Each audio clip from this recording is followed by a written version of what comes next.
Hello, everyone, and welcome to RDC 2017. Thank you for arriving from around the world. It was an exciting year for Roblox. This is the biggest RDC we've ever had. Sold out here, sold out in London very quickly, and I'll be seeing a couple of you there, I know, in a couple weeks. So thank you for attending. I do want to make an announcement real quick. Some good news and some bad news.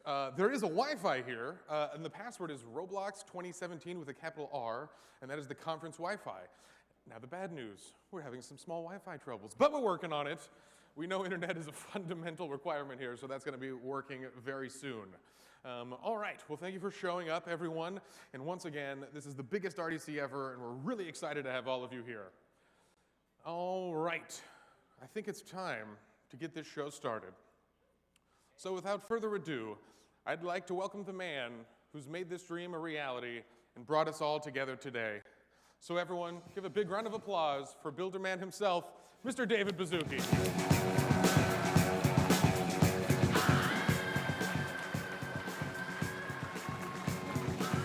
Alex, that was my lead-in song for last year. Thank you for being so thoughtful and thinking about me.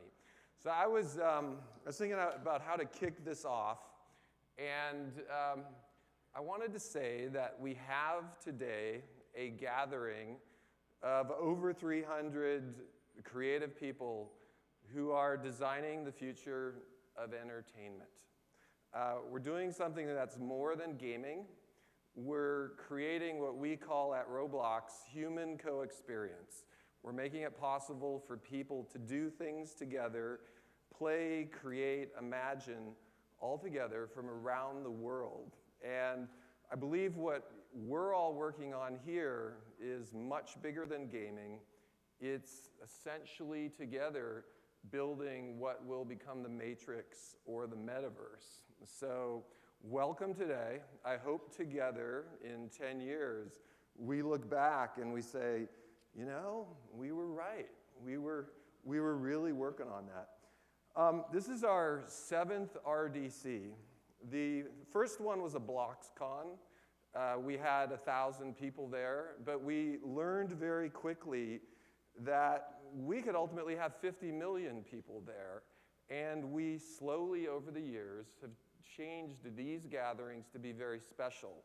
These are gatherings of top creators. This is from all around the world, not a con, not a Comic-Con. This is real work for us. And we have you here both so you can learn, but just as importantly, so we can learn. My one request for all of you, walk up to me anytime in the next 2 days and tell me your biggest request for Roblox. It can be a bug, it can be a feature, it can be something that's bad. It's what we've done every year for 7 years, and our success has always been a combination of our big vision and what everyone needs. So please come up, talk to us, share everything so we can keep building this enormous platform together. Now, we have a lot of highlights. We celebrated our 10-year anniversary this year, and as part of that, a lot of things are going really well at Roblox. We'll show you some stats. We've more than doubled. You can get a sense of it from all of the people that are around here, and we've hired an enormous team of people. And you can get a sense of it from our numbers, which I'll go into. We passed the magic 1 million players at the same time number earlier this year. There was a time when we thought the 100,000 players at the same time was a big thing, and we took a trip to Reno as a company. This year, we took the trip to Disneyland when we passed that million. And so, wow, what's the next big thing? 2 million, 5 million, ultimately 10 million. We've done a lot of other things that I want to kind of drill into just to frame the year. But I went through my presentation from RDC 2012. Was anyone there? It was at the I think it was at the Convention Center. And we did a presentation there, which was the vision of Roblox. And I'm really psyched that we've accomplished so much. At that time, we did not have Roblox on phone or tablet. We showed a little picture of Roblox on an iPad. We thought that might be interesting. Today, every day, more people play Roblox on a daily basis on phones and tablets than they do on computers. We just checked the numbers. Still more hours on Mac and Windows, but more daily users on phone and mobile. And that's growing super, super rapidly.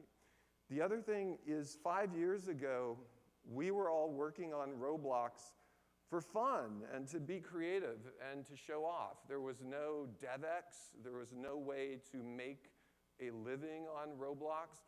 Lots of people learned and played with Roblox in high school, went on to college, had to find jobs in college, graduated.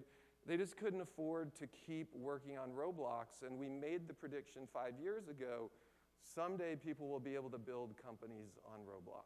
And just think how far we've come in 5 years, where we've introduced the DevX, and we have several developer teams here today that will make over $2 million this year. That's just amazing, amazing progress. Let's go through a few highlights. All right.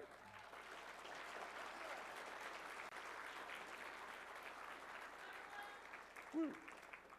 A year ago, I hope you all meet Scott, who runs BizDev here. A year and a half ago, we really didn't interact that much with all of our top dev partners, Apple, Google, Microsoft. So much has changed in the last year, both based on your creations as well as our user growth. Google Play, for those of you who look at App Annie, last weekend, Roblox was the #1 downloaded game on the Android phone in the US. That's just an amazing, amazing achievement, and it's all powered by you.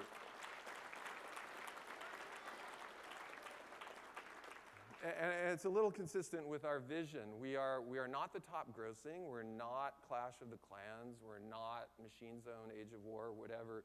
But more users are downloading Roblox than any game, which bodes really, really well for us. Windows 10 App Store, just consistently the top there with our Windows UWP client. And once again, that's going really well.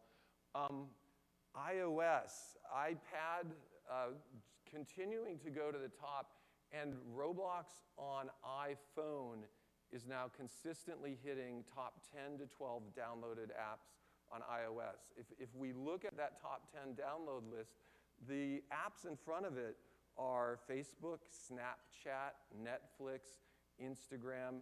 We're getting into rarefied territory, and it's a little consistent with our vision of Roblox is bigger than a game. It's a social platform. And the Xbox, which is really an extension of our vision, that Roblox experiences can run phone, tablet, console, computer, all together. We've been the top downloaded app for about the last year. So just amazing achievements in the app stores.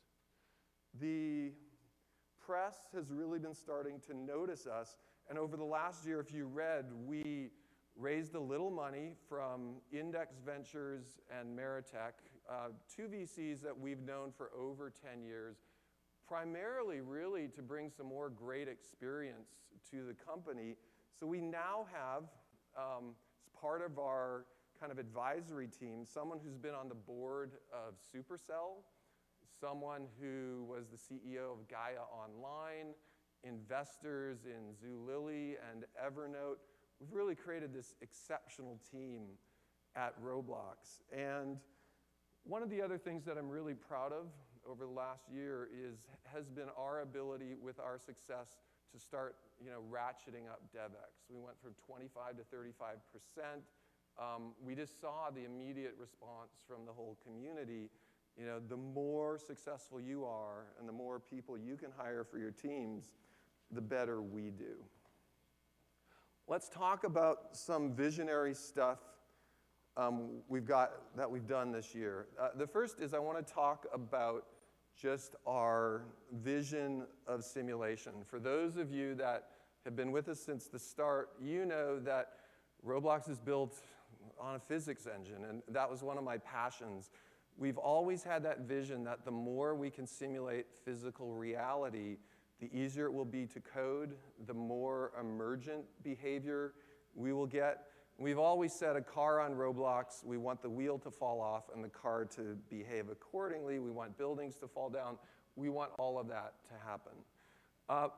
Prior to Roblox, some of the founders at Roblox worked at a mechanical engineering company, and one of our other visions is always been real-time solid modeling. We really want in Lumber Tycoon to be able to take a chainsaw, cut the tree wherever you want, and have the tree fall down. We would really want, ultimately, for someone to be able to build a machine shop in Roblox, cut pieces of wood, put things together. And one of the biggest inspirations we had when we were starting the company was a TV show called Junkyard Wars. Has anyone here seen Junkyard Wars? Or, yeah, okay. So one of my favorite shows, because it's both a super interesting thing and also potentially one of the most difficult things to ever do on a computer. No one can do it today, and that is allow players to go into a junkyard, put together vehicles, weld, cut, wire, do all of these operations. That's really been our vision for Roblox. So we introduced, and we're getting ready to launch much greater complex solid modeling this year. We have a great team working on it, and we really hope to get there someday. Our avatar system, which went from R6 to R15, is really a hint of things to come. We have a lot more that you're going to see going on in the backs of our heads around that.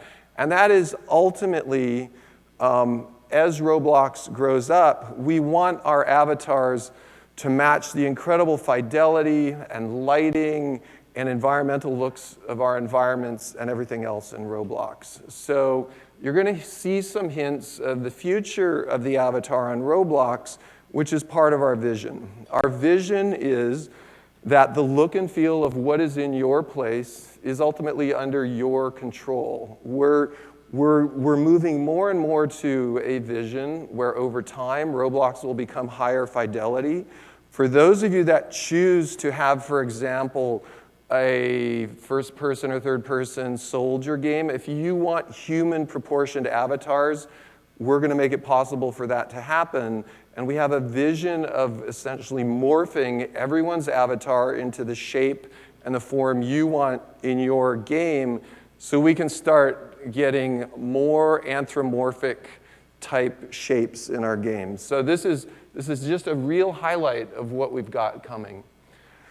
One of our big objectives for this year, and we've been doing this for 4 or 5 years, is authentically mobile games. 4 or 5 years ago when we started, this is a very difficult thing. No one, even in Roblox, was sure, could we make a Roblox experience work on the phone? We have over half of our daily players playing on the phone, but we're a long way from being done. And we do not feel satisfied in any way. We're a long way from a vision where ultimately something like a Disney movie comes to life, can be played with one hand, and is very interactive. The good news about where we're going on the phone is we're in an awesome position. Movie companies, media companies, cable TV companies, whether it's Netflix, Nickelodeon, Cartoon Network, Disney XD, all of these companies, they're trying to come at this from the other direction. They're trying to figure out how they can bring their linear 2D content to life. It's going to be very, very difficult for them. We're going to go in the other direction. We're going to have an immersive 3D platform where possibly someday part of your Roblox experience is a pre-made linear thing that might feel like 5 or 10 seconds of a cartoon you see on TV. So we're really driving for mobile authenticity. You've seen us introduce this vision of playing with one hand. We're just getting started with that. We're working very hard on our pathfinding. You're going to hear about that. We have a vision that ultimately your avatar is smart enough to jump, to shimmy, to climb ladders, to go anywhere in the environment, so it's easier for someone to play. Performance. Behind the scenes, Adam's going to speak after me, so I don't want to dive too far into what he's going to, I don't even know what he's going to talk about. But if you ask Adam, what does Dave say every week? It's probably like how quickly can we join an experience? How fast can we load the whole world? How big can we make the world? And how many players can we get in the world? We still have a long ways to go on that. So you're going to hear more about that from Adam. But behind the scenes, I want to let you all know this is just day in, day out. How do we get to the point where you join instantly, every experience? And how do we get to the point where we have those 1,000-player experiences? Increasing the speed of Lua interop is one of the types of features we love because we do it one time and everything all of a sudden works faster. This is a funny video, but it's showing off a bit of our vision for our avatar system. And our vision for the avatar system is consistently going to be the assets that are created, whether they're heads, whether they're faces, whether they're bodies. A, ultimately someday will get to be UGC, and B, we want them to work together so that a Roblox R15 avatar can turn into a human form-factored anthropomorphic avatar. And that's, the vision for this is ultimately, we're gonna have games on Roblox that are starting to approach early dedicated first-person shooter games like Doom, Counter-Strike, all of that kind of stuff. We want that to really happen.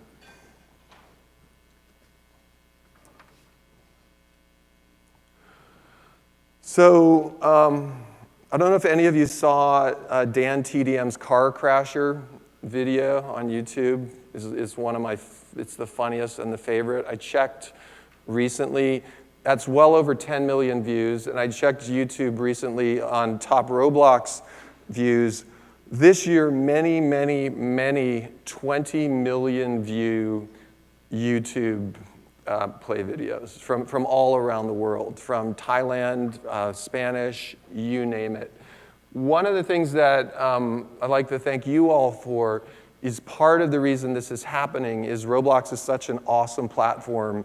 If you're a YouTube star, you don't have to find a server, you don't have to install a plugin, you don't have to find something interesting. No matter what you're doing on YouTube, there's amazing content that can be played instantly by you. So we've essentially, through our community, made it easier for YouTube stars to show off and create awesome content. And our YouTube presence in the last year and a half is part of the reason we're getting so many new players. We get well over 15 million new people signing up for Roblox every month, which is just amazing. And it's once again powering the growth in our community. So thank you on that. The Bloxies are over time getting bigger and bigger, and our vision for the Bloxies, I haven't even really talked to Craig or Scott about this, but some of the media partners we've talked to, it's feasible that someday the Bloxies become a special on cable TV. It's got that much potential. The networks are so interested in this type of creative content involving learning and education, involving 12-year-olds through 30-year-olds making great content. So I would say my prediction here, without even talking to our PR team or Craig or Scott, is someday we'll see the Bloxies on cable TV. Okay, the toys. So why are we doing toys? And I want to dive into this a bit. We, for several years, thought there's an amazing licensing opportunity at Roblox.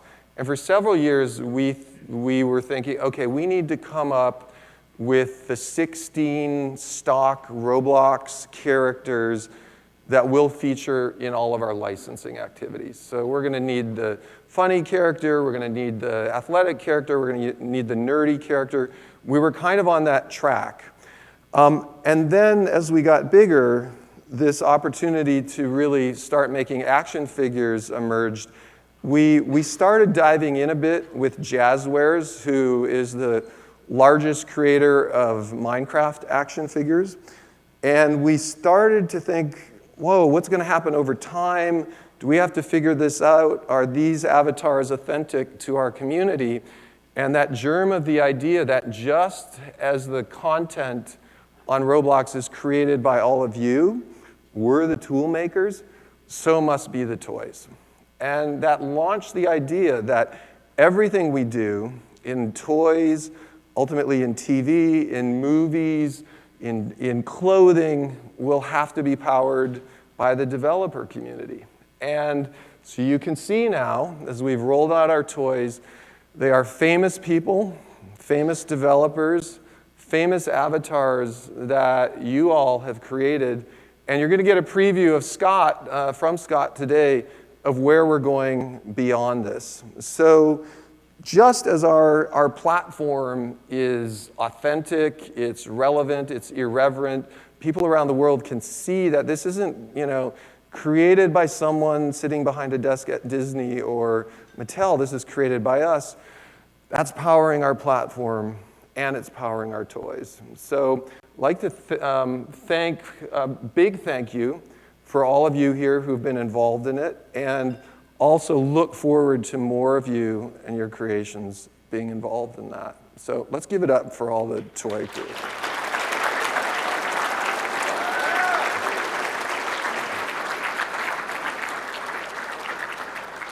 The other fun thing about toys is rather than spending our valuable money doing TV advertising like King or Supercell or Machine Zone, we have every Walmart, every Target, every Toys R Us advertising our platform for us. So between you, between us, the amount of new users we're getting from the toys allows us to spend that money on hiring more engineers and potentially, paying you guys with DevEx. So the more efficient we run the company, the bigger we can make the platform. Want to really give a big shout out to everyone in marketing and all of you for feedback on our new logo. We love the old logo. I've got about 40 shirts with the old logo. The old logo was initially created by Mike Rayhawk, who's a top Lego artist. And at the time we launched, it was perfect for us. At the same time, over time, as we start to imagine building this super mega platform, and as we start to imagine people around the world and older people and younger people, our old logo spoke a little bit like that old Whammo logo. I don't know, does anyone remember Whammo Frisbee?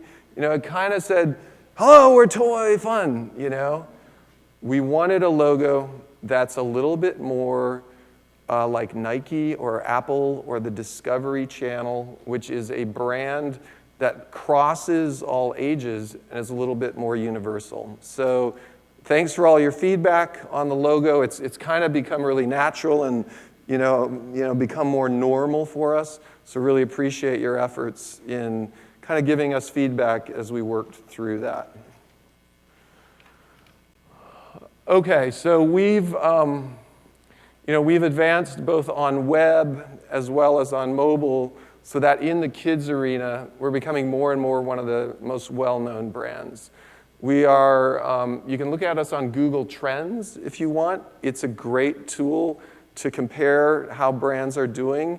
We recently passed on Google the search velocity of Lego. So that's an amazing accomplishment for us. More people, yeah, all right.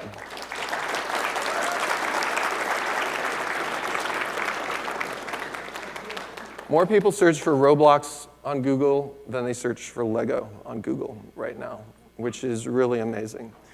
The other thing I want to point out is just our growth, and this is clipped, so you cannot see June. June is 35 million monthly active users. In addition to the 35 million monthly active players, we have another over 15 million guests. So we've passed that 50 million players every month, which is really enormous. And we like to think, how did this happen? How, even after this amount of time, how have we kept growing and how's that accelerated?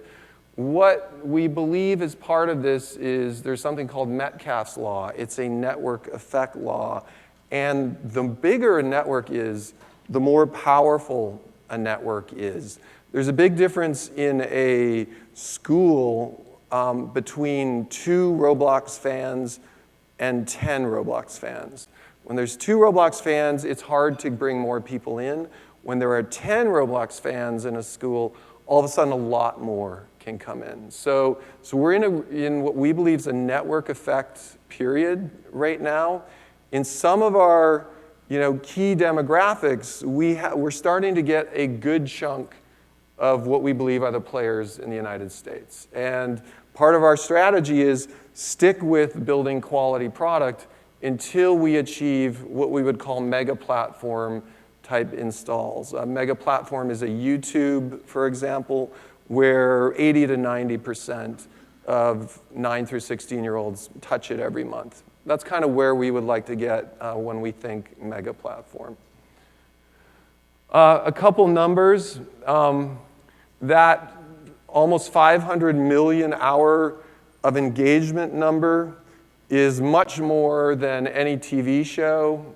It's starting to approach Saturday morning TV for some networks. And ultimately, the bigger that number gets, the more interesting Roblox gets from many, many angles. The other thing I want to point out is that peak concurrency number of 1 million users, which we passed early this year. You can also see from our stats on the website, we're growing at over 2x per year right now. We have seen developer earnings tie, obviously, to the size. The bigger we get, the more developers can fund their experiences. And the other thing we've seen is as we've doubled, there's not a fall off in that all the new players are not participating in the virtual economy. We've seen our virtual economy scale with the size of the users. So if we can get from 50 million to 100 million monthly players, we would expect your earnings to double. So that's one of the key things that we're focusing on. The 50 million monthly active players is also significant in one of our key other players in this space has quoted a user number of 50 million. So that's a very interesting point, and I'll tell you behind the scenes who that other player is, if you would like to know. But I think you all know who that is. This year, we are on track for one of our devs to make $3 million, which is just amazing. We're on track for 2 to make $2 million. And we're not as much doing this because we're like Amway or it's a big contest. We're excited about this because it expands the types of companies that can ultimately be built on top of Roblox. Individual contributor, maybe a $100,000 or $200,000, I don't know, depending on where you live. But we ultimately hope studios will get built on Roblox and companies that make more and more amazing content. So this is a very good signal that we're going in the right direction. Another vision of Roblox, and some of you have pointed this out, you've seen a little bit of a taste of it, is, okay, we have groups that can share revenue. That is just the very first hint of what might be possible. How does a developer in the US find a great artist in Vietnam? Maybe we can build a platform for that. How does a developer kickstart and get $20,000 of investment from the community or friends and family? How does that investment then get put in and then paid out as that developer's successful?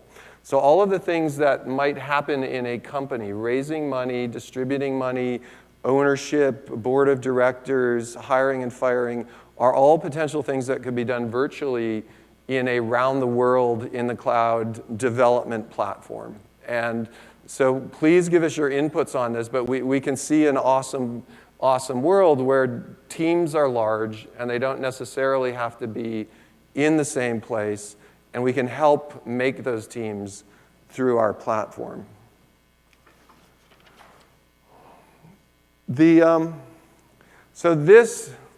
When we started the company about 10 years ago, we had a business plan. We have two early investors in the back of the room, Paul Bazuki and Greg Bazuki, my father and brother. They saw a business plan slide that looked very similar to this. And we were thinking that there's a new category emerging. At the time, there was social networking. Facebook was small, MySpace was coming up. There's all the toy companies, media companies, and game companies. We were envisioning there's a new category, this social co-experience category. Definitely borrows from the toy market in that all the content is user-created and that people are putting things together. Is not really a gaming company, even though there's millions of games on the platform. And we call them experiences as well as games, because a lot of what happens on Roblox is an experience. There's not necessarily a winner. It's just fun to hang out with your friends and do something for a while. And there was also elements of the social networking category. The difference being our Roblox vision was always real time. Social networking right now tends to be sharing, things that are asynchronous. Roblox is all about being there together with your friends. So this was a bit of an audacious vision when we started, but more and more now, we show the same slide. And the vision now is starting to get more real. It's feasible to imagine that a human co-experience platform like Roblox and this new category someday might be as big as the toy market. Someday it might be big as the game market. So when we think about where we're going with Roblox, we're starting to think in those terms. And we like to think that we've gone through several phases at Roblox, and there's a few more to go. Our first phase when we started, when Eric and I were just hanging out writing code for a couple years, oh wow, Club Penguin is really big and exciting, and wow, it got bought by Disney. We used to think that was significant, and then we kind of forgot about it, and we looked at our numbers, and we were 4 or 5 times bigger, and that wasn't really that big a thing right now. We've been in a phase for the last 4 or 5 years where there's been a big social phenomena. One of the other entrants in this space that I mentioned is at 50 million players, where we're actually conceivably in the spot where our numbers are going to go equal and bigger. And that's a lot through our vision and a lot of the pieces we have in our vision. So our new vision and what we're really focusing on now is that 100 million player threshold. It's making Roblox a social phenomena. And it's making Roblox, getting Roblox to the point where my 13-year-old daughter is using Roblox just as much as Snapchat or Instagram. That's really where we're trying to go. And we'll talk a little bit about more of the functionality in there, as well as how that works on the phone and internationally around the world. But our goal is 100 million players. That's what we call phase 3. And then phase 4 is what I said at the start of the company, which is really the audacious vision of who's ultimately going to build the Matrix or the metaverse or Ready Player One. How long out there is that? When will the technology get good enough to do that? But Roblox is essentially that type of a platform. Roblox is an in-the-cloud, physically simulated, 3D avatar-based virtual reality platform that we're making good on phone, tablet, console, and computer. So a couple learnings, and then we're going to have a little virtual 5-second break as I turn into Keith Lucas, because he can't make it here. But a couple learnings I just want to run by with you. And that is we had this vision to build this huge platform. The first one has been the power of this community. We started Roblox For those of you that remember Crossroads, it was the first place we built. We tried that, but immediately we made Roblox a UGC platform, and very quickly we got into the mode where everything we saw was better than anything we could do. So more and more everything we do, and it's not just the fun and the monetization and the new users, but maybe someday the moderation, maybe someday the translation, the more and more we can crowdsource things with this community, the more scalable our company is going to be. And then the other one is how much impact we have on the lives of people around us. 50 million players is hard to wrap someone's head around. That's 1,000 football stadiums full of players every month. And that's a lot of players to keep safe. That's a lot of players to not have them lose their virtual currency.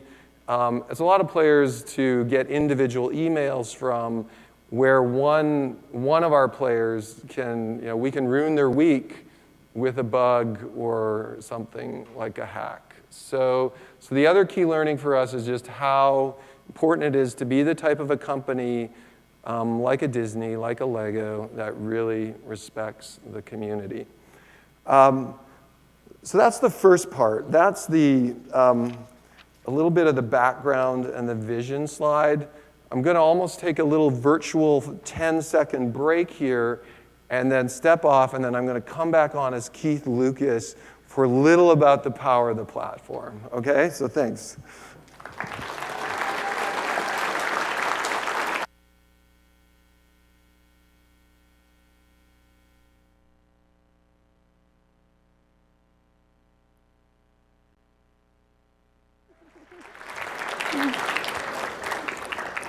Okay, so now I get to be Keith Lucas. Oh my gosh, what should I do?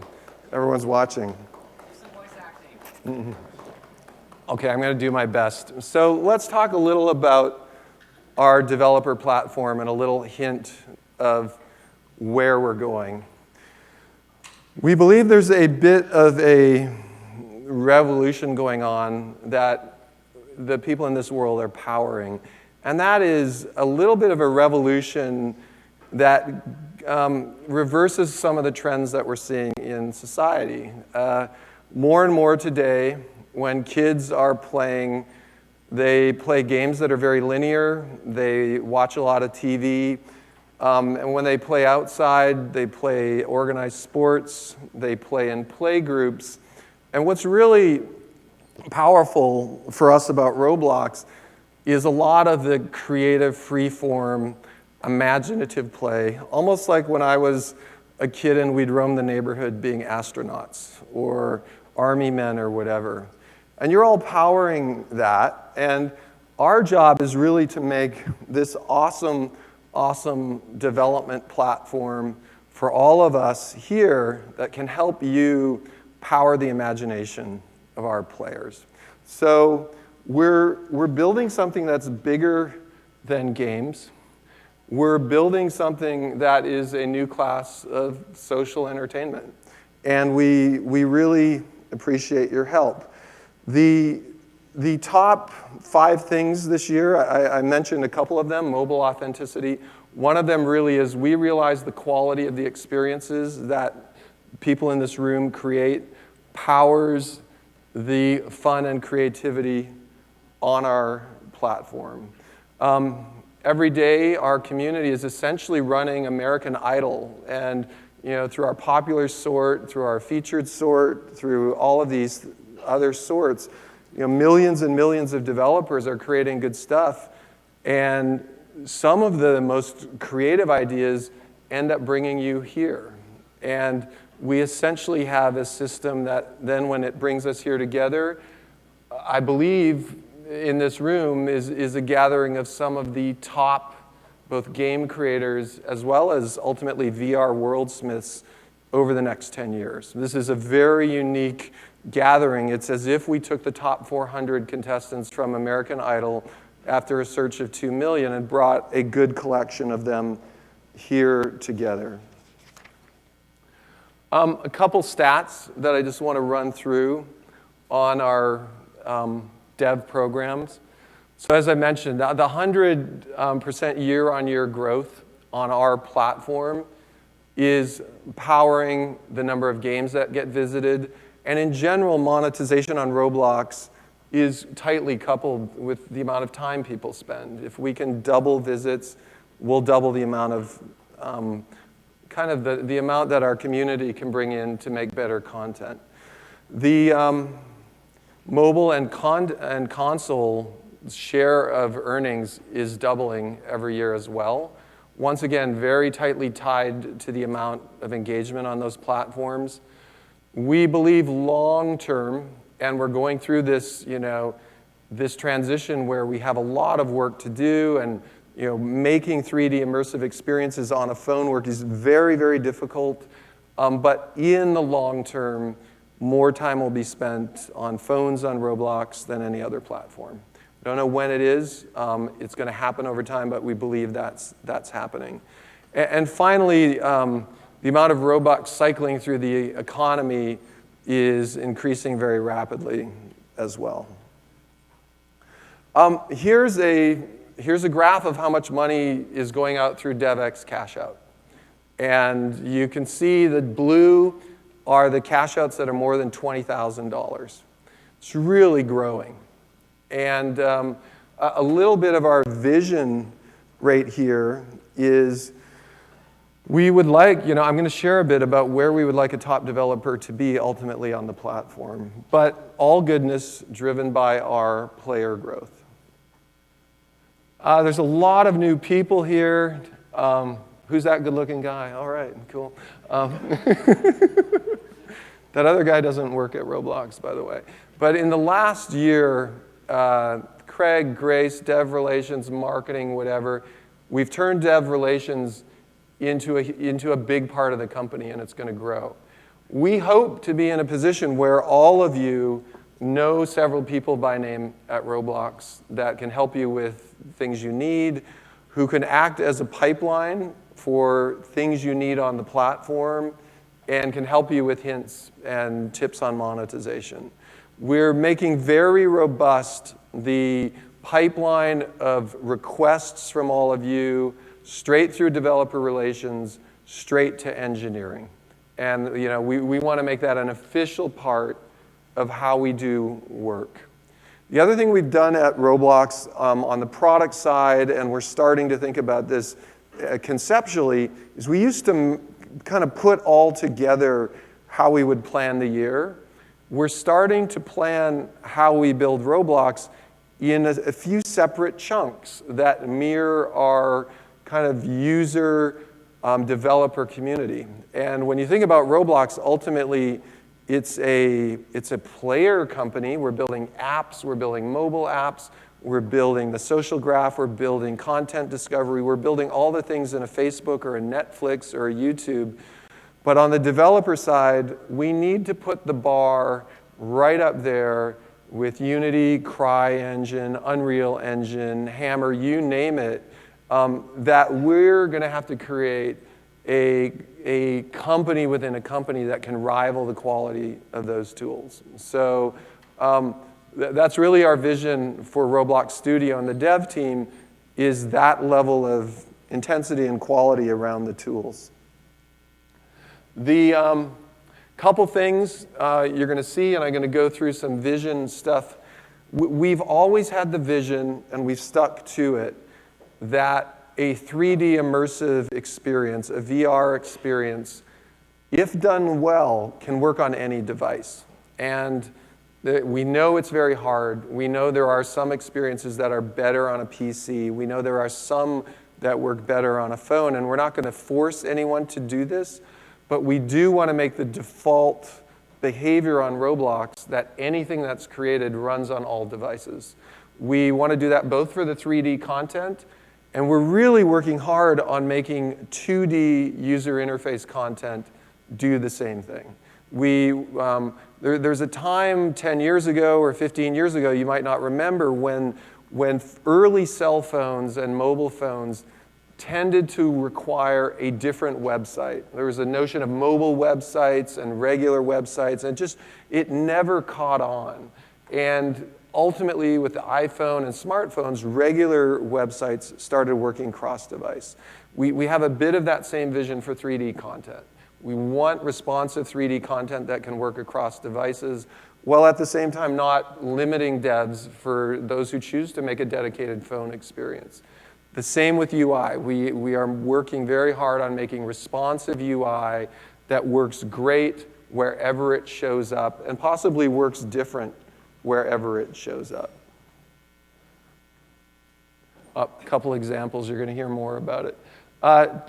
Dev requests, this is just this should be a never-ending set of small details, of which we're showing 7 here, but of which there are hundreds and hundreds and hundreds, where if we take your feedback, the polish of the platform will go through the roof. And if we take your feedback and our vision and we put it all together, we're going to end up with an amazing tool set that works really well. So keep the requests coming. Remember today, grab me, say, hey, Dave, please make Roblox do this. Or, hey, Dave, please fix this. I'll have my notebook. I will write it down.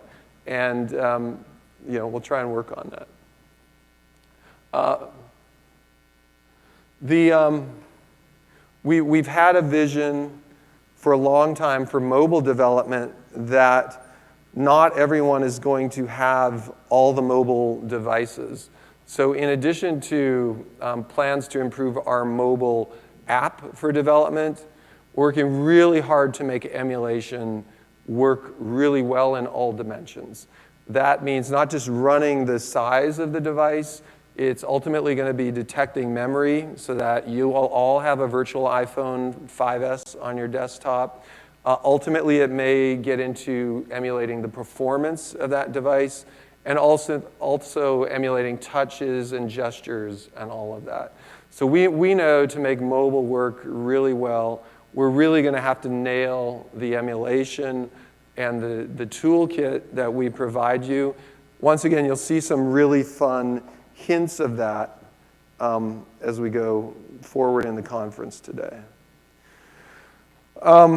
So the things we've released most recently, portrait mode, which is the only way ultimately people can play with one hand, which is to really do well on mobile. When I watch my daughters, a lot of the games they play with one hand. We want to make that possible. Here's some games. They're starting to look at portrait mode, also dynamic thumbstick. And ultimately, you're going to see more and more our pathfinding become intelligent enough to do a very good job negotiating any type of terrain without pre-wiring or putting nodes in there or anything like that. The Xbox has really validated that our notion that a 3D experience can work anywhere. And we've got a lot of great stuff coming on the Xbox. Our freemium model on the Xbox is going to keep us in that top position, we think, for the foreseeable future.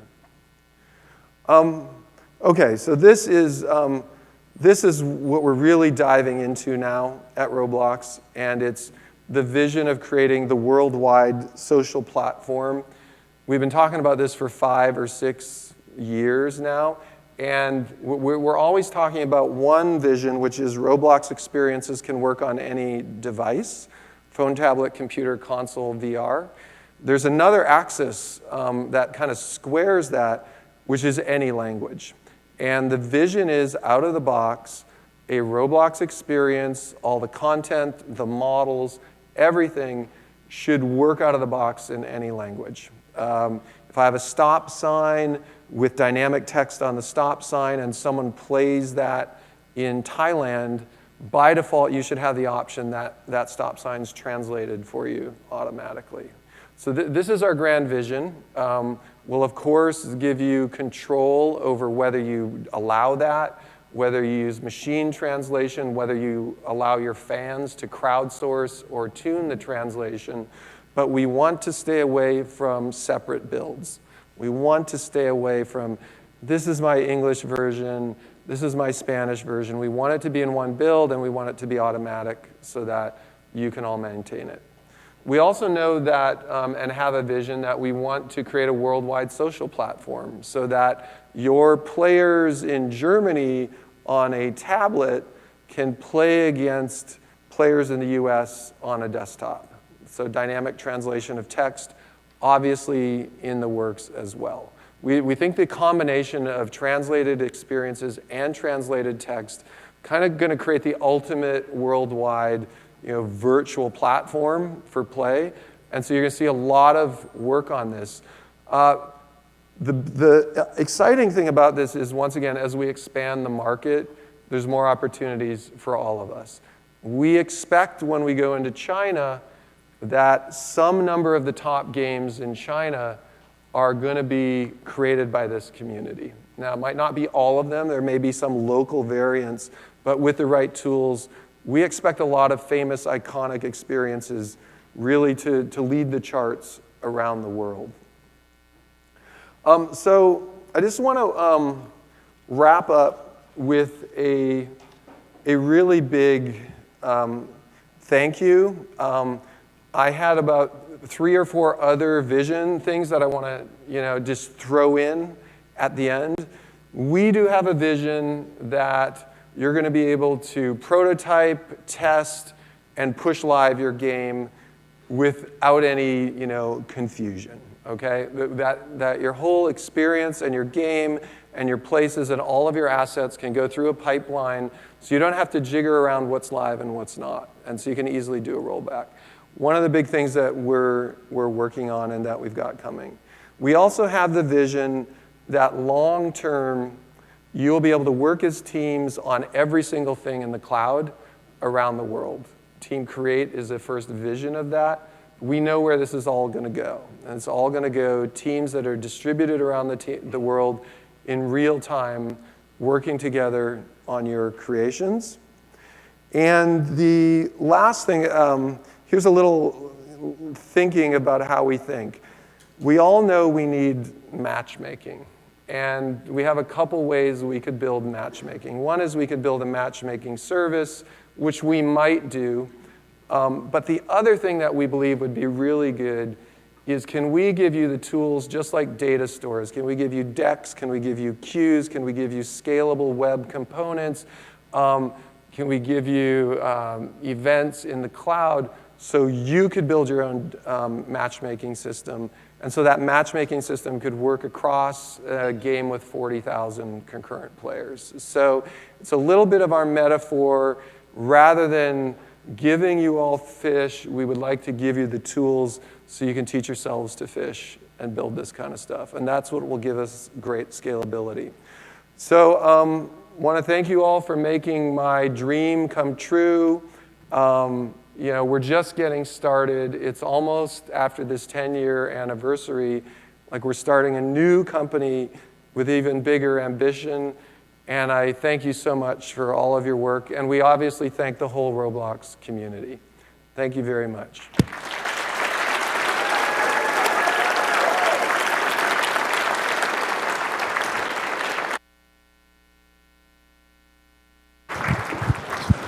All right, everyone. We're going to take a quick 15-minute break, so stretch out, grab a snack, grab a beverage. We'll be back in 15.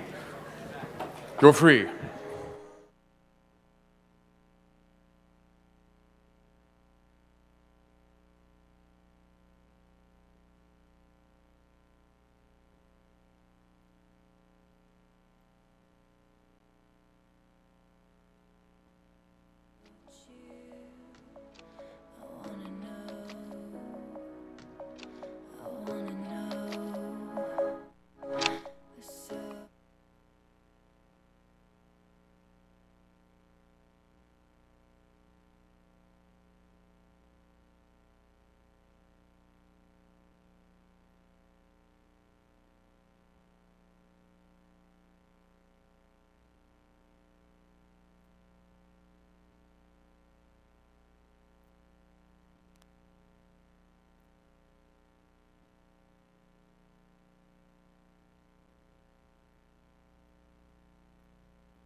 everyone, what's up? I'm Rudy Goot, and welcome to the RDC 2017 live stream. I'm here with the one and only Widgeon. What did you make, Widgeon? I made the Plaza. I'm also working on Aegis right now. So how long have you been working on the Plaza?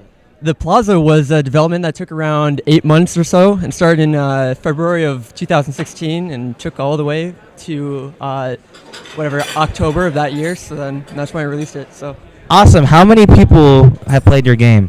in total, I think I have around like 95 million place visits. Oh, just 95 million. Hey, I mean, there's some other developers that are up in the 300s. So You got to start somewhere, man. I'll start somewhere, but yeah.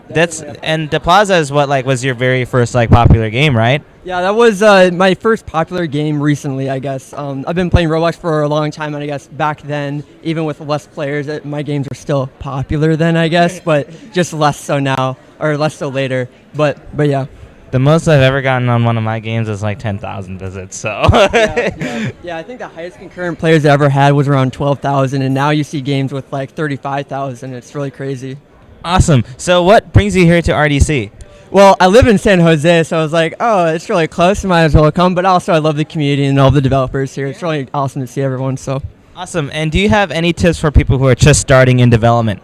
sure, yeah. So anyone out there who's just looking to get into development on Roblox or any game platform, seriously look at YouTube tutorials and also the Wikipedia. The wiki editors on Roblox are amazing. So definitely look on there for tutorials. And a lot of it is just experience, playing around with stuff, toying around, trying to hack stuff up, and just see if it works or not. Yeah. And so all trial and error. Awesome. Do you have any shout-outs you'd like to give to anyone? Shout out to Jenya for being my BFF on Roblox forever. Awesome. Well, thank you for coming to RDC, Widgeon, and I look forward to speaking with you again. Yeah, All right, for sure. awesome. Thanks so much, man. Yep. Great. Yeah. Thanks. Awesome.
what's up? Welcome back to RDC 2017 live stream.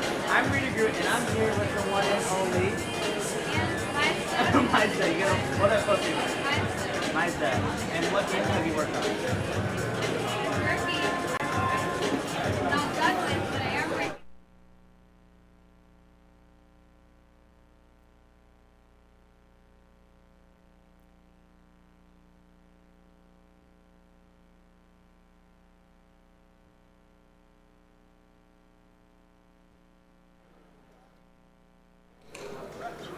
Now, if I see him on the wings in particular, I'll be very excited as he's on his way. But this next presenter is going to be our VP of Engineering, Mr. Adam Miller. Right. Hey.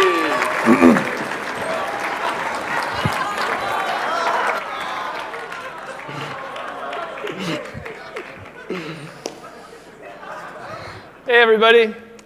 You guys hear me? All right. Super excited to be here. Some of you may know me. My name is Adam Miller. I am VP of Engineering.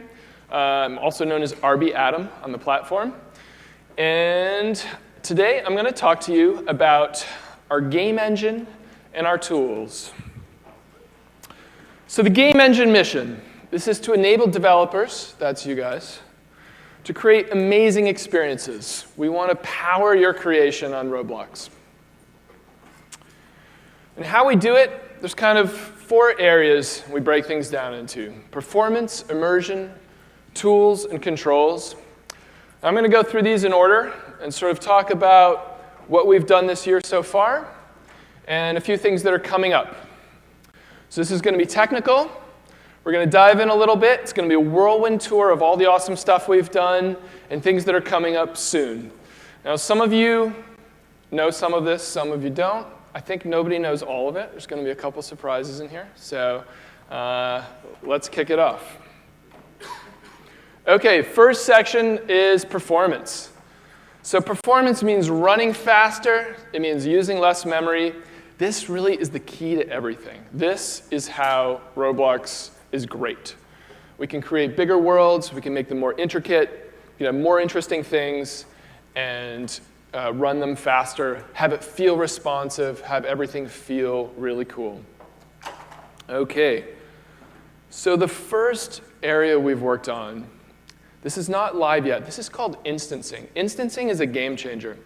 I think this might be new for a lot of you guys. So instancing is the ability, when you have 2 objects in your world that are made with the same geometry, we can represent them with one data structure.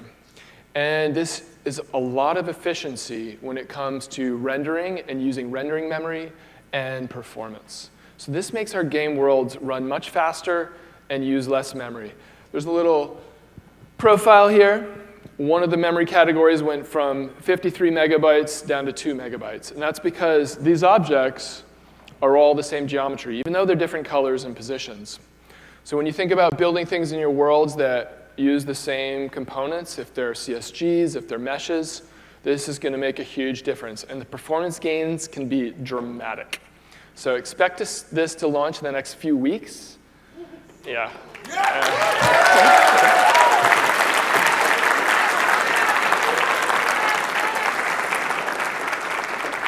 And just to be clear, all existing content will just use this. You don't have to enable this in your game. This is automatic. OK, speaking of reducing memory, we just did across the board 10% memory reduction. We're just focusing, how do we drive it down? How do we make things better? This makes worlds larger. You can load more things on mobile, especially we're memory constrained. OK.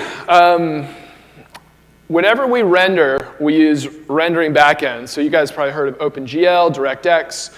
Recently, there's been a push towards lower-level rendering backends, so things like Metal and Vulkan. You may have heard of this. So Metal is what Apple has released. We have ported to Metal. This shipped earlier this year on iOS. It's almost live on Mac. It actually was live for an hour this week, but there was a bug. We turned it off. Vulkan, we do that a lot. Vulkan is coming out for Android pretty soon. So that just makes everything run faster. Again, games just work. You don't have to think about it. It's like 20 to 30% faster. It's huge. Okay, so this was already in a couple other slides. You might notice we didn't sync on all our slides. That's cool. Some things we're so excited about, it's worth talking about them more than once. So the Lua interop is faster. We shipped this year. This means every function call you make from Lua, such as do a raycast, look up a property, like things you do all over in your scripts, they just run twice as fast because they have to go to our engine and back to Lua. We optimize that. This works on client-side scripts. It works on server scripts. Okay, so this wraps up our performance section. A ton more stuff we're going to do in the future. These are some of the big items. So we're moving on to immersion. So what is immersion? This is how you feel when you're in a Roblox environment. We want it to feel like you're there, to feel engaging, to look great, everything moving right, all the simulation working. So immersion is a key part of our vision. This is how Roblox feels better, and all your content that you're making is going to feel great, and people are going to love playing it. Okay, so I want to do a little quiz here. Okay, a lot of people have been here for a long time, but we're going to figure this out. Okay, everybody who's been on Roblox since at least 2015, meaning like you didn't join 2016, but you've been on for at least 2015. Everyone stand up.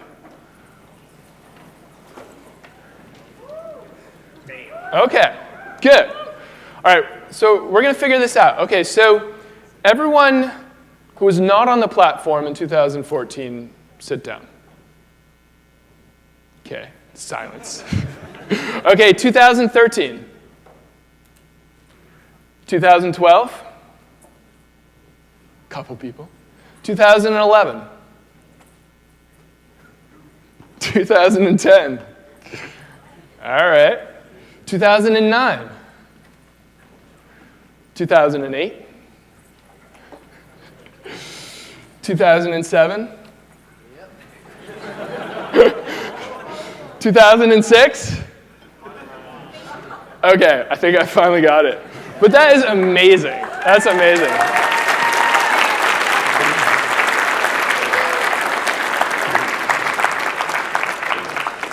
Yeah, it's an amazing community. So, immersion, let's think back to 2006, where maybe one person was here. Okay, this is what Roblox looked like in 2006.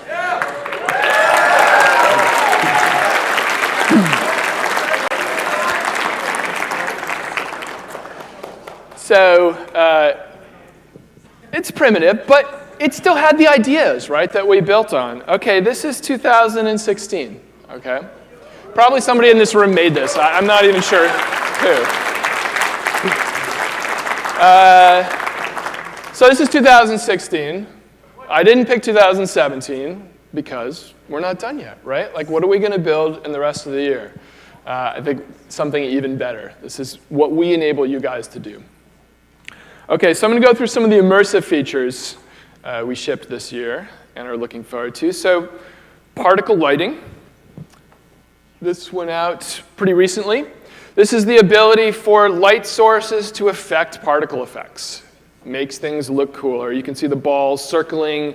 They influence that fountain in the middle. GUI lighting, surface GUIs. They used to be flat like this. You can see they just look kind of boring and white. We turn on the light influence property. We can control how much. All of a sudden, those floating light balls will influence those screens and just looks better, right? So stuff like this, we're shipping all the time.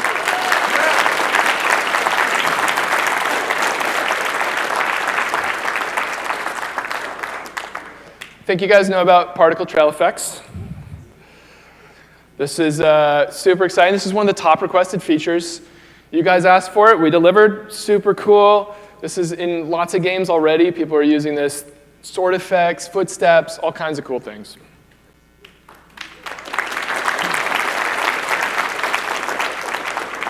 Okay, so we're going to geek out a little bit here. This is a little more technical. So something called mechanism interpolation. So what's interpolation? It's when you don't have enough data to know exactly where everything is at every point in time. And you have to figure out where it is kind of along that process. So right now, when you have a mechanism, when you have a group of objects that are connected, the interpolation isn't great, meaning it's a little bit jerky for the different clients who are getting that data across the network. With a mechanism interpolation, maybe you can see everything looks a lot smoother. I put a trail effect on the back so that it really brings it out. So this is one thing we're going to be shipping real soon, and it's going to just work everywhere you have a mechanism.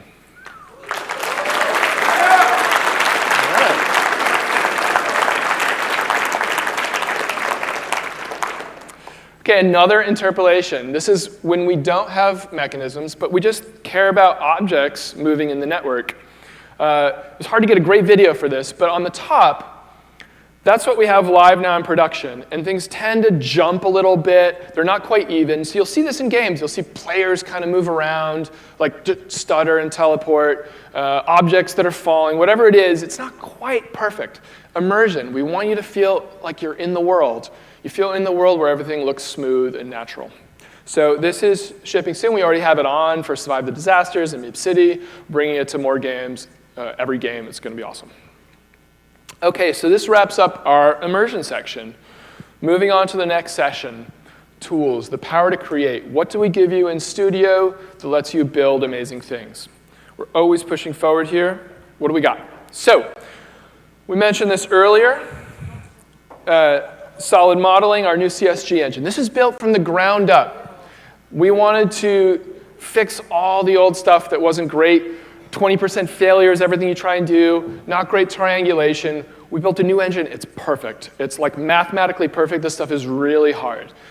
We got it perfect, so we're gonna be bringing you reliable operations that'll never fail, that produce great shapes, that work every time, that have efficient triangles, so you don't have to replace everything with mesh parts. It's going to be great. It's part of our big vision.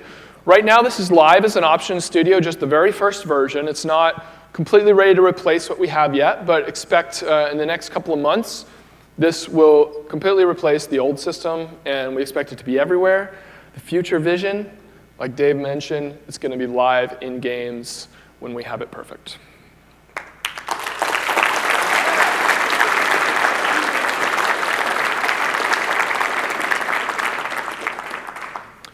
Data stores, this is a top requested feature from, I think, people in this room.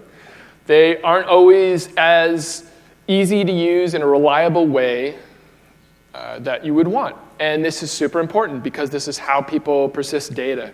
So we've done some things already. We've made them a little bit more reliable, especially in shutdown situations. And we've improved the error reporting. So when things do go wrong, there should be a more clear reason why, and you know kind of what to do as an action response. Something we're about to ship pretty soon is transparent retries. So you don't have to make a really complicated retry logic. It just works automatically. We try and make everything super solid. That's shipping soon, in the next few weeks, month. And then another feature we have coming that'll actually extend the API is being able to iterate keys. So you'll be able to get keys and access all your data. I think people will like that. Yes. All right, thumbs up.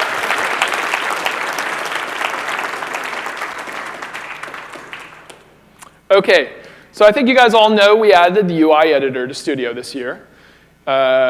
Super important part of our product, something we had to do for a long time. Hopefully, we're going to move past the days where every time you want to change the position of an object or resize it, you have to find it in the widget, then go to the properties and edit the numbers. This is not the way we want to design UIs in 2017. So we launched the UI editor, and it has those basic abilities. Select objects, change the text, reposition and size. This is just getting started. We have a lot more we're going to do to make it completely seamless and awesome and help you make games really quickly and easily. This is a little video. This is a preview of what's coming up. So you'll see this item is dragged. This is actually into a list view, and then when it gets added, it just snaps into place, right? Because it understands how to use that layout system. So that's coming up.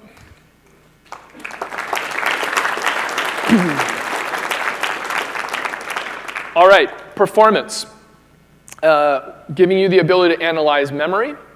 So games that crash too much, if they use memory, we've added this as something that shows where your memory is going, both in-game and in studio. You can run this live on production. This is going to help you track things down. As much as we push memory down, there's always going to be improvements that can be made if you have the tools to see what's going on.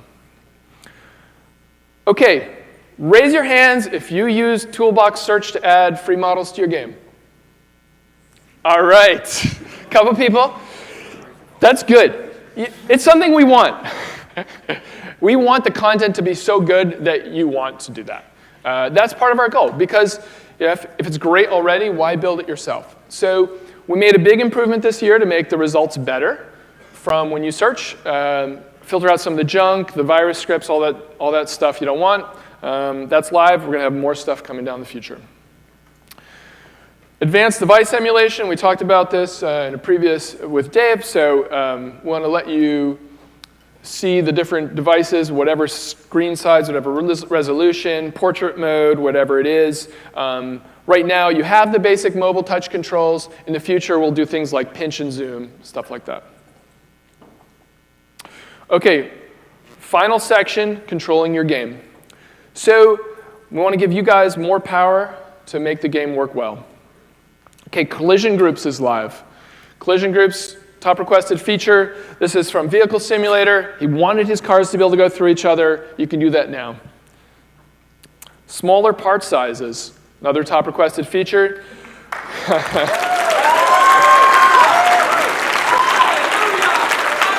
Wow. So much excitement. Right? It's so easy, right? Why didn't we just do it? Well, we wanted to make sure all the physics worked, things just didn't fall through the world, stuff like that. So we're at 0.05 now. Maybe we'll be able to get smaller. Hopefully this helps a lot. Portrait mode, we've already talked about. Color threes, I think everyone knows this launched. Another requested feature. OK, pathfinding. I'm just whipping through. This is a whirlwind tour. OK, pathfinding system. We've redone it from scratch. This is really important. We want to be able to do great NPC movements, so NPCs can find their way through the worlds. We want to be able to do good click-to-move, so you can have good navigation, especially in portrait mode. You can see this guy walking around. It totally navigates through the maze. It figures out how to jump, how to move, how to make everything work. If the world changes dynamically, the pathfinding recalculates automatically. You can see all the little debugging arrows on the screen that helps you visualize where the paths are going. Super cool feature. This is going to be shipping in the next few weeks.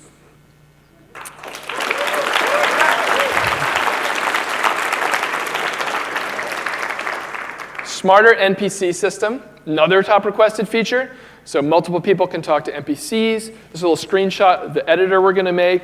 We're going to release this as a plugin. This lets you create more fully featured dialogue trees, have great interactions. New layouts. This is all live. This lets you create better UIs that are more flexible, more scalable. Lists, grids, tables. Really helpful for making UI systems without having to code all this stuff from scratch. And finally, text rendering. So emoji support is live. Emojis are huge, right? We want to chat to each other in emoji, so that's live right now. Full Unicode is coming. We're doing international. So we want to have fonts that can render Chinese, all characters, anything you can think. That's shipping really soon. OK, so that wrapped up controls, and that's the end of everything I have to present. You guys might be thinking, I know some of you said, what about lighting? There was kind of a question like, Adam, I'm kind of hoping we get a lighting update. So I got some good news and I got some bad news. OK, so the bad news is lighting is not shipping soon. Soon TM is the best we can manage. The good news is this is a super important part of our vision, is making a better lighting system that's going to make games look way more awesome. So what we've been doing is working really hard on our prototypes. And to this, we need your help.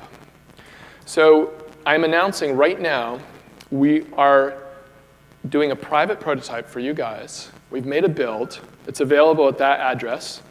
And you'll be able to download it tonight. And we ask for your help.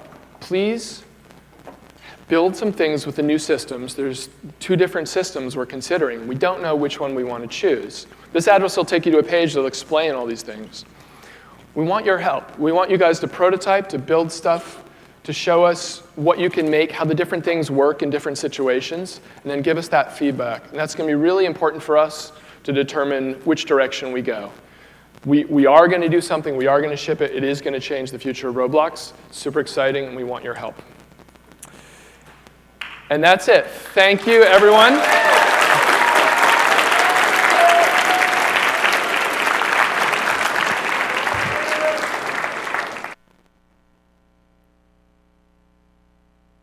Hey, everyone. Hey. We have one more presentation before lunch, and I am very excited to introduce this person, a new member to the developer relations team and our new VP of DevRel. Everyone give a warm welcome for Grace Francisco. Yes. All right. Did y'all have a good time at the party last night? All right, great. Well, so as Justin mentioned, I am Grace Francisco, and I joined Roblox in early April. I have a really long history of developer relations. I was at Microsoft for 8 years practicing dev relations. I recently came from Atlassian, the makers of Jira and Confluence, and I was running a global team there for Atlassian for the last 3 years. But I'm really super happy to be here and be part of the Roblox community today. Now, when I told my friends and colleagues that I was coming to Roblox, I had the most fascinating reaction. They went and told their kids because they knew their kids were into Roblox.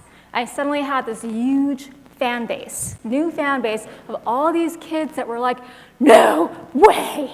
They were floored, absolutely floored that their parents knew a real live person that was going to Roblox. It's absolutely phenomenal.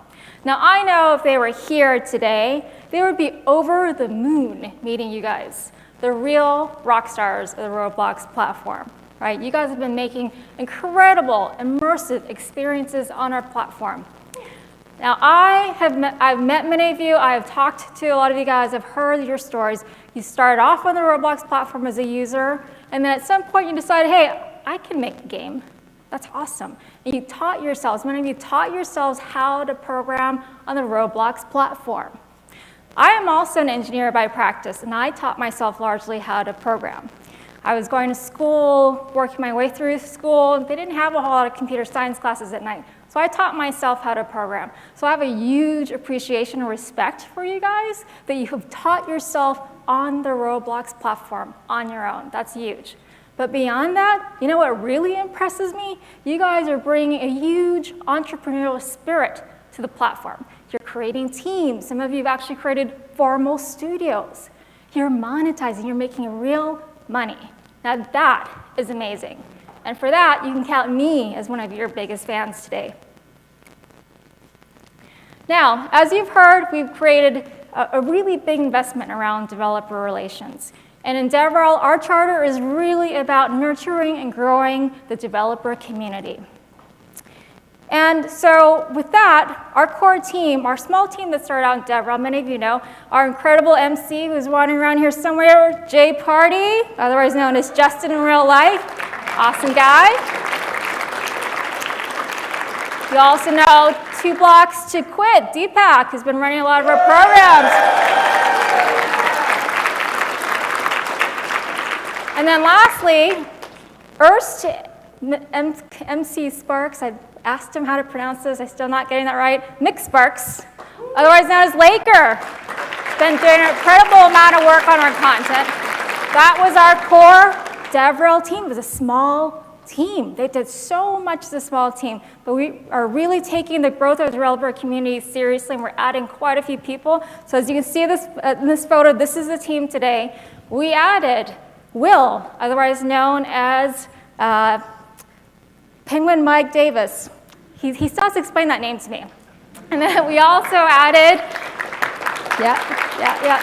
Hippie of Doom, or Hippie, as most of you know him, our QA person, Robert, right? And then we recruited out of our own community one of you, right, which is Carlos, also known as Night Galadal Dad. Yes. Right. And just recently, we added Bakari, who's a content engineer that just joined us. We also have Rebecca, who's Chewbecca on the platform, as one of our new producers. And then we also have this summer someone that many of you know, Brandon, who's CalBear16, doing some awesome work with us. And we're going to actually continue to grow the dev relations team.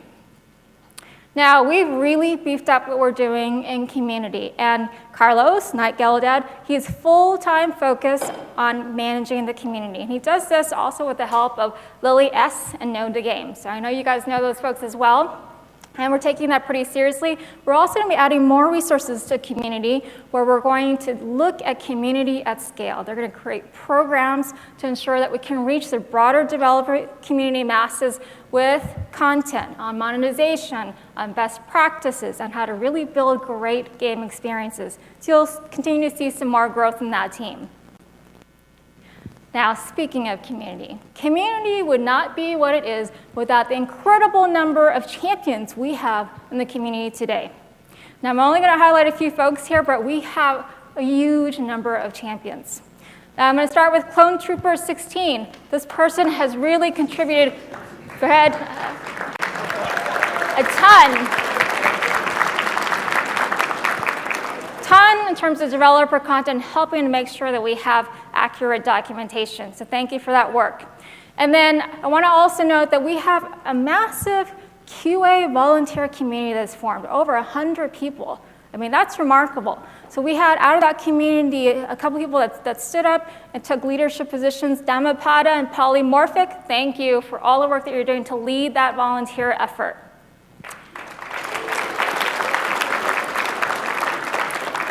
Also in QA, Bill Thomas in particular has been helping to test our custom games, giving us a lot of rich feedback in that space, and stepped up to be a QA moderator as well. And then Diesoft and Fractality.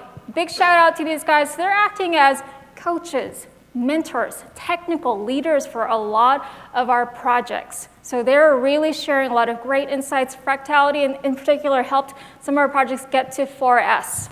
So thank you for that mentorship and support. Great work. And then last but not least, we have community leaders who are really helping to engage the community, helping with technical conversation, make sure things are on point, flagging posts, and just in general, ensuring that we have an active and healthy community. So big shout out to, again, Bill Thomas, the Nexus Avenger, and Ika Reaper.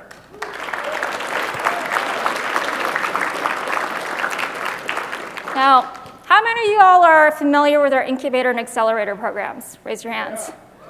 Awesome. A good chunk of you, but not all of you.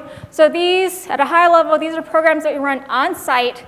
We recruit the top devs to work with us on site on really bringing incredible games to life, right? They work closely with us in DevRel, the product team, the engineering team, and we make sure that you have what you need to get those games over the line to create those immersive, amazing experiences. So if you want to learn more about those programs, Deepak, 2 Blocks to Quit, has a session this afternoon, so go check it out so you can learn more and perhaps apply for next time. Now, yeah.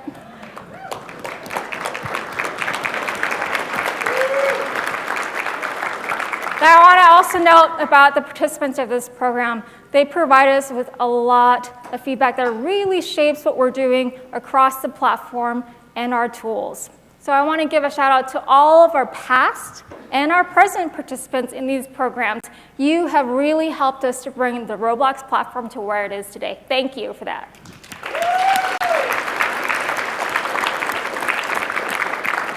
All right.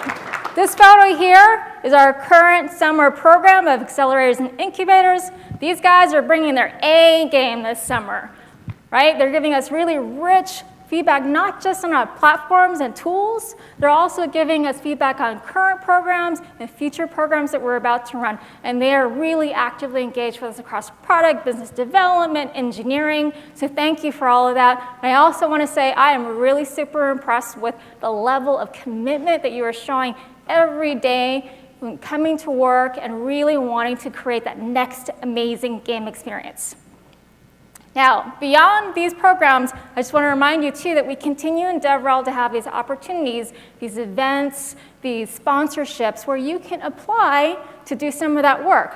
We post those on the Dev Forum, so I encourage all of you to consider those opportunities. All right, so also in DevRel, we now own featuring across all platforms. And so we are developing a program and a process around this, and we recently actually featured a bunch of mid-tier apps along with some old school classics, right? We've got Coalesce as well as Time Travel Obby that were recently brought back to life. And with this, we're giving love to new developers as well as some older developers, and also really to differentiate the content that we're featuring for our users to surface up those new games. And so we saw with this, our initial performance around this is we had some of these to have player counts that went up over 7,000%, my God. So that was pretty good. But beyond that, players are really actually happy. They wanted differentiated content. They wanted us to show them some new content to play. So you're going to continue to see us evolve this, and you'll hear from us more on those programs. Now, in education, many of you have been seeing some of the online discussions about the interest from third parties on using Roblox as a STEM education platform. And they're actually doing this. They've created programs all over the world, US, UK, even Australia down under, right? We're seeing active programs around this, which is wonderful. There's demand for curriculum. So I'm super happy to tell you that Genevieve, who just recently joined the team, is going to be focused on building curriculum that we're going to give away to schools, after-school programs, summer camps, to enable a broader set of new developers and scripters to come onto the platform. So we're going to continue to grow the community with new scripters and programmers. And then also under DevRel, we have what's called Information Experience, or I like to call it Information Experience, or IX. And Laker and Bakari and Brandon, our summer intern, Caliber 16, they are all focused on creating amazing content, whether you're an advanced developer or a beginner developer. And Laker today actually has a session for reaching the under 13 audience, which is our largest audience segment on the platform. So make sure to check that out. Now, when I started back in April, decided to run a survey to help the team sort of prioritize what we're doing with our online resources and content. There was a massive turnout. There was well over 600 respondents on this survey. So I thank every single one of you that actually did this. First question was, hey, how much do you depend on these online resources that we have for you? Big majority of you, 84% said, yeah, I use this regularly. The smaller percentage who said no basically explained, hey, I'm kind of taking a break. I'm still in the community. I'm not really using it right now. So thank you for that rich feedback on that. And then I asked you, hey, are you an advanced developer? Are you a beginner developer? Are you potentially an indie studio that's coming to us? And the vast majority of you guys said, I'm an advanced developer. And then a good chunk of you all said, you're a beginner developer. And there was an area to leave a comment. And in the comment section, many of you said, hey, I don't have a value here that applies to me. I'm a builder. I don't script, I don't code. And so thank you, every single one of you that left that comment for me, because you are half of what the success of any game really is about. So thank you for pointing that out. You are really part of that success too. And then in terms of age segments, I thought this was kind of remarkable to have such even breaks in terms of age groups. I thought maybe we were leaning a little bit on the higher end of the older groups, but you guys are really starting out young. So even distribution across 13 to 15, 16 to 17, and 18 to 20 age groups. And then I asked you guys, hey, help us prioritize where we focus in terms of these online resources and content. And what came out loud and clear from you is you want more advanced developer content, right? And then after that, the other thing that came out was, hey, we want regular communications from you on what's coming out, what the platform changes are, what the tools changes are. We're not getting enough communication from you guys. And then lastly, sample code. You wanted more sample code. And then you voted across a number of other items, but this list really helps us prioritize, so thank you. And then there was one last question, which was, do you have any other feedback? Now, normally when I have run developer surveys, there's maybe a trickling of comments that are in there. You guys left a lot of comments. I read every single one. And what percolated up from those comments was, number one, hey, you know, your API reference documentation needs some work. It's missing some content. It's, you know, not there. Can you fix that? So thank you. We are in the middle of fixing that. And access to dev forums, quite a number of you, big pain point. You applied months, in some cases years ago. There's a long queue that wasn't activated. And so that was loud and clear to make a priority. And then lastly, again, you reinforced, hey, I really want to know when you guys are adding things to the platform or to the tools. So we got all this feedback from you guys. What are we doing? Well, let me tell you what we're doing. First and foremost, we have implemented and activated a process around our developer forums. Thank you, Carlos and Justin, for doing that. And we have gone through the thousands of applications that were sitting in a backlog, and we have added hundreds of new participants into our dev forums. So thanks, guys, for doing that.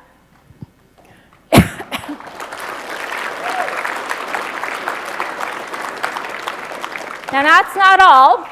It's not a once-and-done thing, and we have a new queue of more applicants. And I do encourage you, too, that if you are one of the ones that had an outstanding application and you still haven't been added in, go and use the new application process. There were some cases where he had no way of reaching you to let you know that there was something wrong with the review process for you. So reapply. I encourage you to do that. Now, the API docs. What we're doing there is what is often referred to as automating the APIs. And really, in simple terms, means that we're bringing the documentation process for APIs closer to the actual domain experts for those APIs, meaning those developers and engineers who are designing and implementing those APIs. So you're going to see a great improvement in content gaps and making sure that you have the content that you need to use those new API services and existing API services.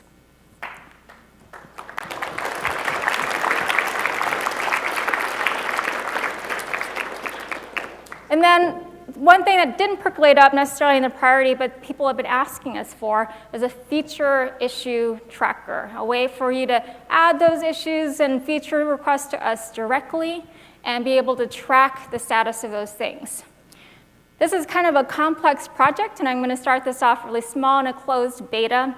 And currently what I'm thinking about doing there is actually formulating a developer council that will be one that we have new membership in every year, so that that developer council can act as a proxy for the broader community needs and synthesizing those feature requests and issues that you guys are having at scale. So you'll see more about that soon. And then lastly, again, release announcements percolated way up in terms of what we need to do.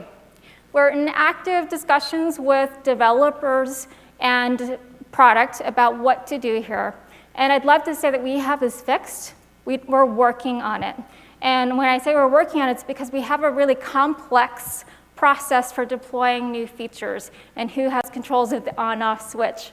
You have seen probably Dev Relations posting where we do know about new features as much as we can, but we need a little bit more of an efficient process in making sure that we get ahead of this and send you that information well ahead of time of these new features that are coming your way.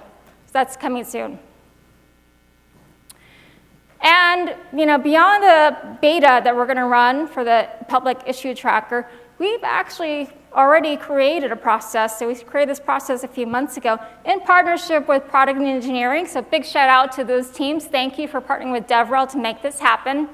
We have been culling your issues and feature requests in the dev forums, as well as collecting the features and issues from our top devs that are on site with us. And we're tracking this board here is only the very highest feature requests that you guys have been giving us. These are in progress, they're either being evaluated, they're in the backlog, and you can see that from Adam's presentation, actually, we've shipped a number of things, right? Like the particle effects and color break 3. So thank you to all you. It's because of you that we're continuing to improve the platform, and this is what we're doing to track and make progress around that. And then lastly, DevX. We've had a huge number of updates to our DevX program since the last RDC. In December, we added a new payment process for you guys called Tipalti. And so if you are a new DevXer that came in after that, you were invited to use this service. We recognize that PayPal isn't optimal for all of you, so this gave you guys a new option that was optimal for many more of you. And then in March, we had a huge increase in the exchange rate, which accrued to about a 40% increase.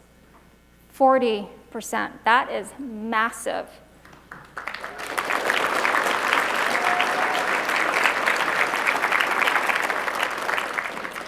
And then you saw in May that we upped the limits for cashing out, so much so that the top tier is possible for you to actually cash out $1 million. That is also incredible and huge.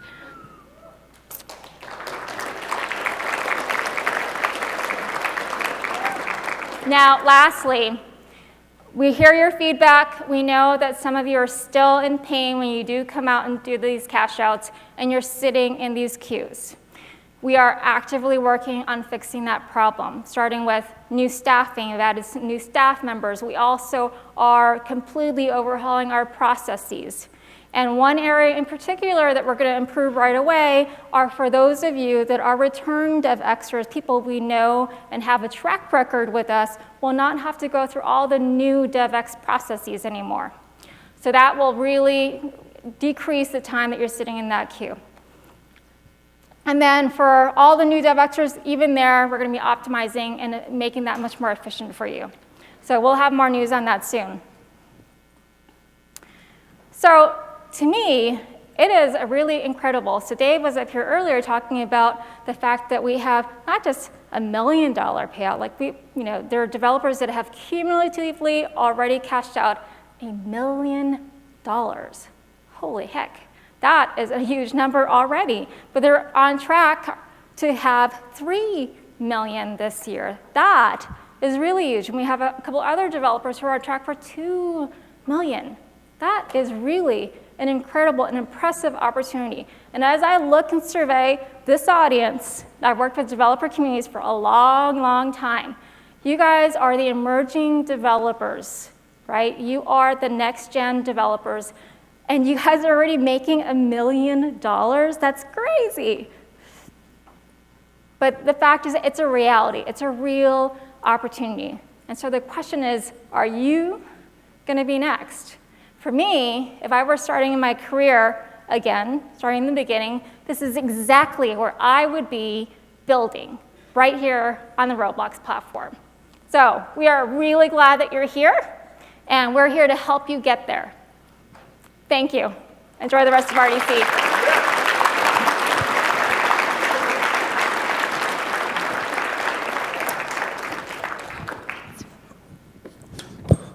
All right, everyone. Well, that's going to conclude the morning sessions, which means now it is lunchtime. So in a couple seconds, I'm going to let you go. Yes, lunch is exciting. It will be served out in the hall behind you, and while that's going on, we're going to be transforming this room into the 3 separate sections that will be the midday sessions. Now, before you go, I have a sweet announcement. For the winners of last night's raffle, please proceed next to the sound booth in the corner. I lied, over that direction where Maria is waving her hands wildly, and I'm not above pulling out my phone to read a text message with your names on it. So if your names are Evan Bear 1, Light Anderson and Cynical Chris proceed to the back of the room. We've got a lunch with Dave. For the rest of you, proceed outside and enjoy the food. We'll see you soon. You got 1 hour.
Your time is now. Stand up and make a move.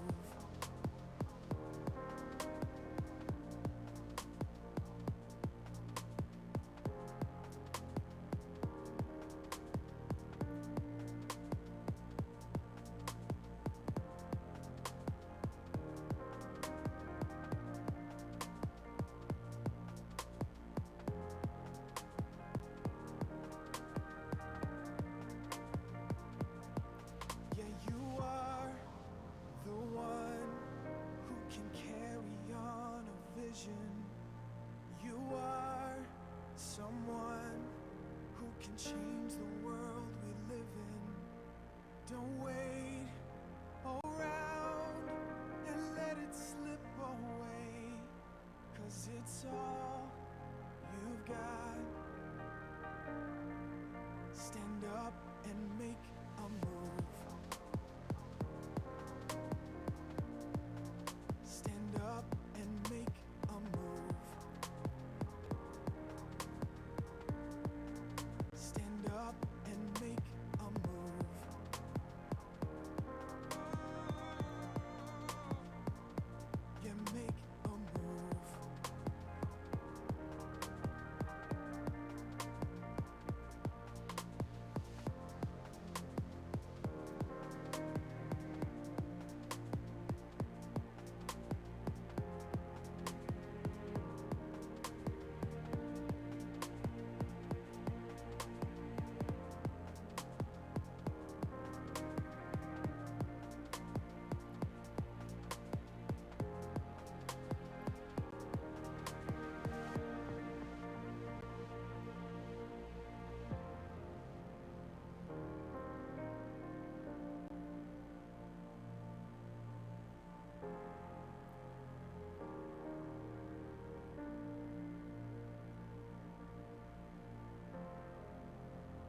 Hey everyone, what's up? Welcome back to the RDC 2017 live stream.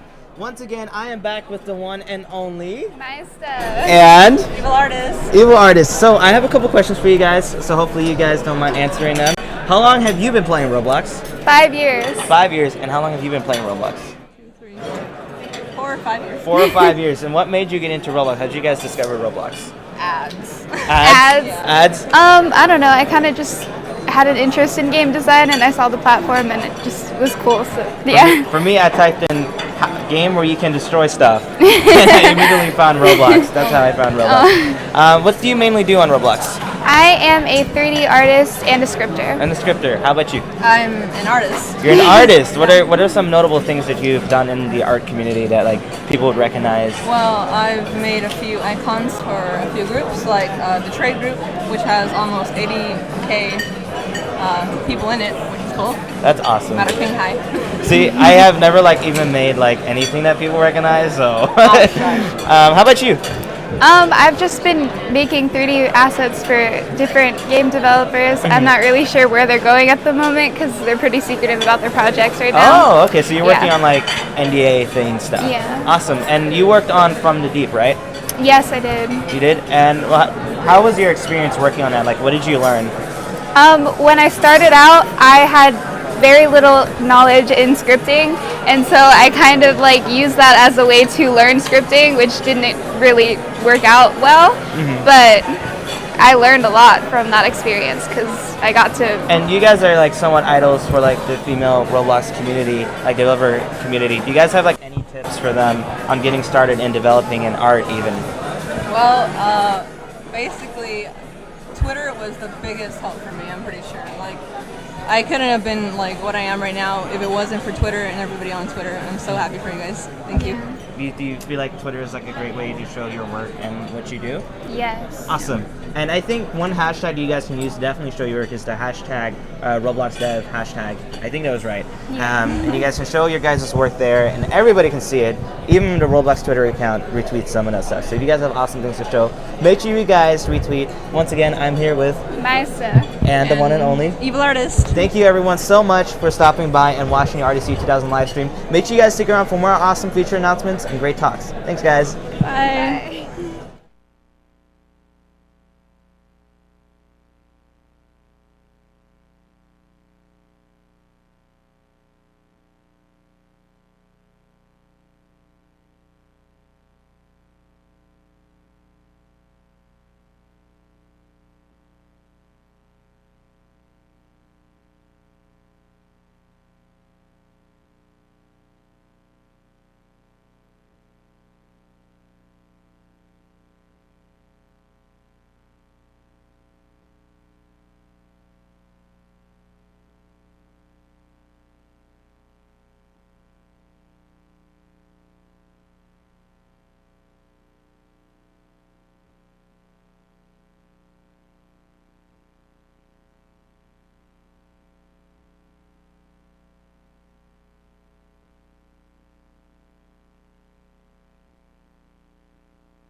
Some of them are here.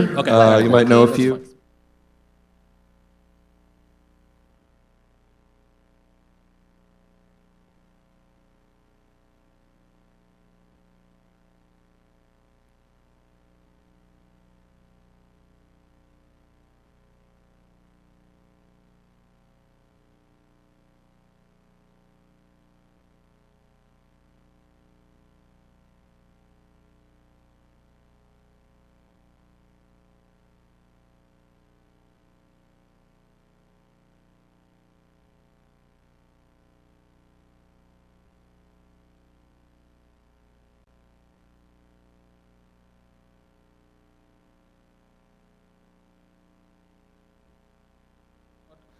You guys will be seeing more of what we have been building, and we can kind of go and dive into Q&A at the end. So please hold all of your questions. If you have them, I'm more than happy to answer them at the end of this presentation.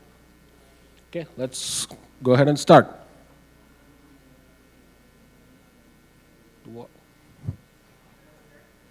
I do need a clicker.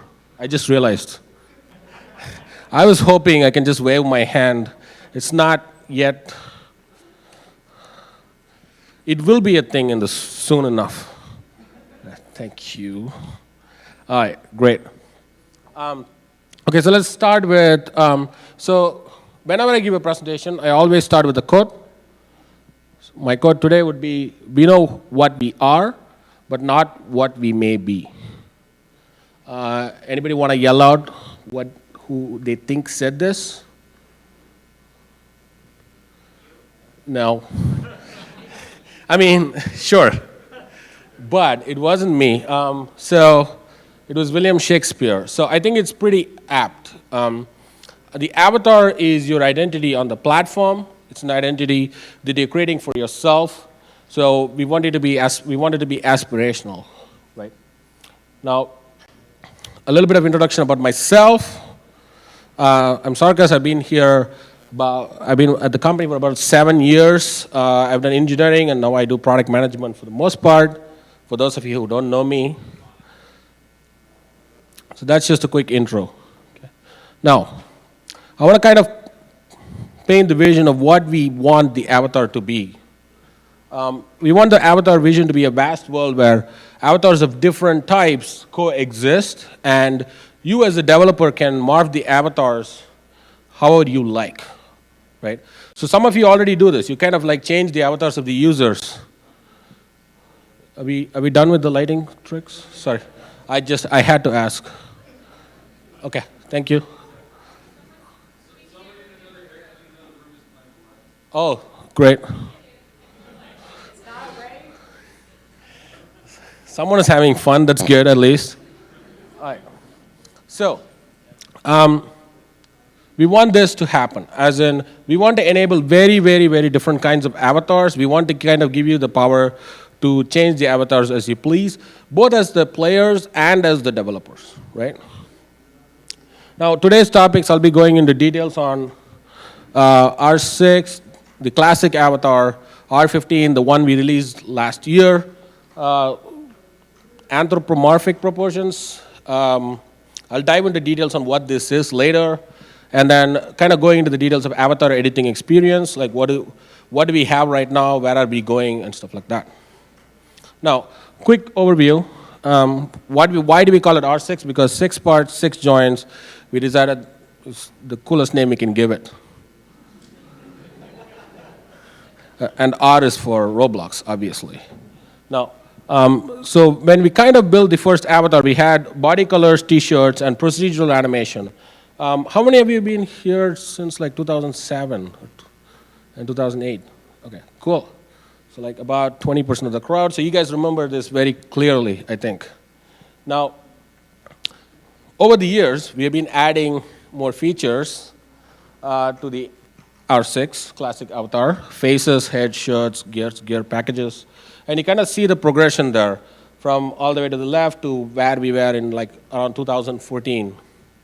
Now, this worked pretty well, but most of you kind of wanted more, and even the players wanted more, so we wanted to kind of build on top of this. Right, so this is an early it's called an early demo because we put the R6 in a smooth terrain. And this is kind of what kind of jolted us saying, okay, the avatar is great, but it doesn't kind of fit with what the terrain looks like, right? What the world looks like. They kind of need to mesh together. Most of you developers kind of pay attention to these things, hopefully. It kind of creates a disconnect if they're not. And then we rolled into R15 last year. So just really quickly, this is what happened. On the left, you have the same R6 transforming into R15, a little way more animated, folded, but the same proportions. The proportions did not change. And this also means like we can introduce new cooler stuff like scaling, animations, right? So there's double videos playing. You guys have two eyes, so you're gonna have to split your eyes between the two of them. And most of you hopefully use the avatar editor to kind of play around with these things. And these also kind of seamlessly work within the game world as well. So if you want to edit this or build your own, we want to be able to enable that for you guys. And then, of course, poses, right? So we have different cool poses that's happening right now. We want you to express what you're feeling with cool poses. There is more on this later, but roughly speaking, this is where we are. Now that's me. I'm floating, unlike the other people. So we built the R15 system to be very flexible. That's the goal. We want to enable player creativity. At the same time, we want to give the developers, you guys, the option to kind of tweak and turn on, turn off whatever you need in your games so that you can enable this stuff. So that is like a mocap animation of taken from, I think one of the developers also did this. It's very similar. I don't know if you guys have seen the video. This is like human animation on top of like the R15 avatar. We are playing around with this right now. I swear the frame rate is PowerPoint, not us. But yeah, so in general, you're gonna get this. Now, there has been a large amount of like, hey, I really need control over animations. I really need control over collision types from you guys in the forums. So we're gonna be releasing those real soon if it's not out already. And of course, more API control. We want to kind of open up the APIs, open up the controls to you guys so you can customize the avatar however you want for your game. So a player brings an avatar to your game, but you can customize what it will be. Now, of course, this is to kind of make you guys feel a little bad. So 75% of the chosen users are on R15. Only 25% of the games are on R15. I'm sorry, I couldn't hear you. I mean, I did, but Q&A is at the end. Q&A is at the end. So, 25%. Now, I understand why this is. There is a few things that's missing, so we are enabling that. There are certain things that breaks. At the end of this presentation, I'm waiting to hear more direct feedback from you guys as to what we can do for you so that you can get to where the users are, right? Usually you want to kind of go with your audience. So if most of your audience are in R15, you want to kind of go through that flow as well. Now, what has been happening in the background while we've been kind of improving R15, we are not kind of like saying, okay, R15 is the future. We want to go more than R15. Right? Anthropomorphic proportions. I stole the definition from Wikipedia, if you guys are curious. I added the word Roblox there, by the way. If you're curious if Wikipedia has Roblox avatar in it, probably not. Changing the Roblox avatar where it resembles a human form. So right now, a lot of you have spent a lot of effort sometimes to make it more humanoid. He's nodding right in the front. You see him raising his hand. Tomardi is raising his hand, but him too. So a lot of you want this. There is enough interest, and we want to enable this, right? So this is something that whoops. Thank you. I mean, you guys should follow me around. I drop at least 20 times a day, so that I get claps every time. That feels pretty good. So this is what we've been working on. Now, there is some challenges here to kind of seamlessly introduce it into the system, right? Like R6 to R15 was a toggle, like there's a toggle, but anthropomorphic proportions means you're gonna change it pretty differently. Like you guys have made a lot of content, the chairs, the doorways, the cars. You think of all the content you've made so far, and we have to try to make sure that this kind of works for all of that. And that's our goal. So here's a quick prototype demo. We have this, I don't know if that was super fast, so I'll let it play it one more time. So this is the anthropomorphic proportions. What quickly went by was the ability to scale from R15 to anthro. You don't have like a toggle. You can scale anywhere in the middle. You can be 20% anthro and 80% R15 to create a varied shape of avatars if you want. So we want to give this power to you guys, and the players, of course, to create their own type of avatars. But I'm not sure how to, what's the word I'm looking for? Rewind. Let's do this. All right. So there you're seeing an R15 to anthro slider that's moving. This is a content that is directly taken from like stuff that you guys have built, and it still works. Everything works. The demo place is actually available. You guys can try it out. I can send you guys the link. And almost all of the content that you made, 95% of the content you made will seamlessly work. And that's our goal here, not to rebuild your maps. And this also kind of gives us more defined genders, right? R15 is pretty, R6/R15 is pretty chunky. You have like, it's 80% broad as a stall, and that gets pretty hard to kind of get much better proportions, but anthro will do this much better for you. So, this is my favorite, one of my favorite things. All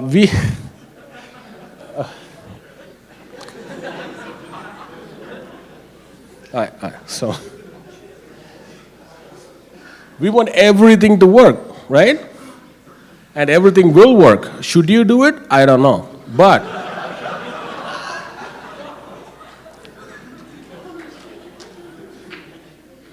right? So again, everything you bought, everything you have so far will seamlessly work, and they will work for the entire spectrum, not just anthro and R15. Anywhere in the middle will still work. Right? This is something we want. So we internally took a poll within like the people sitting in the back and the team, and most of us actually like the top middle one. I think that's what you guys are laughing at. I'm not sure. That's just a hunch. So we want backwards compatibility, right?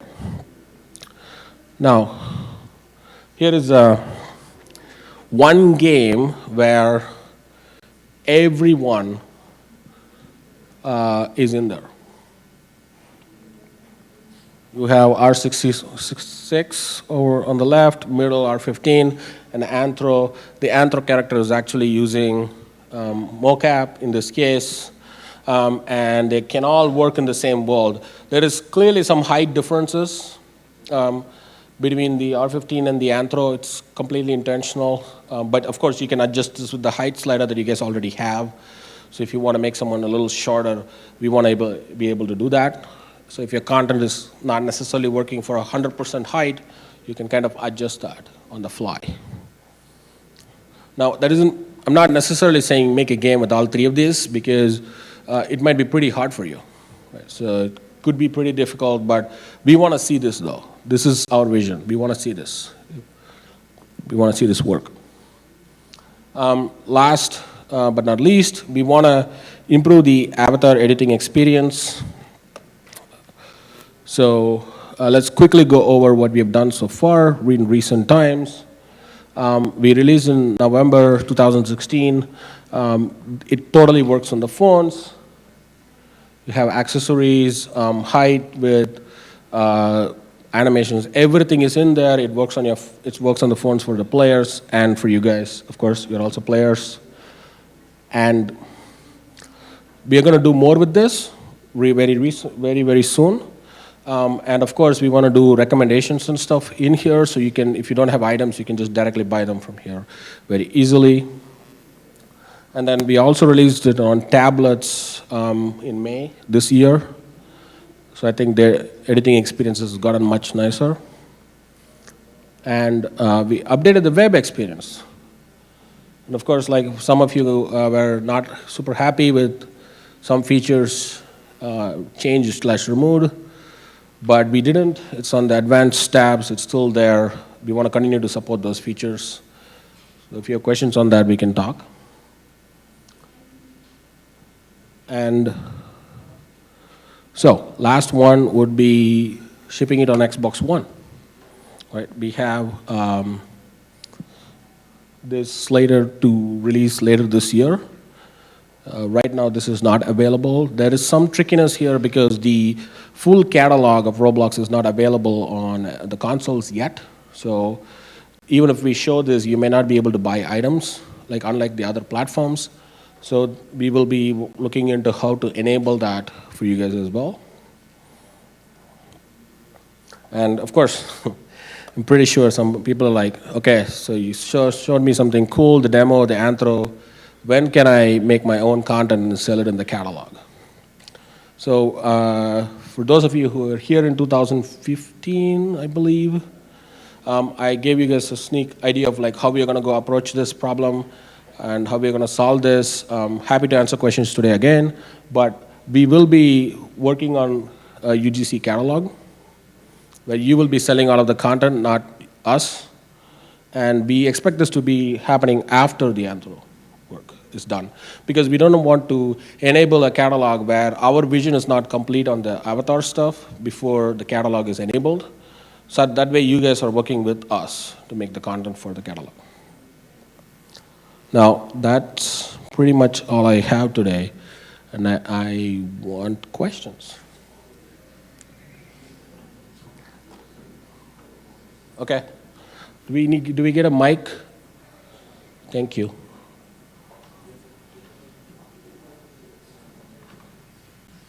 I kept it light on the new features. As you guys talk to me, I will be giving you guys sneak peeks on what those new features will be. So I'm curious how crazy the questions are going to be. Hello. So you showed actually the internal rigging of those anthropomorphic characters, the actual bone structure from like Maya and 3D Max. Will we ever be able to directly import that from Maya into Roblox Studio? Like, let's say we have a single surface character, a mesh part that's just one mesh for the entire character. Will we be able to actually like do vertex manipulation? Vertex information. Manipulation. Manipulation is vertex manipulation. I'm not particularly sure yet when we will roll that out, because currently our vision is to kind of enable both importing from Maya and Max plus using CSG avatars. Okay. So our modeling is slightly different from manipulating vertexes, right? So, okay. So roughly speaking, I don't expect this in the near future, but I think as we go forwards, we will definitely consider it. Thank you. Can we get the mic to that person?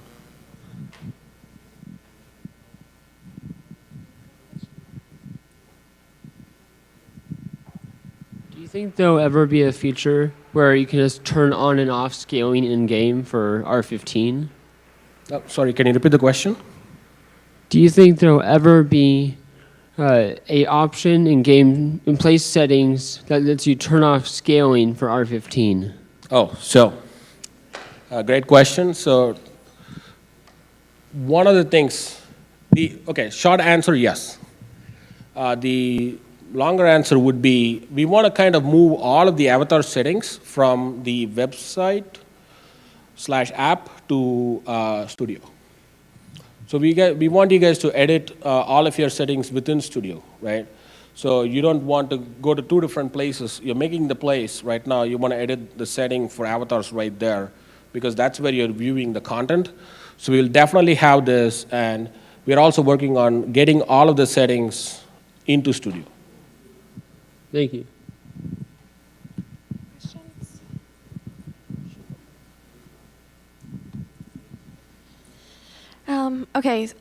So the demo place with the anthropomorphic proportions, does that include the female version?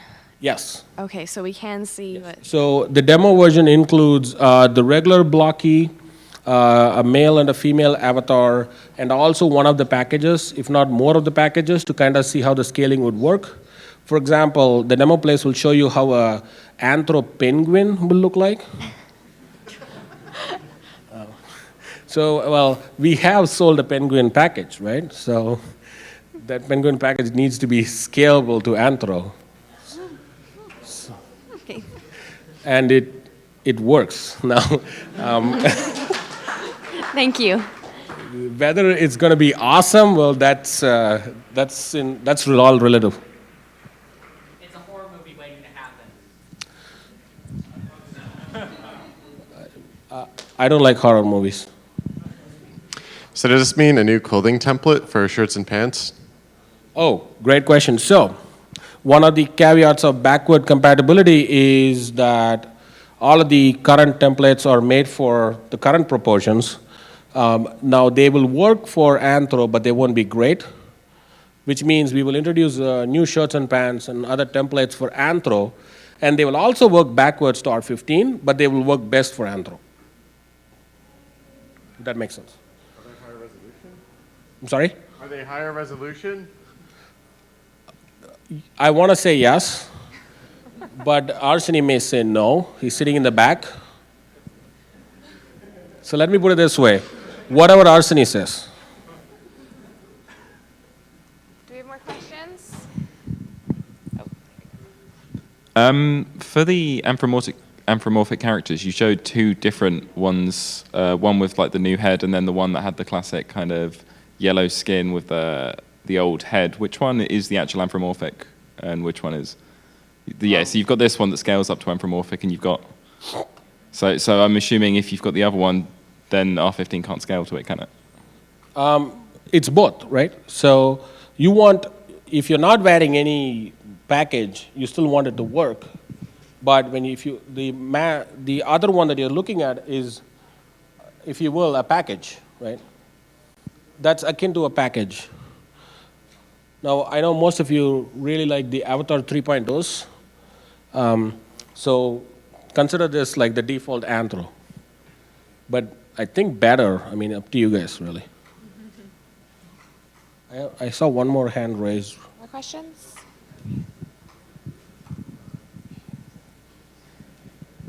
Are there any plans for like mesh skinning on the joints so there's no seams? Because they're really, really bad. Wait, I don't see them. I mean, I don't have my glasses on, but... So, we have internally debated this. The caveat is roughly the Roblox world, at least today, is kind of toy-like. The avatars are toy-like.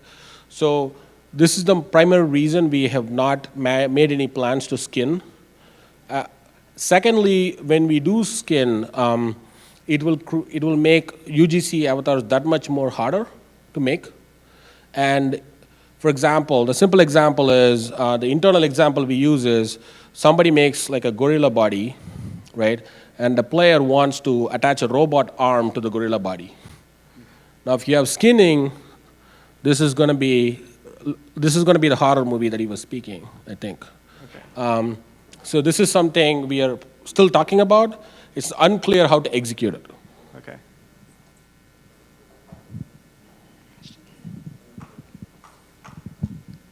So will games have be able to have all three different types of characters in them? Yes, yes. Okay. If you choose player choice, you will have not three types, right? Because it's a slider. Yeah. Everybody will look significantly different. Okay. And that's kind of what we're going for. If you're making a social game, maybe that's totally cool. That's kind of what you want. Yeah, and as you're able to change each character, like if you choose? Yes. Okay. So you can morph the avatars. We're working on how to exactly enable that. We do not want it to be like super code heavy. Right now, you will have to kind of figure out what you want and edit it in like at the joints level. We want to make it better for you, but we haven't designed the interface yet on how to do that.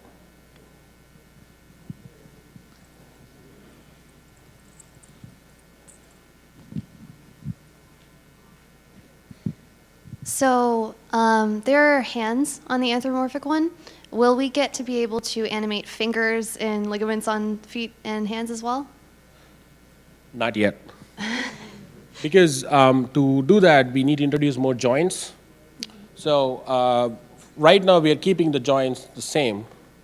And in the future, we want to introduce joints seamlessly, if you will. It is unclear at this moment how to easily do that and still enable it for like a blocky avatar which doesn't have any hands. The plate hands, I think everybody knows the plate hands, right?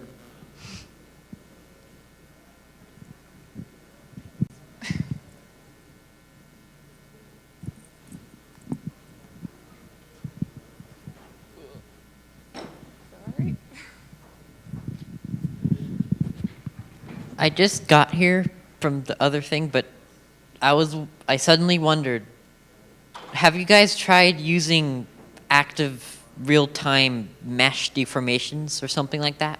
So it's similar to Marty's question. So mesh deformations, vertex deformations don't necessarily fit what we are right now. And we want to make sure that we will not make any decisions that will hinder the UGC catalog thriving. We are talking about this, not necessarily sure how to execute yet. So not yet would be the answer. There are like lots of features, but not necessarily there is no timeline on this one. I think we'll break in about 2 to 3 minutes. So you said UGC attachments or accessories, so people will be able to sell stuff, or? Yes. Wow, okay. Are you expecting a race to the bottom? Well, that's cool. I mean, you should, but we will be solving that, of course.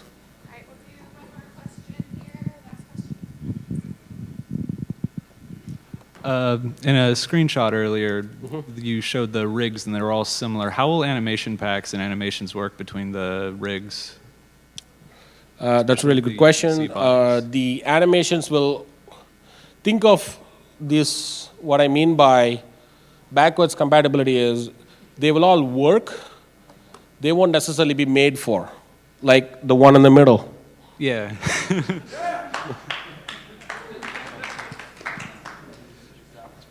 So they will all work, right? Everything will work great, but it won't necessarily look the best.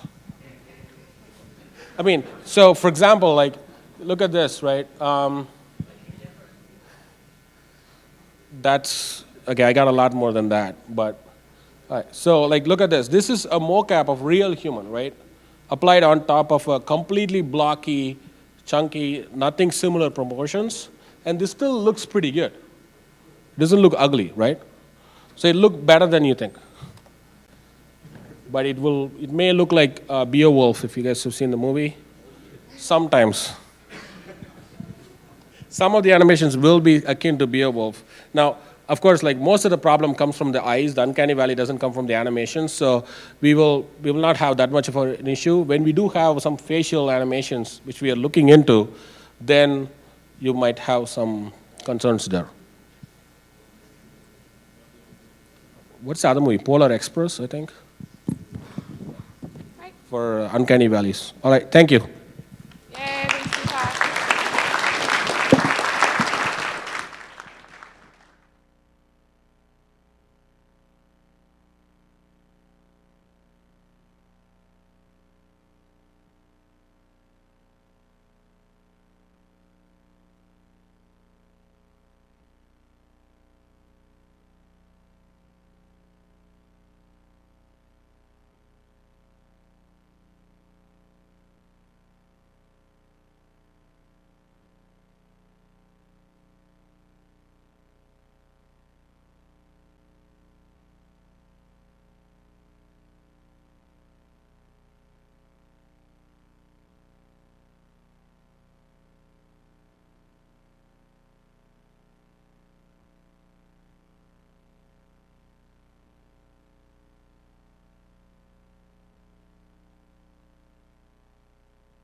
finally made it. I knew if we all just worked together, we'd get to this point. So yeah, so hey everyone, my name is Laker Sparks. I'm the lead content engineer on the developer relations IX team. That's a lot of words that basically says I do a lot of wiki stuff, do tutorials, how-tos, and what have you. Try to make sure that I can help you make the best games possible. And today, I want to talk to you, fancy, I want to talk to you about making kid-friendly games. And just to kind of a point of clarification, kid is kind of a broad word, but what we're really talking about is family-friendly games, especially for children who are under the age of 13. Again, these rules should apply to everyone, making your game accessible to everyone, but in particular, this is what we care about. This is a pretty big deal for us, and we think it should be a pretty big deal for you too. So let's talk about why it's important to you, why you should care in the first place. Because there's a lot of reasons to make games on Roblox. You may want to make it for yourself, want to make it for your friends, you want to become a big player in the industry, want to make big things, make cool games. But a lot of people that I talk to sometimes will skip over, oh, I want to make my games accessible to everybody. Some people are like, oh, I just want to make really cool games for just the hardcore PC crowd, want to only do it for adults and teens, whatever, don't care about these people. Well, you might be surprised at how important the kids on the platform can be to you. So one of the first things, and a really great opportunity for you, is we have a lot of sponsorship deals with external companies. You see a lot of our event games. Sometimes they're just like little one-offs where you put a little bit of advertising in the games, all the way up to times when these companies will actually approach us for custom games that they commission us to make, just from scratch. They're like, hey, we want to do something in your company. We want to make a brand new experience on the platform. We don't produce any of these in-house. We always use you guys. We use our development community to make these great experiences because we know that you have the talent and the passion to do this. And we really want to let you take advantage of these opportunities. And so you might notice on these lists of companies that we've worked with, a couple of big names like, say, Disney, Nickelodeon. A big theme that you'll see with a lot of these is that they are family-friendly brands. They like to cater to everyone in their audience. They like to, especially for younger people. And when we're trying to coordinate with these companies to figure out, okay, who are we going to help you approach to make these games? What existing games do we want to use? A lot of these companies really like to see very widely accessible games that everyone can enjoy. So, if you're making a cool game that's just for teens and adults, okay, that's fine, but a big company like Disney or something might not be as inclined to go after your game as something that's a little bit more accessible. So you might see these are by no means all the games that we sponsor. I don't want to insult your game if if it's been sponsored and we didn't mention this list. These are some games that get picked quite often just because they are really family friendly. They are just things that everyone can enjoy. They're great experiences that don't have any kind of like graphic violence or anything upsetting in them. They're just really cool, fun experiences. So let's get into some numbers. Hopefully they're not too boring. Hopefully they're actually really exciting. I was really excited when I started hearing about these numbers. So one of the big things is that now more than half of the platform are children under the age of 13. More than half of your players. And that's a number that's been increasing too. This is a really big segment of the population. And so, again, if you're trying to make a game that's like, oh, I'm all focused on adult themes, well, not adult themes. If you're, I didn't say that, you didn't hear it. If you're trying to make like a more mature, like aged up game, just understand that you could be leaving half of the players on the platform behind, more than half. So you might say, okay, there's a lot of kids out there. I think we all kind of knew intuitively, sure, there are a lot of kids on the platform, but how good are they as players? Like, do I really want them in my game? Are they useful players for me? Well, I'm going to show you a whole bunch of lines, and they have different colors on them.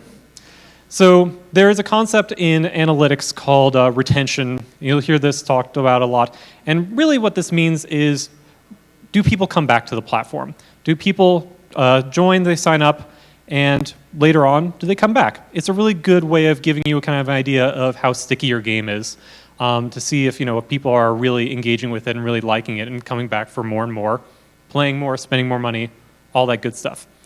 So in this case, I pulled some data for day 14, which basically means someone joined the platform 2 weeks later, are they still around?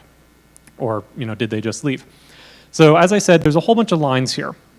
And what these lines are showing are various different day 14 retention of different age cohorts on our platform. And you'll notice that one line in particular is much higher than the others. The others are kind of like clumped together and probably more or less the same. But there's one line that's higher, specifically it's 20% higher. Those are the under 13 users on the platform. You can see that by and large, they actually retain better than the older audience. So you have these kids that come to the platform, they're the people who are more likely to stay and engage with their game, spend time there, grow your player base, grow your community. So they are actually really great players to have around because they'll stick around. So, I talked about there's a lot of players on the platform, they're really good players, but, you might also be thinking about the bottom line. A lot of you are professionals, you're starting studios, you're trying to do this to make money and you want to go after the people that are going to give you the most money, right? You want to make sure that you're getting a return on your investment for focusing on people. Well, it turns out that for monetization, more than half of the monetization on our platform comes from under 13 users. So, and this totally surprised me. I thought like, okay, they're kids, whatever, they don't really have much of a disposable income. Well, no, they actually do spend money, through family, gift cards, all that stuff. They actually do contribute to the economy. And you can see on this graph, in terms of the actual known ages, more than half of the income comes from under 13. There's a little data chunk there that's kind of a little bit ambiguous, not 100% sure the ages of that. But that means that it could even be significantly more than half the money on the platform is coming from kids. So again, when you're trying to think about the games that you want to make or tuning the games that you already have, again, the under 13 crowd is a very, very important segment of our population, and it's only growing. It's only going to become more important as time goes on. So you'll really be missing out a lot if you are not going after these users. So hopefully that's enticed you to think about like, okay, these are people that I should really care about and really cater my games to. Let's talk about some of the ways that you can make your games more accessible, and also I want to encourage you to use some of the technology that we've implemented to kind of help make sure that your games are kid safe, family friendly, all of that. So starting with content, there's a couple of ones that you should be doing anyway because they're in our terms of service, and if you don't do that, then you'll get in trouble. So the first ones are kind of no-brainers, no alcohol, drug use, nudity, provocative things. Those are just out on the platform. But I just felt it was good, good to reinforce this because again, family brand, kid-friendly, just really important that you understand that these are important things. You don't want to try to skirt those rules or try to poke around. See one guy pointing up. We can totally have comments later.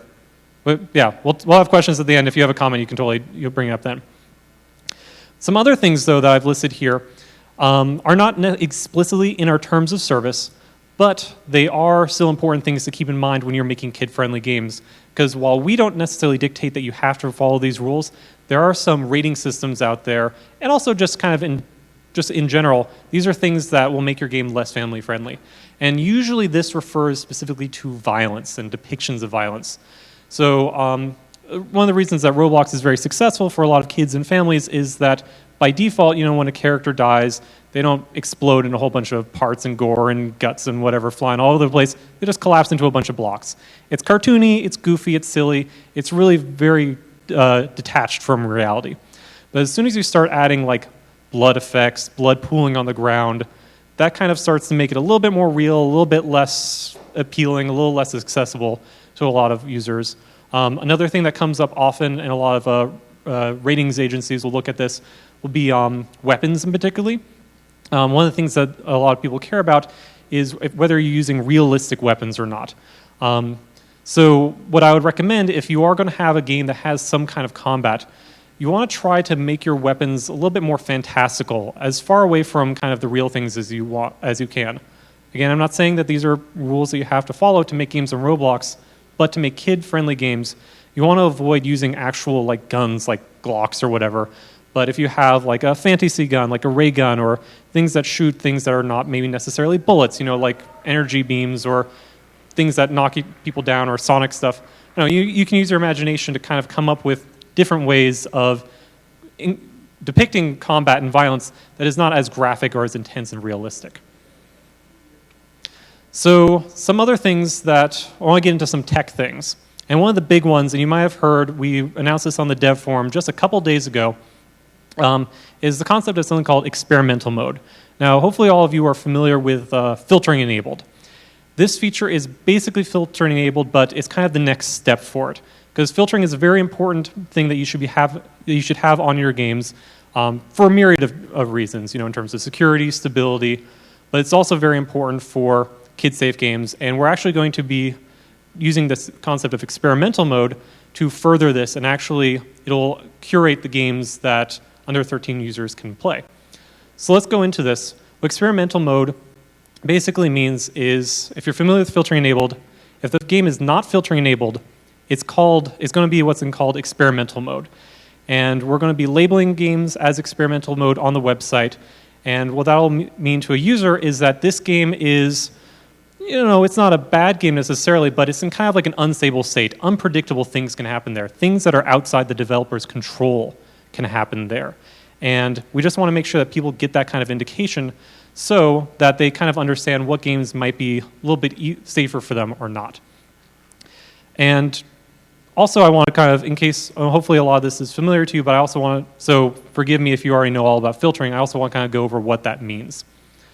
And so basically, really what's going on under the hood is we're setting up a client-server model where the server is authoritative.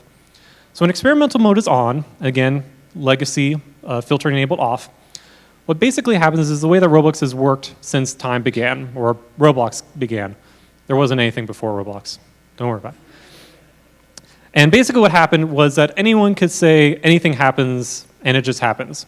So if a client says, hey, I want to turn the whole base plate pink, I want to turn the whole world into crazy neon lights, I want to insert all kinds of sounds and effects and models, whatever kind of content, they could do that.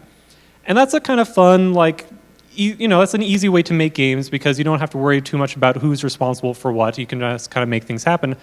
But that also leaves you open to a lot of vulnerabilities, because as much as we try to make the platform secure by doing stuff to the client, at the end of the day, the client's program is running on someone's machine. We don't have any control over what they're doing on that machine. They can insert anything that they want onto their client. They can run any kind of code they want. They can do whatever. At the end of the day, there's only so much we can do to kind of make that process harder. We just can't guarantee that people aren't going to be bad. So what happens when you turn off experimental mode is that basically we just stop trusting the client. And this is common for a lot of online models, for a lot of online games. And basically what happens is the client is going to say, hey, I want something to happen in the game world, and maybe in this case it's going to change the base plate pink. But what's going to happen is the engine is going to go, okay, you said that. The server is going to go, don't care. Sure, you can have the whole world pink, you can have neon, you can have flashing lights, you can have all kinds of things in there, but we're not going to share that with the rest of the players. We're not going to do, you'll hear the term replication. Basically means whether something copies from server to client or client to server. We're just not going to distribute these changes to everyone else. And so again, this makes your game a lot more secure because you won't have people inserting inappropriate images that get your game moderated or do all kinds of hacks and exploits. So again, this is a very important feature to keep your eyes on and to take advantage of. And there's more reasons than just you'll get better security, you don't get exploiters in your game. One thing in particular is it's going to help you structure your games a lot better. Again, I mentioned this works on a client-server model and a model where the server is authoritative. They get to say what's going on. And what this really does is it makes you structure your code so that the server and the client are doing the things that they're really supposed to be doing. Without filtering enabled, or when your game's in experimental mode, the server can interact with the player's GUI, or the player object, the client can make changes to the game world, and that's just kind of messy and mushy. It's much nicer to have very clean responsibilities for everything.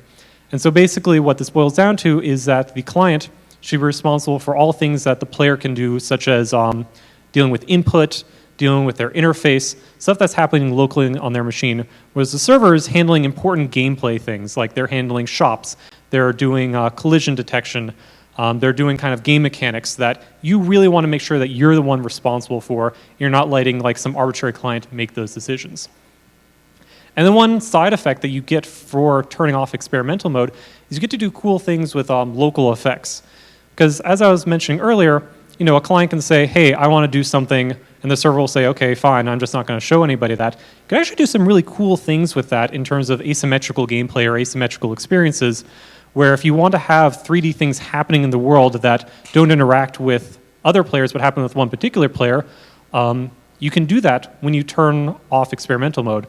A very classic example is if you have, like, say, a 3D interface you want to do, like maybe you're making a VR game, and instead of just having like 2D GUIs on the screen, you want to have like actual blocks and parts that they're moving around to manipulate the interface. You don't want that to show up to everyone else.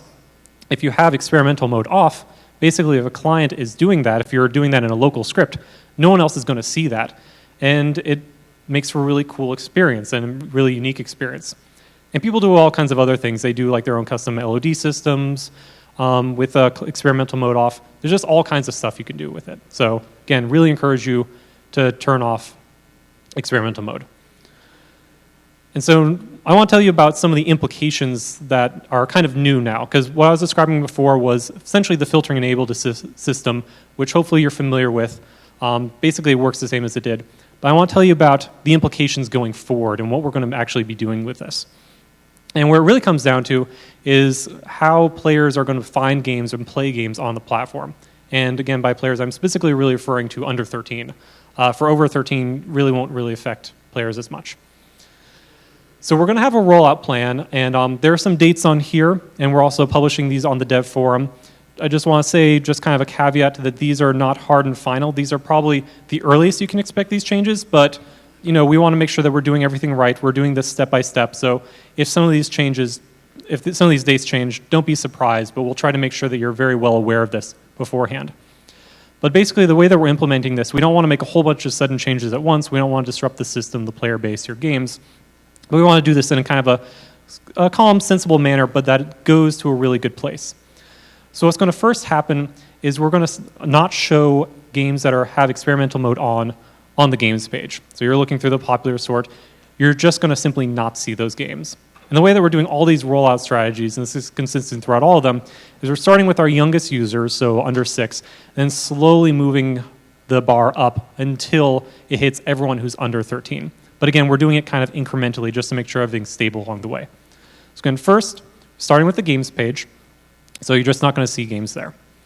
Next, we're going to work on the game search. And while we're not going to necessarily hide games on the game search, we're going to do two things. One is we're going to deprioritize them. So you're going to see search results higher that are not experimental. So again, kind of the more stable structured games. And then also we're going to have a label to indicate that a game is in experimental mode. What you'll see is just like how you see like the sponsored games. The game page, has a little label on the bottom. It's going to say experimental on that. I think there'll be some other messaging and tooltips to kind of keep people an understanding of what that really means. But again, they're going to be kind of set aside and deprioritized, so people are not going to be able to find them as easily, but they'll still be able to find them if they really like search explicitly for the name. But then we're going to get a little bit more dramatic, and we're going to make it so that under 13 users simply won't be able to join these games at all.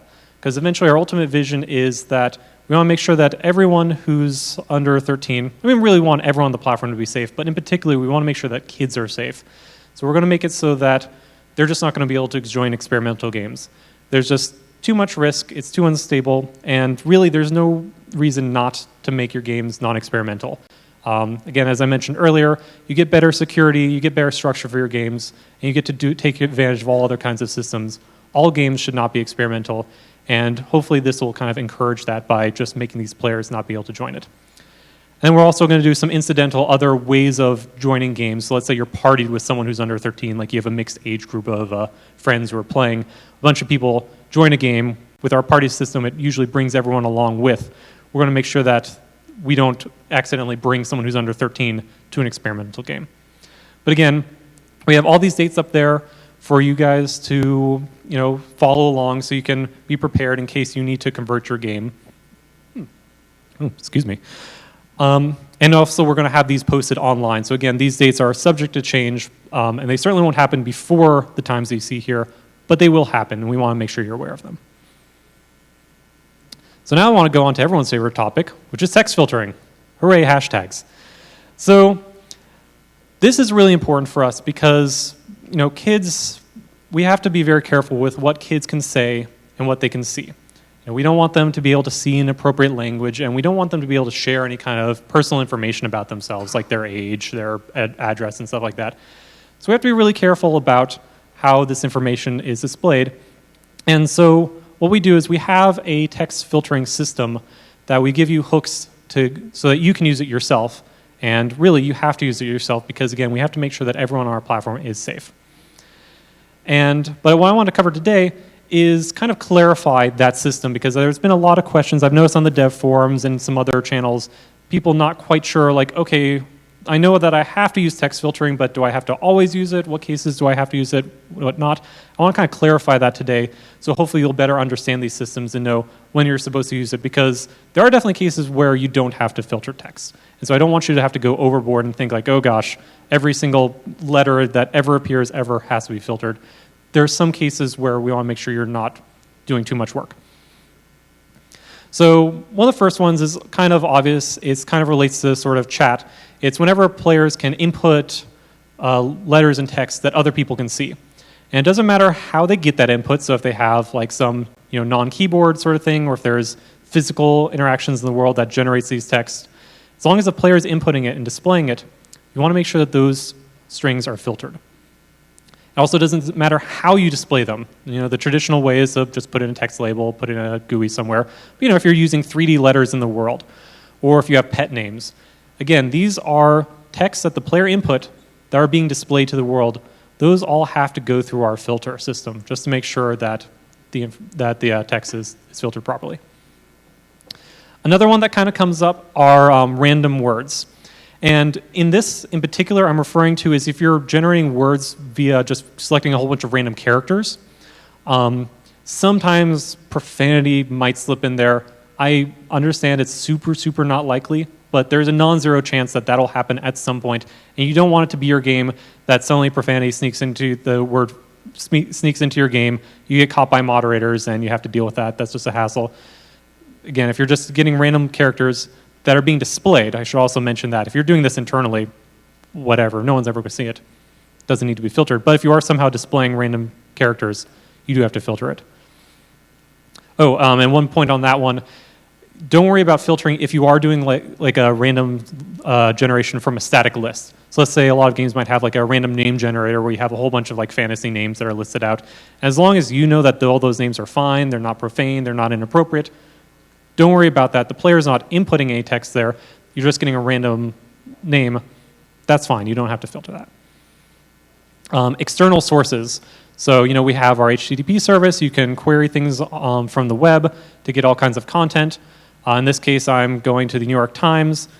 They're probably going to be pretty safe in terms of kid-friendly, but there's no way to guarantee that. If you're using a web service to get external content that you're not explicitly in control over, you just don't want to take any chances. Again, inappropriate things may come in, and again, one of the worst things that could happen is that can flag your game for moderation, and it's just a hassle. You don't want to have to deal with it. Another thing that's very important is stored text, and this really comes up a lot with, say, if you have like a messaging system or a chat system where you want to have persistent messages. So, if players are chatting, they leave the game, they come back and they go, oh, I want to see what I was chatting with my friend about just a couple minutes ago. But that means that you have to get the data from like a data store to get those messages. The way that I recommend that you do this is right here you see kind of what some people might expect the workflow to be like. Okay, I get a message from the chat window, I filter it, store it in the data store, retrieve it and display it. I would actually recommend doing it the other, this got rearranged. Sorry. I would actually do this in a slightly different way. I would always recommend saving filtering to just before you display your text. So if you have players chatting with each other, store the actual raw string that they chatted in. Don't save the filtered string. Filter it right before you display it. And the reason for this is that our filter is kind of a living being.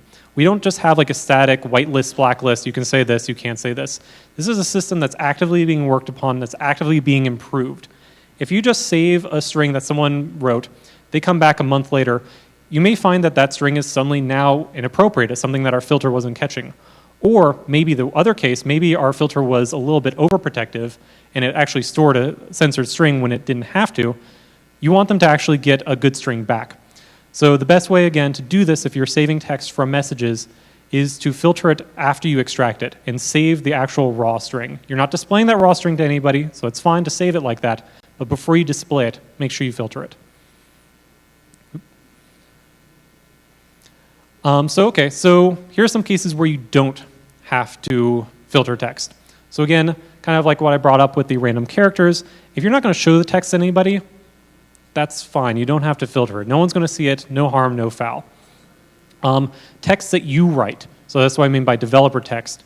So, if you have signposts in your games, if you have tutorial messages, if you have any kind of system messages, you're in full control of that. Your users aren't. We trust you that you'll actually make those. And, if you violate that trust, then moderators come in and do their stuff. But we don't want you to have to go through the hassle of having to filter all of your text because, you're in control of that. You should be responsible enough to put in good messages. And again, it just kind of reduces the overhead in your game so you don't have to filter every single literal string. And lastly, kind of a weird edge case is that players can see text that they write themselves. If they write like a bad word, that's okay to show it to them. If they want to see bad words, they can just open up Notepad and type in bad words all day and look at it and get all excited. I don't know. Maybe they do that. I don't know if kids do it anymore. But the point of this one really comes down to chatting and kind of the latency. Because whenever you're doing filtered text, you have to do that call from the server, because the server has to be responsible for going to our website and hitting our filters and doing all of that work. That takes a little bit of time. There's a little bit of latency involved in that call. So it's as soon as someone types in a message, if you just wait for the server to give you back the filtered string, that can actually give kind of like a disconnect to the players. They might say, I typed something and suddenly it's like half a second, I'm not getting anything back, I don't feel like anything happened. You always want to give feedback to your users as quickly as possible. So it's perfectly okay in your chat to, when someone enters in a sentence, just display it right then and there. That's totally fine. As long as whenever you're displaying that message to other people, you're filtering it.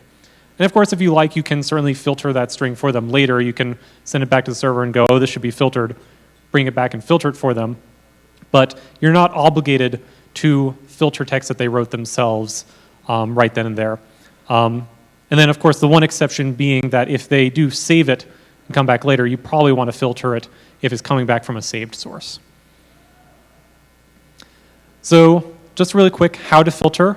This information is all on the wiki. There are some articles about it. We try to keep it really nice, clean, and simple. There's just two functions. There's filter string async and filter string for broadcast. And basically, the first one just says, I'm going to filter this text from one player to another, because we have different age groups and our filter is a little bit more sophisticated than just a whitelist, blacklist. Some people can say certain things, some people can't see certain things. So what filter string async does is it makes sure that it matches the age levels of both the participants of the conversation to make sure you get the most accurate message. Whereas filter string for broadcast is basically for if you're just displaying a message to everybody, like say you're doing like a pet name, or like a shop name, and you don't really know who's going to necessarily read it, then you'll want to make sure that, that you filter that with broadcast, because it just goes for everything. And also one thing is that these are web calls, so you do want to make sure you're doing proper error handling. You want to make sure these are wrapped in a P call, just in case for some reason there's like a connectivity issue, it may fail the first time, 1 in 1,000 times. Very unlikely. You want to make sure you're catching this, because otherwise there's a possibility that it can error. And if it errors, definitely do not just go ahead and send like the unfiltered text. If something fails, just try it again. Another thing that's really important is our chat privacy. We want to make sure that people are in full control over who they can talk to. And this is super important for users, but it's also really important for parents. A lot of parents want to make sure that they're in control over who their kids can talk to.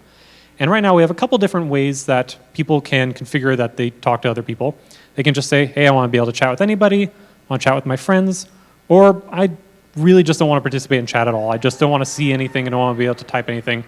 And all those are fine. You need to make sure that you respect the decisions that those players have made and those parents have made. Just because, we want to make sure that they get a consistent experience across the platform. It's not good if they go to one game and it respects their privacy settings, they go to another game, it suddenly doesn't. That's really bad. You need to make sure you're respecting these. So again, there's some confusion about where you need to respect privacy settings, so I just want to kind of outline those a bit just to make it hopefully a little bit clearer.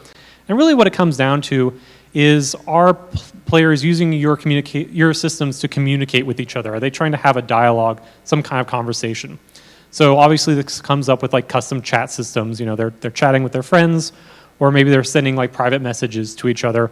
Those you want to make sure you're respecting the security settings, so you're not inadvertently having some player send a message to someone who doesn't want to talk with them. Some cases where you don't need to do this is when the messages, the communication really isn't intended for like a dialogue or discourse. So for instance, like pet and shop names, like sure, everyone can see those. You do need to filter them, of course, but you don't need to really check their privacy settings. Anyone can see a pet name, that's fine. Or if you have like pre-canned messages, like, you know, you might have like a thing that makes you say hi and put like a speech bubble above your head. Really hard to kind of have a meaningful dialogue with those sorts of things. So you don't really need to worry about privacy settings there. So if you have those in your game, feel free to let everyone use those systems. They're usually not too bad. You know, there's definitely lots of edge cases in between. But again, remember the spirit of this is, can people talk with each other? Can people communicate in a meaningful way? And if they can, if your system is like these but a little bit different, a little more advanced, just understand that we just don't want to make sure that people are talking to people that they're not supposed to. And we also just have two functions for this. We have can user chat async, can someone chat at all, and can users chat async, can these two people chat with each other. Just use these again in those situations that I outlined before, and like the text filtering, they can fail. So make sure you're doing proper error handling, and definitely, if that fails, if the call fails, don't let them chat. Just assume that people cannot chat with each other or cannot communicate with each other. That should be your default case. Only let them communicate if we explicitly say that they can. So I want to kind of wrap this up by just giving you a little bit of reasons why this is super important to us. Like I explained, hopefully why it's important to you, some tools you can use. I just want to give you a little bit of background on some of the reasons that we find it's very important, and some of the checks that we use to make sure that they're there. So first of all, Roblox is a family brand. We want to make sure that this is accessible to everybody. We want to, be like a great toy company. We want to be like Disney. We want to make sure that everyone can enjoy the platform. So it's really important that everyone feels safe and secure. We want to make sure that kids are having a good time. We want to make sure that parents trust the platform and that they want to let their kids go onto the platform and spend a lot of time there, make friends, have a great time. One of the big things that we are regulated by is this thing called COPPA. And you might hear us talk about this from time to time, and sometimes it's used a little bit incorrectly. I want to just make sure it's clarified. This has to do with what's called personally identifiable information for users.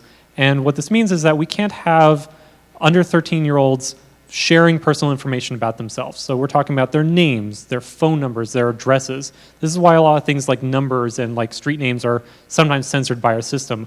We have to make sure we're very careful that kids don't share this information, because legally we can't let them share that information. We have to make sure that is very protected, very important. One of the things we help use to make sure that we're complying by COPPA and we're not sharing people's information is this thing called KidSafe. You'll see this seal on a couple of different websites. You'll definitely see it on ours. And this is a service that we work with to make sure that we're COPPA compliant, that we make sure that we're protecting kids' privacy information. And on top of that, KidSafe also gives us some more metrics to help us understand that we're kid-friendly outside just the bounds of COPPA. So, just making sure that we're just a kid-friendly site, that we're accessible, that parents can trust us. And so we work very hard to make sure that we keep this, because, again, it's just a good signal that we're a great company for kids, great company for families. Another thing that comes up will be some rating systems. So Xbox, mobile apps and such, they all have different rating systems. And we're trying to make sure that we keep those as low as possible, again, so that people understand that this is a platform for all ages. And a lot of things like violence and profanity and stuff like that, those can lead to higher ratings. So we just want to make sure that keep these low so that everyone can enjoy Roblox.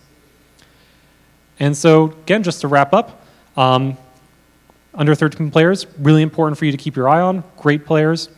Catering to this crowd will give you a lot of opportunities for sponsorships, give you a lot of money.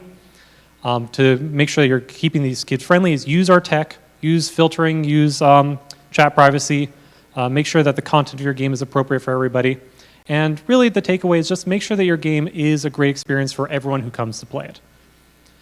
And with that, I'm going to wrap it up, and I want to go ahead and open the floor to any questions.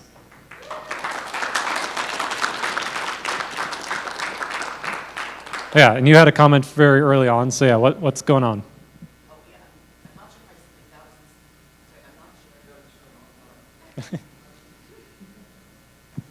Yeah, I kind of forget that question, but I have another question. Are realistic-looking weapons allowed that damage unrealistically? There's some logic in there. Did you say realistic weapons that damage unrealistically? Yeah. I mean, it's a fine. There's not really a hard and fast rule explicitly for this. That's probably better, I would say. If again, a lot of companies and brands and rating systems will care, particularly about things like the names and the depiction. So if you can start to again abstract that and make it less real. So even if it's maybe modeled after a real weapon, which I'd recommend to try to stay away from, definitely don't give it like a real name like the actual gun is modeled off of. And again, the most safe way to do this is to make it a little bit fantastical, make it a little less realistic, a little bit hyper-realistic. Again, I'm not saying you can't do these things on Roblox, but if you want to make sure that your game is really accessible, I'd just say play it safe, try to make it as unrealistic as possible. And definitely effects are a great way to make sure that they don't seem as violent. So yeah, excellent question. All right, we have time for one more question. Anyone? Down in front? Yeah. Sure. Other developers. I'm not a game developer. I'm actually a YouTuber who makes kid-friendly content videos. And I realized that while I was making videos, many of the games do not allow chat to be turned off. And as a content creator who makes videos, it's very important for us to have the ability to have chat turned off, because when we're making videos, some people who knows us, they follow us and they say inappropriate things because they know it's gonna get in the video. So if you guys can make games and make sure that chat can be turned off, that will be great for us, and it gives us better chance for us, it gives us a higher chance of playing your game because we have more control over what it's being seen in our videos. That makes sense. No, that is fantastic. Thank you so much for inputting that. And yeah, and I would definitely, just say, expand that to any kind of system in your game, so, she was saying chat, anything, I'm imagining we're just extending this to any place where they can put text on the screen. Anytime you can make sure that's a little bit more safe and secure, and that'd be great. And yeah, if you can make sure that people can opt out of those systems, that can be really helpful again for those particular users. So yeah, thank you very much for that. That was great. All right, that wraps it up. Give it up for Laker. All right, our next sessions are starting very soon. Can I borrow this?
I think we're live.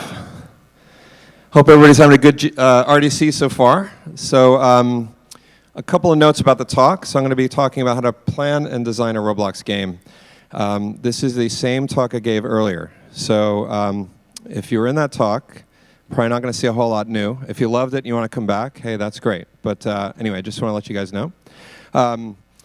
The talk is designed for developers of all levels. There is some content, if you're a very experienced developer, you might be familiar with. But I guarantee you that no matter what your level, there's something to be learned from here. And this is just a rough guide. This is not a set of instructions that if you don't follow these various steps, you're not a real game designer. What I hope that you guys come away with is you step back, you think about your craft, you think about how you design games, and maybe you find some tools or some interesting processes that you can apply to designing your game. Okay, so let's begin. I want to say hi to all the Twitch followers out there. So, plan and design a Roblox game. Now that's a very big topic, very difficult to talk about in half an hour. So I'm going to be moving very fast. So all you guys playing Roblox on your laptops, if you don't pay attention, you're likely to miss out on quite a lot of great information. All right, so first off, who's this guy? Why should I listen to him? So my name is Michael McHale. I'm a director of product. I run gaming apps and also a team called Player Experience. We work on various tools and technology for developers to make their game more fun, things like controls and cameras and so on. And the gaming apps are all the various different types of apps like the mobile app. Here are some of the companies I worked for. I have been making games for more than 20 years. Here's some titles. If you know some older games, you probably recognize a few of those. This is probably 1/10 of the games I've worked on, but they represent console, PC, mobile, free-to-play, so I've worked on a lot of different types of games over the years. All right, so this is the overview of the talk. Again, this is all about some methods and tools you can use to help you design your game. So, I want to start with a little image here. This guy probably started, had a lot of enthusiasm, a lot of energy, was really excited, and he went for it. Didn't do a lot of planning up front, didn't do a lot of thinking about what he really wanted to do. And about 10 seconds after this photo was taken, I can't imagine what the end result was. So what I'm encouraging everybody to do is really think about your game design up front and do a bit of planning before you just dive head in, otherwise you might end up like that guy. All right, so we're going to start from the very beginning. And even before you start designing your game, one of the most important questions that you can ask yourself is, what game am I actually going to build? So let's go through that. One of the things you can think about is, what are your goals? What are you trying to achieve through this game? Are you trying to hit some of the top charts, be the most popular game on Roblox? How important is money? Do you want to earn revenue from this? Are you trying to pay for your college or make this your job? We have quite a number of developers who do this now. You'll want to approach things very differently. You want to spend more time in your monetization. How about something innovative, groundbreaking, something that all the other developers in Roblox go, oh my God, that's amazing, including Sorkus, who he hates everything. So if he likes your game and thinks you did something cool, that's pretty awesome. The other thing is, what if you just want to make a game to learn, right? To get some experience about the platform, learn a particular part of the tools. That's super useful. Or you just want to make a fun game for your friends and family to kind of hang out, right? That's a good reason. So I'm going to really cover and assume that all of you want to make a successful game, meaning kind of top of the charts. And so we're going to approach things that way. So you want to think about, what are the most common traits in the games that tend to be really popular on Roblox? First is multiplayer. So obviously, on Roblox, all your games are multiplayer by default. And a big part of that is the players are part of your gameplay. Players are very unpredictable, so you get a lot of really neat emergent things happening from their behavior. We do have solo games on Roblox. They don't tend to be quite as popular as the multiplayer ones. Another thing is social. Is your game social? Meaning, do players get a chance to interact? Do they get to chat? Do they get to talk with each other? Do they get to cooperate? If your game is an action game, are there downtimes? Is there lobbies, or are there safe zones where they get to kind of hang out and talk? If you do have a fast-paced action game, give your players a chance to kind of cool out and hang out for a bit and talk shop. Okay. Also, player experience and status. So whether it's customizing your avatar and expressing yourself, or in tycoon games, I'm building a base or I'm building an amusement park. There's a lot of great self-expression that happens within Roblox games. Of course, we have a great physics simulation, so you can use that in your gameplay. There's a lot of games that really take advantage of that. And then no game is complete without fidget spinners, of course. Okay, that is a joke. Let's get rid of fidget spinners in games, please. All right. So consider the game genre you want to enter into. So obviously a lot of different genres, and the type of genre you go into, you have different types of things you want to think about. So first off, is there a genre that isn't prevalent in Roblox? Maybe it's popular on other platforms that you really haven't seen it on Roblox, right? That's an opportunity. Or if you do go into a genre that's popular, okay, then you really want to think about, okay, how am I going to be competitive? If I go into something where there's a lot of games that are in the genre, can I do something new? Can I do something unique? And can I build the absolute best version of this genre? So a good example recently, a game that all of you guys know, Jailbreak. There was a prison genre, so to speak, and these guys, I think, elevated that. Now they have the #1 game in Roblox. So it can be done. Okay, so I have an idea now. Is this a good idea, right? How do I vet this? How do I know that, okay, this is going to be something really worthwhile?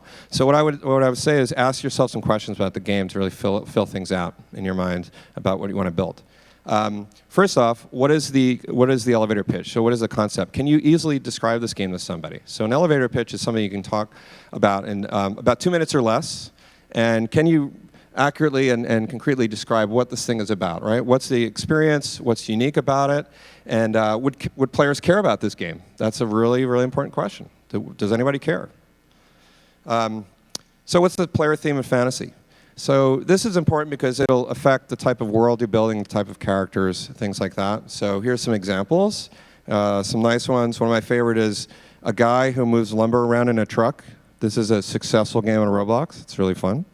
Anyway, so think about the type of theme and fantasy you're going to exhibit in your game, and that'll actually affect your design. The other thing is, what are the player actions in the game? So here's a lot of different types of actions a player can take. When you think about these are the things that our players are doing moment to moment. So this will impact the type of mechanics you have, right? So if you have a sword fighting game, it's very different than a game where you're adopting and raising a cute baby. And so your mechanics are going to be totally different. All right. Most important question. I assume everybody in this room, assuming everybody's a game developer, you have tons of great ideas, right? I come up with ideas all the time. I'm in the shower. Oh man, this game would be awesome. Why this game? Why make this game? You have ton of ideas. I can't answer that for you. You have to answer that for yourself. But it's a really good question to think about because you're going to spend a bunch of time, so make sure it's the right one. Okay, so now we figured out, I know what game I want to build. What I recommend is start documenting your design, right? Sometimes you want to dive in.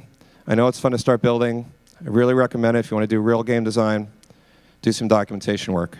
So I'm going to go through this here and give you another analogy. So this is a guy who did some planning. Things are looking good. Awesome, handstand, safe landing. It's because he planned ahead, right? This guy got going, didn't have a good plan, lost control. Be this guy. All right, so I'm going to tell you how you can be that guy. All right, game design document. This is some of what goes into a game design document. Doesn't cover everything. It's what I'm going to cover today. There's lots more. Your maps, your environments, sound, audio, story, lots of stuff can go in there. Again, I have 30 minutes, so I'm going to go through some key stuff up here on the board. We already went through the common questions, right? If you ask yourself all those questions, put them in your document. You already started. Okay. Another thing I want to mention that I find very useful. When I'm writing a design document, I don't have all the answers, but what I try to do is write an outline. Because if you have an outline, you write your sections, I know what I have to come back to, and I can always look at it and go, oh, I haven't done that yet. I really need to think about my leveling up system or something, right? So write an outline, come back to stuff later. Okay. So here are some tools so you can get started, kind of kickstart your game design. This is called a gameplay narrative. I really like this because you have to think about the player experience up front. So what this is basically storytelling. So you write it in prose, and this helps you explore your game idea. And you want to tell it like a story. So I'm a player, and I'm doing this, and I run into a dungeon, I'm fighting a dragon, these kinds of things. So you want to think about what kind of experiences the player should have when they're playing the game, what kind of emotional responses they're getting. Are they scared? Are they happy? Are they excited? Are they tense? So this is a really neat thing that will help you kind of flesh out your design. So another thing I absolutely do 100% of the time, a lot of the big developers do, is something called game pillars. So game pillars are not a set of features, it's a philosophy and a strategy around your game. Especially if you're working with a bunch of other team members, and let's say you're the lead designer in your game, or one of the main designers, you want to be able to kind of really make sure your team understands what game we're building.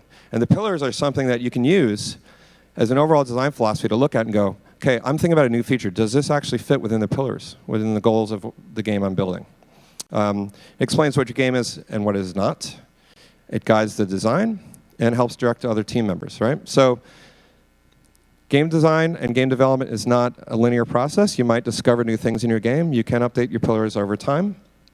Keep them updated as part of your strategy behind your game. Here's an example of a game that probably many of you know, Destiny. It's a fun game. These are their pillars. You can see there's not a single feature there on the list. So I'll let you decide whether they were successful or not, but this is illustrating exactly what they were trying to achieve with their game. So I'll pick one, for example, a new experience every night. They have a system where they give you daily missions and weekly missions, and so they're kind of changing the content. So that's what I'm kind of talking about. This is a great example. Okay. Obviously, a game has a lot of features. You want to list those out. If anything else, put it in an outline form. Again, allows you to come back later, fill them in. Here's some examples.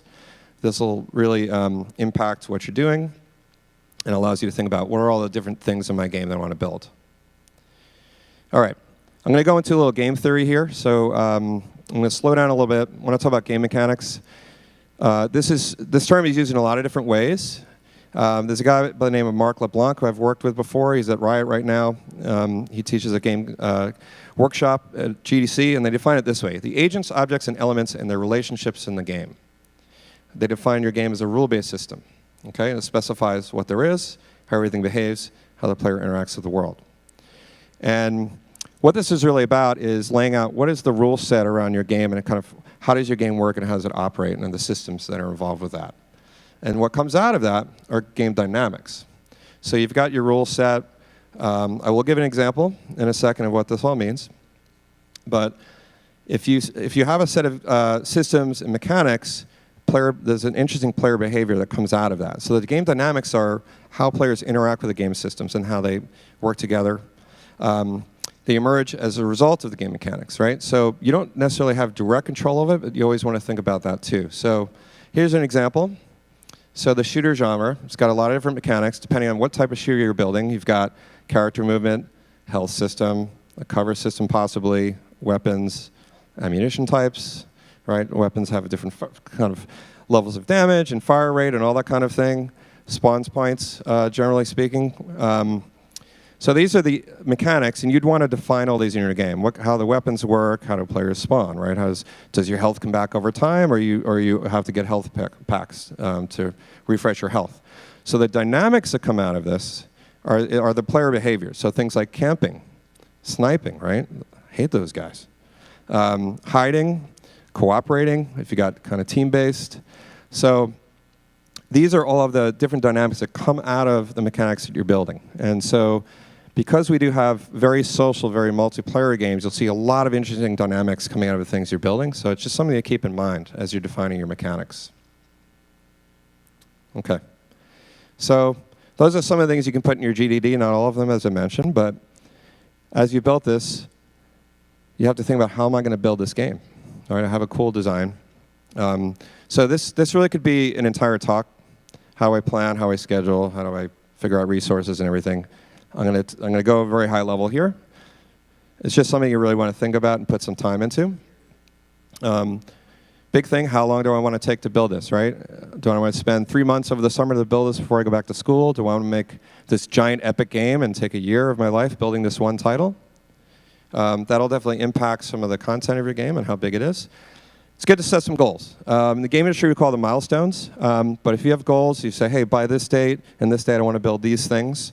That'll kind of push you along, especially on those days you're feeling tired or lazy or whatever. Oh, I got to hit this goal on this date. It'll keep you going. Also helps you track how you're doing, right? If you do have a set time by which you want to achieve things. The other thing you want to think about is, are you going to go solo? Are you going to be one-man army building the most amazing game, or do you need some people to help you out? And part of that is thinking about what your strengths and weaknesses are, right? What am I good at? I'm a great scripter, horrible builder. I got to find some people to help me build some content. So think about those things up front, and then think about the additional people you need to cover those things. Okay? All right. So this is really big. I made it its own slide.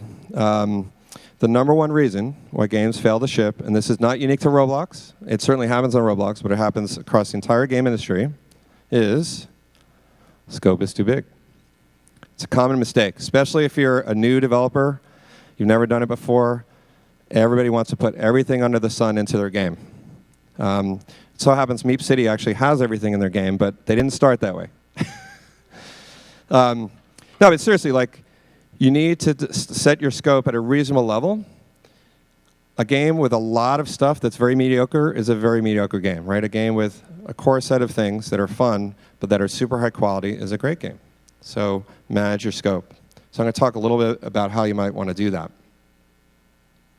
So think about your MVP or your minimum viable product. So that is defined as basically what is the minimum amount of content mechanics that I can take and then ship and be certain that my game will be successful, and I really can give an example of what the game is going to be about, right? There's lots of stuff you can deliver after launch, after, in updates, but what's the core of my game? And define that. Because if you run out of time, you want to make sure at least that you get the MVP work done. So think about how long it's going to take to build the core mechanics, how much content and assets you need, depending on the type of game. If it's an MMO, open world type game, you might need lots and lots of content, right? That's going to affect your whole development process. So think about that stuff. And then again, when I talk about scope, keep a running list of things you could cut. If you run into schedule problems, if you're running out of time, you want to hit certain dates, prioritize what you're doing.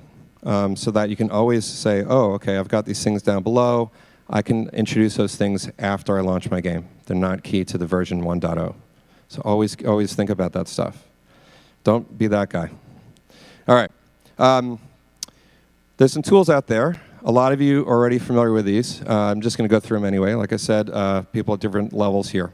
So these are a bunch of different tools you can use. First off, obviously Roblox Studio, but there's a lot of Studio plugins that are out there. Ask your fellow devs, what do they use? There's a lot of cool stuff that actually adds functionality to Studio. Definitely when I talk about design documentation, use great tools.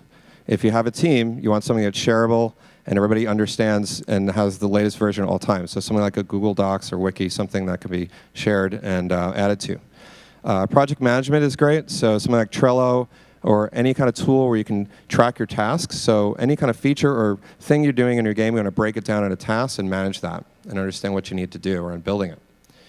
Communication. If you have a team, you guys need to agree on where you're going to communicate. Discord, Roblox chat, there's Skype, there's other things. As long as everybody understands and you have set times in which you talk and meetups, you want to make sure there's lots of great communication between team members, especially most of our teams are virtual, right? People are not working in the same space, so you need great communication. Also, if you need to find team members, there's lots of great ways to do this. We have an amazing Twitter community. We have dev forums if you're in the dev forums. Of course, you're at RDC. Some of the best developers on Roblox are here, so you want to mingle. If you're looking for team members, this is a great place. But these are some places you can go to find resources and people to work with. Okay, so let's get into some of the fun stuff here. So I love pre-production. So pre-production is the very beginning of the game before you've figured everything out. I like using rapid prototyping. And so I'm going to go over kind of some of the things you want to do early on when you're in pre-production, you're starting to build your game. Before I talk rapid prototyping, I'm going to talk about risks. It's really good to think about what are your risks up front, right? What are the things that might make my game fail or the things that are going to be really hard to do? Do them first, okay? Is there a new game mechanic that no one's tried before? If no one's done it before, it may not work. You don't know. You have to try it. So do it early. Is there a new piece of technology that I need, or is there a certain part of the Roblox technology I've never used before? Work on that stuff first, right? Don't go work on the little things. Take on the big things. Make sure you de-risk your project along the way. So the reason why you want to do that, right? Some of this stuff may not work out, right? The technology might not be able to build it, or it may not work the way you want. Mechanic may not work properly. You want to pivot. Much easier to do that early on because you can adjust your design. If you built a lot of the content already and then you realize, oh my God, my main mechanic, it doesn't work, it's horrible, right? Like, you're in trouble. De-risk your project as much as you can. Okay. So this is what I like calling finding the fun. You want to find the fun early. Don't wait till late, right? What I would recommend, again, get your game mechanics up and running early, okay? Controls, everything's got to feel good. Don't worry about the assets. Don't worry about it making it look great. Apologies to builders out there, but a fun game is always going to be fun. A game with great art that's not fun is something that people are going to play once and then leave, all right? So find the fun early. Spend the time to do it. Fail fast. Get your mechanics running. Iterate a lot, right? Figure out the things that aren't going to work. That's what I mean by fail fast. Everybody fails at first. Nobody builds the thing the first time, and it's like, it's perfect, right? Test early, test often. It's obvious. Keep iterating. Okay, don't lose hope. Your first, like I said, your first thing you build is going to be bad. Happens to everybody. Keep working on it. The other thing I would say, it's not quite about rapid prototyping, but, and by the way, I practice all of this at work. So I'm working on things like mobile controls and things, and we'll do 3 different types of controls per day, like really quickly, right? It helps inform us what we're doing. What I would say is, if you're working on a game that you personally find fun, that you're passionate about, is a genre that you love, you're probably going to do a much better job. If you're trying to figure out a genre that might be popular, that you don't particularly like, but you're like, oh, people seem to like horse riding games. I don't know anything about them, but I'm going to make one. Probably not going to be as good, right? Work on games that you personally like playing, that you love, because that passion will come through, and that actually expertise and your desire to build that will come through in your game. All right, so got my game mechanics going. How do I keep players engaged? How do I keep them in the game? How do we keep them coming back? Obviously, a game is not just a fun mechanic. So a few things along the way I would recommend as you're kind of thinking about your game. Design it to be easily tunable. So what I mean by that is don't hard code things, right? Use variables. Have levers that you can use to adjust things. Good games become great games through tuning and polish. And so you want to make it easier for yourself to do that. So you don't want to hand change every single number in your code. So set up variables, think about how your game is organized and how you might use variables to help you out. So here's an example. So this would be a game where you have a bunch of different enemies and different enemy classes. So you could set up things like global, class, and by entity level. And so you could have one variable that adjusts all the health for all the enemies versus a certain type. Let's say there's a zombie faction versus a very specific entity. This will allow you to tune your game much faster if you set things up ahead of time. So do the prep work. It'll save you a lot of time down the road. Okay. One other thing I'm going to note, we think this way too. When I came to Roblox, I looked at it too hard to adjust camera and adjust controls. Right? What happens is if you make changes, that immediately becomes custom. It prevents you from getting updates to player scripts and things. So we are currently working on this. So we want to serve up parameters so you can get going quickly, tune the game how you like, and also we want to make sure that you can edit player scripts and change just a part of it and make sure you continue to get updates. So I'm super excited about that. Okay. So this is something called a core loop. You want to think about this. Thank you for Alex for a great example here. So he made a game called Dodgeball. It's got a very simple core loop. You go through a lobby, you play around, you earn XP, you level up, and you go back. So really a core loop is a group of activities that a player is going into and repeating over and over. You want to make sure that's fun, because if that's kind of the main activity the player is doing, if it's not fun, people aren't going to stay in your game for very long. Part of this is how complicated is the loop and how long your session times are. So this will impact how long it takes to actually make progress in your game. So how long it takes to sit down and actually play through before I feel like I've made some progress. That comes into play when you think about platforms. So players are likely to have a longer session time on console, on PC, and then mobile probably the lowest. So mobile users, you can have a session that might be only in minutes. And so if you have a really long loop and you really want to be marketing yourself to mobile players, maybe you want to shorten your loop and think about how can I get my game so it has a shorter session time so I can jump in for a couple of minutes and feel like I've made progress. Depends on what platforms you're targeting. Okay, another thing, how does the player progress through the game? So if you make a kind of a mechanic, you don't really think about long term, is there stuff down the line the player can do? Again, it's really going to be hard to retain your players, keep them coming back. So what I would recommend is think about things like, do I have a tutorial at the beginning to explain things? Do players earn currency? Do they earn XP? Are they progressing? Is there progress over time? Do they have access to new content? Right? So ultimately what you want to do is think about, are there goals that I can set, that I can give the players, the carrots that continue to pull people through? Give them reasons to come back, always, and make sure they're clear. For bigger games, I generally set immediate short-term, medium, and long-term goals. Ultimately, it's up to you how you approach this, but you want to make sure your goals are clear and the player understands them. Right? If they don't know there's a cool new section of the game to unlock, they won't know that they're working towards that. Okay. One other thing. Design your game for live updates. On Roblox, you probably don't want to have a game that has a really hard ending. When you have live updates, it keeps players interested, keeps them coming back. So you want to design and architect that with this in mind, right? Is it easy to add content the way your game is built? Does it make sense? Anticipated demand around your game. So what if my game's successful? How long is it going to take to build content? Sometimes what you can do is think about even front-loading some of this, and when you're ready to launch your 1.0, have some stuff already in progress or save some content so that as players engage with the game, you already have some stuff ready to go. So within like a week or two, you can go boom, bunch of new content. Players go through content very quickly, so it's something really to think about. This will continue to make sure your game stays fresh and players keep coming back to the game. So all the top games, you'll notice almost to a T, every single one of them continues to update their content.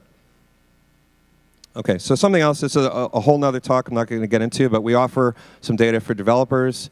Use it, run some tests in your game, see how it impacts things like session times, check your data, understand what's happening in your game. Okay, there is a talk of monetization, so I'm not going to go into this in depth.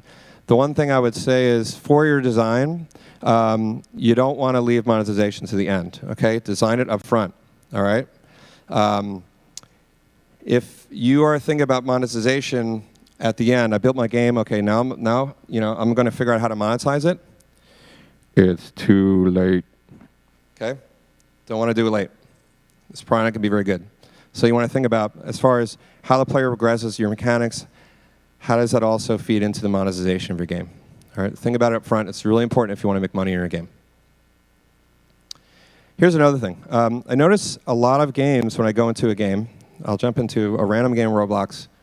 I have no idea what I'm doing. And there's a bunch of players running around. I'm getting killed or something crazy is happening. And I get frustrated and I might leave. I really think it's worthwhile putting some effort into helping players get through what is called the funnel. So of all the players that come into your game, how many players actually make it through and then make it to the second session, third session, et cetera.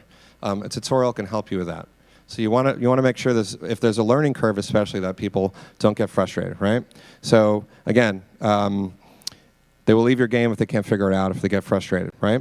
The other thing, is there a way you can teach your game without feeling like a really heavy-handed tutorial? So things like a quest system where you're giving rewards for doing things.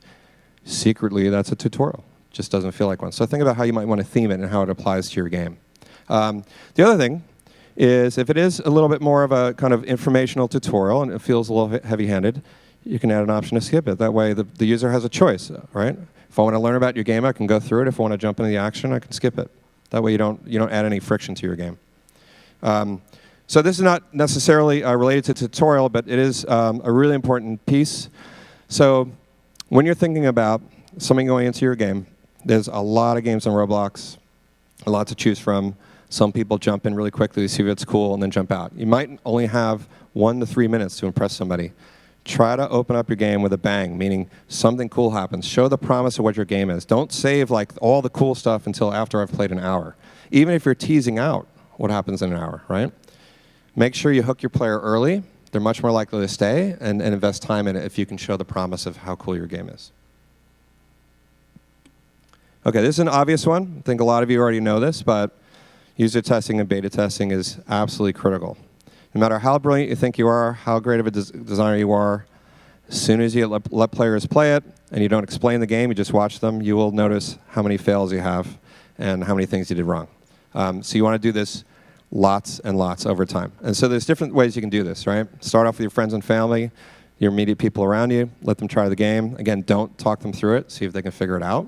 That's the way you learn. We have other developers and our Roblox forums, et cetera. There's a lot of developers that can give you really helpful feedback. They're really willing to kind of review your game and check it out. And obviously, they're very knowledgeable. You probably get great feedback there. If you do have a good social following on Twitter or other social networks, you can turn your game live for a very short period and invite everybody in. Hey, everybody jump on my server, right? Just to get some feedback. It's a great way to do it without kind of having a full launch. The other thing is Roblox is very friendly to early access and to beta type launches. As long as you make it clear that, hey, this is an alpha, it's going to be buggy, you're welcome to try it and give feedback. So as long as you say that up front, players are really excited to actually try your game and help test it and give you feedback. So use the community. So I'm going to end with this. So this is a really great chart. And so what's depicted here is the journey, the emotional journey that you go through when you're making a game. And I wanted to bring this up because if you're making a game by yourself and you don't talk to a lot of developers, especially if this is your first RDC or if you've made games before, you might not realize everybody goes through this, including the top developers. They're making console games, PC games, everybody. So really what happens is you start off and you have a great idea. You're in the shower and, oh man, I got this game. It's got rockets and explosions. It's going to be awesome. Yeah. And then you start trying to build it and you realize, oh my God, this is really hard. This is way harder than I thought. And so you go through and you realize the scope and how much work it's actually going to be, and it starts weighing down on you. And there's a point you will hit, every developer hits, where things are not fun. The mechanics suck. The game sucks. I suck. Everything sucks, right? It feels bad. It does. It feels bad. So I want to tell you, everybody goes through this. Everybody goes through this. And you have to persist, and you have to get through it.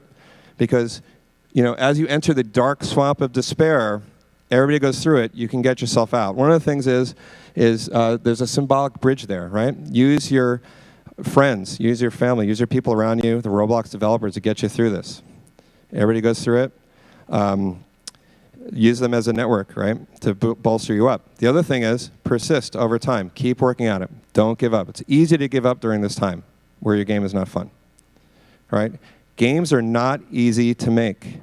The only people who really understand this are people who make games, who are the people in this room. I understand this. It's hard. Push through, right? There's a point by which you'll start coming out like, oh man, actually, hey, this is starting to feel pretty good, And then you keep going like, hey, my friends, they keep wanting to play my game. And so there will be a point where you come out of this through a lot of hard work, a lot of effort, a lot of iteration, where you will make a great game. Okay, so push through that. And I guarantee you will have something great at the end. So thank you very much. I will bring up our final slide, and then we're going to take some questions. So again, my name is Michael McHale. You can connect with me on Twitter, Roblox Totally, and we'll hand off to the floor for questions. Also, anybody in the Twitch universe out there who has a question, I invite you to type some questions in too, if we can do that. Okay.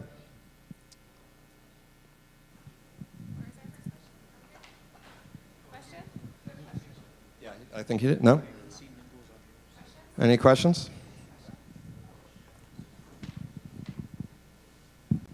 Hello. Do you think that people would react better to and be more interested in a tutorial with audible content, like a person telling you what to do instead of just being plain text? So that's a great question. I think audio design is a very underrated art form. I really think great audio matters. Some people don't play with their sound on, especially mobile players. So what I would say is yes, with an asterisk, right? Because you want to make sure that both the audio and some kind of on-screen display actually tells you how to play the game. If you are targeting mobile, you can't guarantee people have their sound on. It's just the way it is. But I would encourage you to do so. Certainly, if you have a great narrator of your game, it just immediately makes it more immersive. More questions?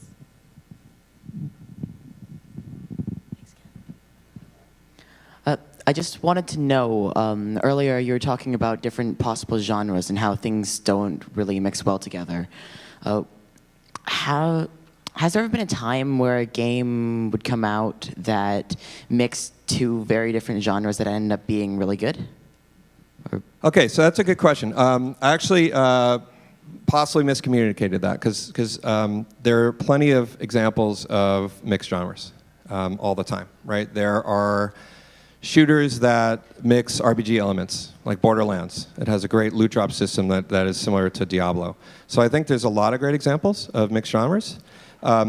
Really, the point was more about thinking about what genre you're entering into and kind of what level of quality you need to hit to be competitive. So if you're going to make a shooter on Roblox, for example, there are a lot of shooters. There's some really popular ones. How is yours going to be better than everything that's already there?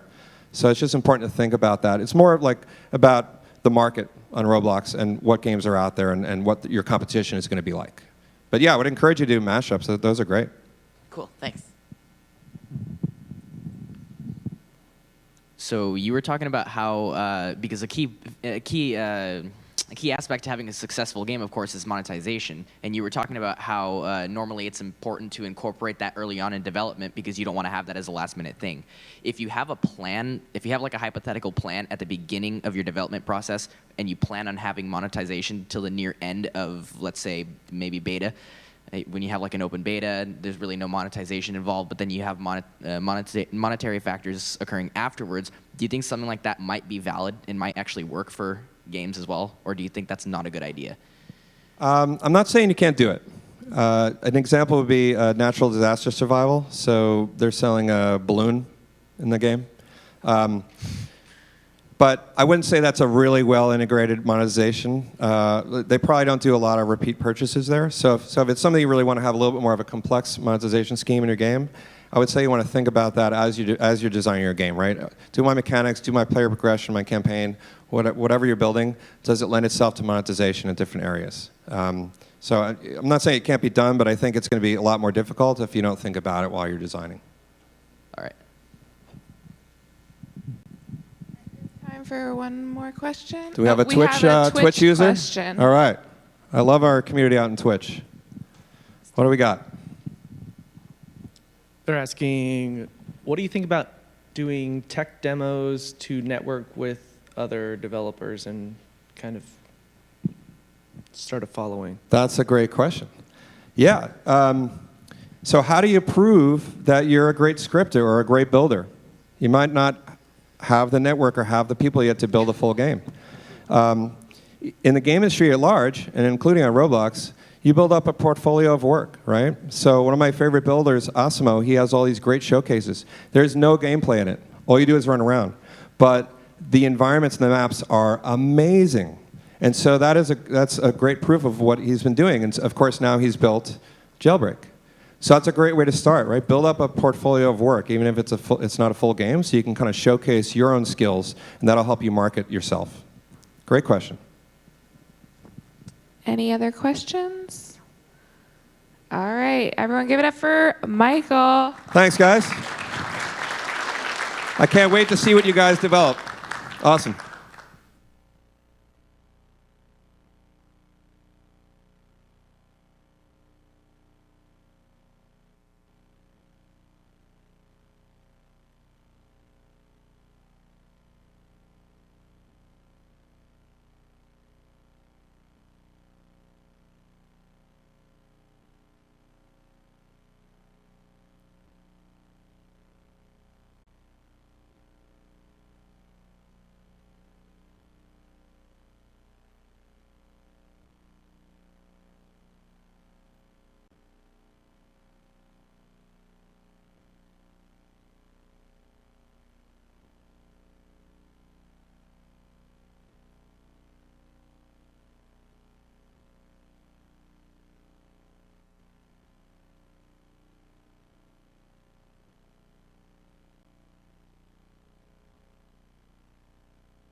Hi, and we are live at RDC 2017. Welcome back, and I have a very special guest here, the Builderman, Dave Bazuki. Glad to be here, thank you. Yes, so much. It's so fun here.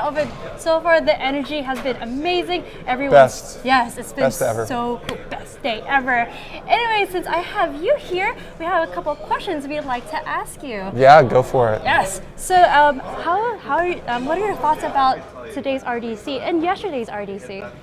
It's bigger than ever. The quality of the devs is better than ever. The quality of the Roblox presentations is over the top, and the size of the ecosystem is huge. So we have several devs here who are going to make over $2 million this year. We have some great studio teams. We have a lot of new up-and-coming devs that are, really glad to have them on board. No, Ove, I can't wait to see what the future is like for Roblox Wow. and the future of these developers. It's Absolutely. so amazing. So speaking of developers, earlier this morning you're asking for feedback. So you called out to all the devs and the builders and everyone in between. So far, what kind of feedback have you gotten? So we do this every year. We've done it for 7 years. We balance some of the feedback with our own vision to help figure out what we're going to build this year. As the devs start to build bigger teams, we're getting a lot of feedback around how to work as groups, how to work as distributed teams, how to add new members around the world, how to manage security for teams made up of existing devs and new devs, how to distribute payment, even how to fund new up-and-coming games in the cloud.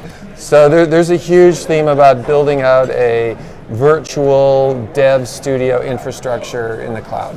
I love the feedback. Guys, keep it coming. Keep it coming. Dave here loves the feedback because we feed off of everyone's feedback, including yours out there and the people who are attending. So speaking of our attendees and all our future aspiring developers, do you have anything to say to them? Creativity and hard work really pays off. We have a lot of devs who've been on the platform 7, 8, 9 years, and their initial hobbies, their initial games and experiences that they wanted to share with friends have now become a way to make a living, and now once again are becoming ways to fund big companies. So stick with it, stick with your own creative ideas. Roblox is a platform where innovative gameplay surfaces faster than any other platform, and our community really rewards that. So I think we're seeing a lot of hard work and creativity pay off today. Absolutely. God, good tip. And I have one more final question. We have the game jam tomorrow. What are your predictions?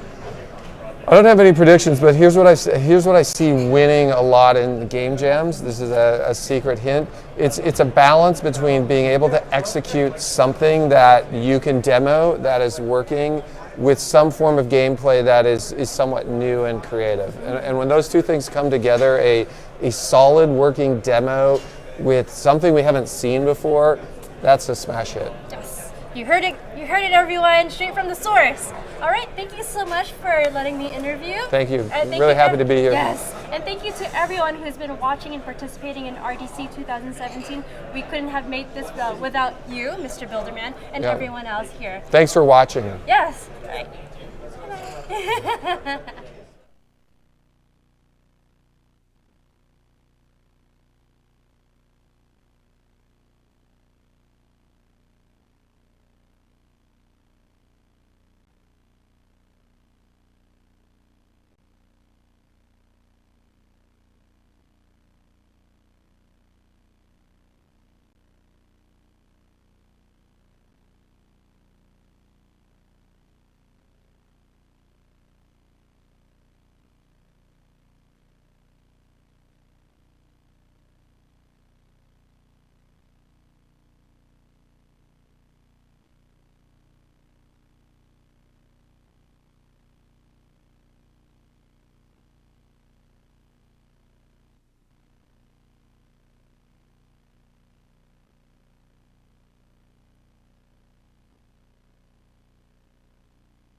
to this year's panel discussions and Q&A.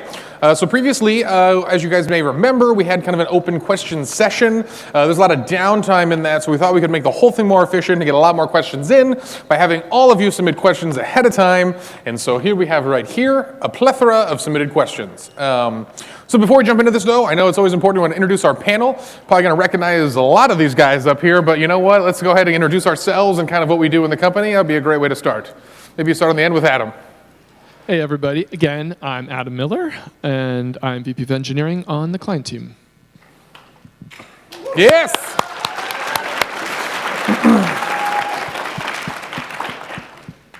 Hello, I'm Arseny, nickname Zuxi. I'm a technical director for the client, and I do all things client.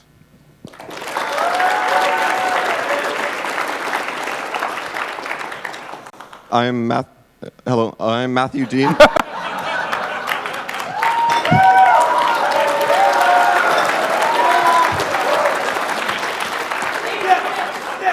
I'm a product manager for Studio. Hello, I'm Michael Krzyżanowski, Dreaming Mind. I'm studio director. Woo! All right, so as I mentioned, these were questions submitted by all of you guys out there, and if we have extra time at the end, we will ask for questions from the audience. We'll have you guys go to the back and ask those. Okay, but why we did it this year was to hopefully get some more robust answers for a lot of the burning questions in our community. So without further ado, let's just get started here. This question actually is for Arseny, and it involves the studio. The old terrain included the ability to set the water level, amplitude, and base depth of the terrain, as well as a water fill tool. Could these tools be added to the existing terrain tools to create a better terrain creation experience for the average user? So this seems like a question for Studio.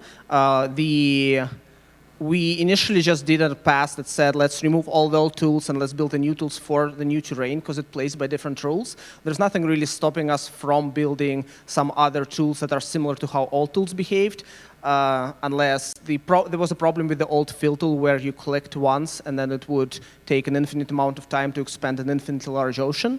But other than that, I feel like we can do that. Cool. All right, let's keep going. This question, marked as a responder for Matthew, does Roblox have plans to develop a version of Studio that will be available offline? So this is something we've heard from developers. Oftentimes they want to use Studio in a context like this, where the Wi-Fi might not be that great, or on a train. So we understand that it's a problem, but long-term, our vision for Studio is that it's in the cloud, and that when you're making a game, it's something like Google Docs, where it's always saving to the cloud.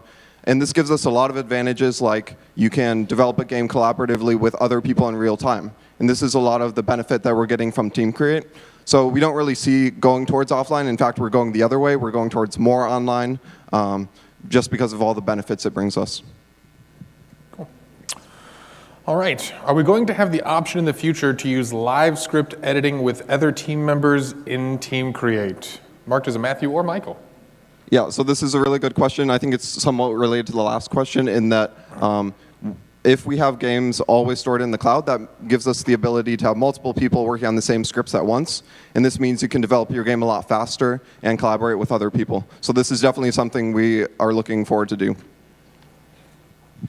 Adding a little bit to that. So on technical side, there are some questions here to resolve. Like, for instance, you cannot edit the same place in the script because it will just mess up your scripts. So we have to think a little bit how to edit this. This is not a Google Doc already, it's a script. So if we just let people edit the same place, likely it will mess up the scripts, and we would like to think about this a little more. So, but it is on the roadmap for sure. Cool. All right, let's jump over to some questions for the client side. This one's for Arseny. What are the technical limitations behind the emit method on a particle emitter not working for the first 1 or 2 frames after the particle emitter has been reparented to the workspace and for one or more of its descendants? Maybe I should have read these ahead of time. This is an amazing question. There is a person in the room who wrote this API, and we didn't think of this use case, but there's actually a fix for this that I believe is live. So the answer is there is not a technical limitation anymore. Excellent. All right. While we're in the client space, here's one for Adam. Network tick has been increased to 60 hertz. What kind of direct improvements to the network API itself can we expect to see in the near future, 3 to 6 months, and the far future, 1 to 2 years? Yeah, so that's good. So we are always trying to make our networking more responsive. And one of the ways you do that is by increasing how quickly you send data across, not waiting a little bit of time before it's sent. So there was a change recently that increased that speed, made every game a little bit more responsive. That's the first part of this question. In the future, we want to push a lot in terms of doing this kind of thing automatically. So that's very much the Roblox way, is how much can we do in an awesome, back to the basics, grind down that simple, like, faster data, more accurate data, better positions of things that just work across all things. On my talk earlier, I mentioned some of the interpolation things we're shipping. That's kind of in that direction. So we do recognize that in some situations, developers can give a little extra information about the way the world works. A good example of this is with our distributed physics. Mostly everything just works, but if you really want to tweak something, you can set the network ownership of an object. So something in that vein is probably a little bit in the future of networking, where we think mostly we're going to be able to handle everything really well that's going to work for pretty much every situation. Maybe we'll give you a little bit of control. Right now that's not on the short-term roadmap, but as we push more into making streaming work really awesome, we will explore some of those options. So I think expect to see things in there in the next 1 to 2 years. Cool. All right. Back over to Studio. Are there any plans to add a dark theme to Studio? So this is something we've had requested a lot by developers. I think the main use case is you're in your bedroom late at night and it's dark and you're tired of staring into a really bright screen. So we get that you want this. We're still thinking about and still considering whether we want to add this. It's a lot of work on our end. We have to redesign our icons and redesign how everything looks in Studio to make sure it supports multiple themes. So it's not clear whether we'll do this or not, but it's definitely something we were thinking about. Cool. All right, let's stick to Studio here. Currently, Studio relies on scaling in Windows, which leads to blurry text at scaling that isn't 100 or 200%. On lower-end devices with 768p screens, parts of Studio are massive. Is there plans to support high/low DPI scaling or custom DPI scaling like Blender does? Yes.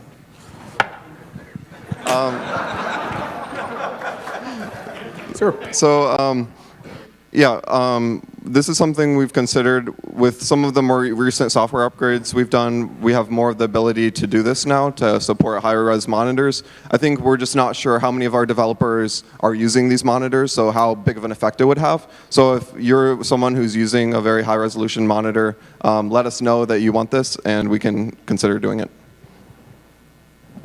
Cool. All right. Do you have plans to expand sound properties to allow developers to see the current volume, pitch, and even note of the audio? Yeah, so this is basically asking for sound visualization in Studio. So if you place a sound at a certain point in the level, you could see how far it's going to go or what direction it's pointed in. Right now we don't have any visualization, but we definitely want to add some sort of indicator, and that will make it easier for you to tweak your sounds and make sure it is an immersive experience. Cool. All right. Back over to some questions for Arseny. Does Roblox have plans to increase decal resolutions? So there's two answers to this question. The first one is a yes, and the second one is a no. So long term, absolutely, like the current limit is 1024. We recognize that there are like larger screens, etc. There are use cases for larger decals. So the reason why we are not doing this yet is the larger your image is, first, the longer it takes to download the image for the user, especially over like cell networks, right? And currently our backend doesn't have an ability to say, well, here's like a lower resolution version of this image. And also there's some other platform specific details like this that we have to hash out to make sure that if you do make a decal that's like for 4096 by 4096 or something, it doesn't take like minutes to download on a mobile phone. Because we have been seeing that some developers just say, well, 1024 is the max, so let me just upload it at 1024 resolution, even if you use it as an icon that's like 5% of your screen on a mobile device, right? So we have to be careful here. So long-term, absolutely. Short-term, we have to do some system changes to allow for that. Cool. All right, Arseny, while you're at it, this question is worded nicely. Do you have plans to increase the poly limit? I personally? So the answer is similar to the answer before, I think. And I'm not sure whether this refers to mesh poly limit or CSG poly limit. So on the CSG side, we will have a slightly higher limit for the new CSG engine, but also the new CSG engine isn't more efficient yet in terms of the triangle output, but it will be. We are working on making sure that it has fewer triangles as the output. So there will be a small bump in the short term. Long term, so Roblox is increasingly mobile, right? And higher poly count will be increasingly a problem on mobile devices. So we have plans to do automatic LOD for both meshes and CSGs. When that happens, there will not be really a problem of saying, well, you want like 20K triangle mesh, you want like 100K triangle mesh, go for it. But once again, there's like a technology that we don't have yet that has to ship before that happens. All right. A question for Adam, as we're back to client here. Are there any plans for more detailed debugging tools? Being able to see detailed networking and memory usage would be invaluable.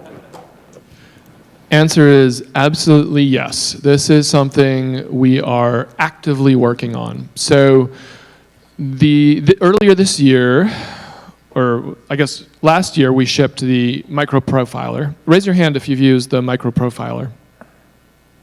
Wow, that's pretty good. Yeah, so originally we designed it as an internal tool, and then we thought, well, I guess developers might sometimes use it, so we did a little documentation.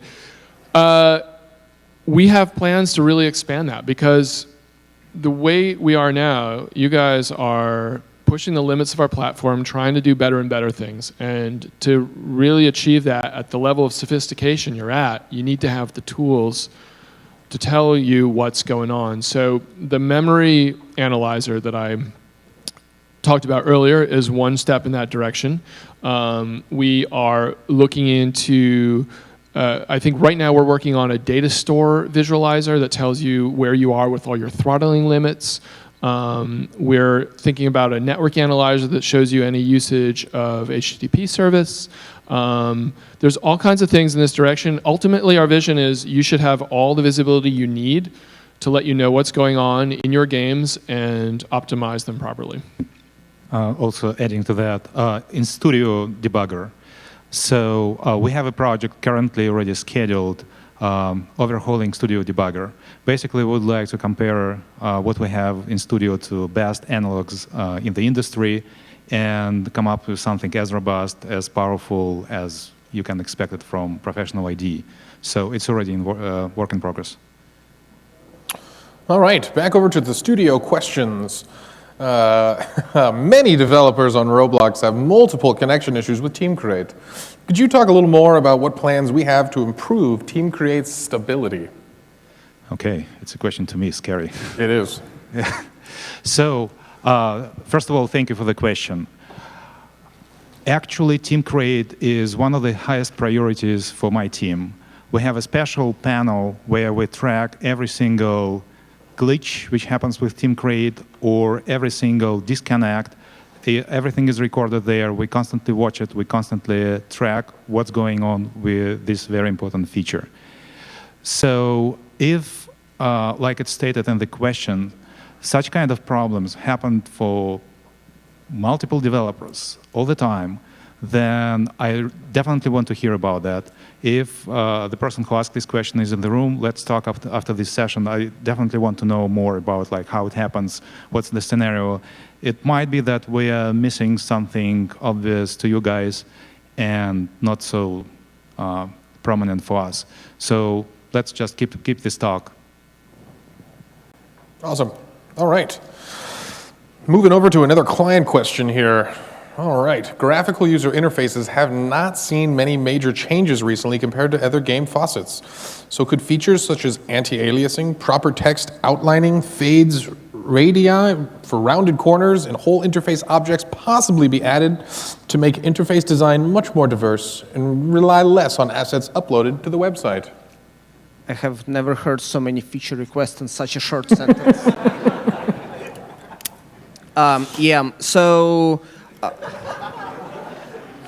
The focus up to this point, and I think continuing a bit more, has been on the usability as far as the user sees it, right? So making sure that the layout of the UI is perfect as opposed to the presentation.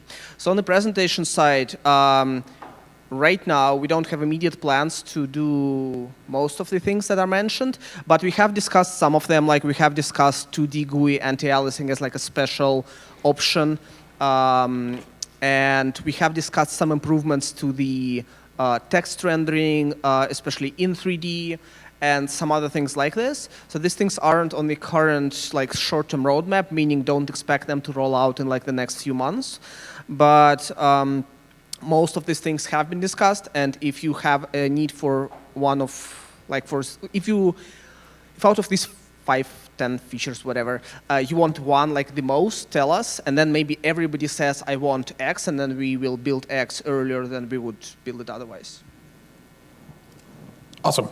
All right. Back to a question for studio team. Will we get a more efficient and robust script editor for very large scripts? Okay, so first I would like to know that if script is very large, it's probably an indication that you need to split it. But on the other hand, if you prefer very large scripts, we are not in the position to discourage you from that. So after this session, we're going to test how Studio behaves with very large scripts, and if there are problems there, we're going to address them. Awesome. All right.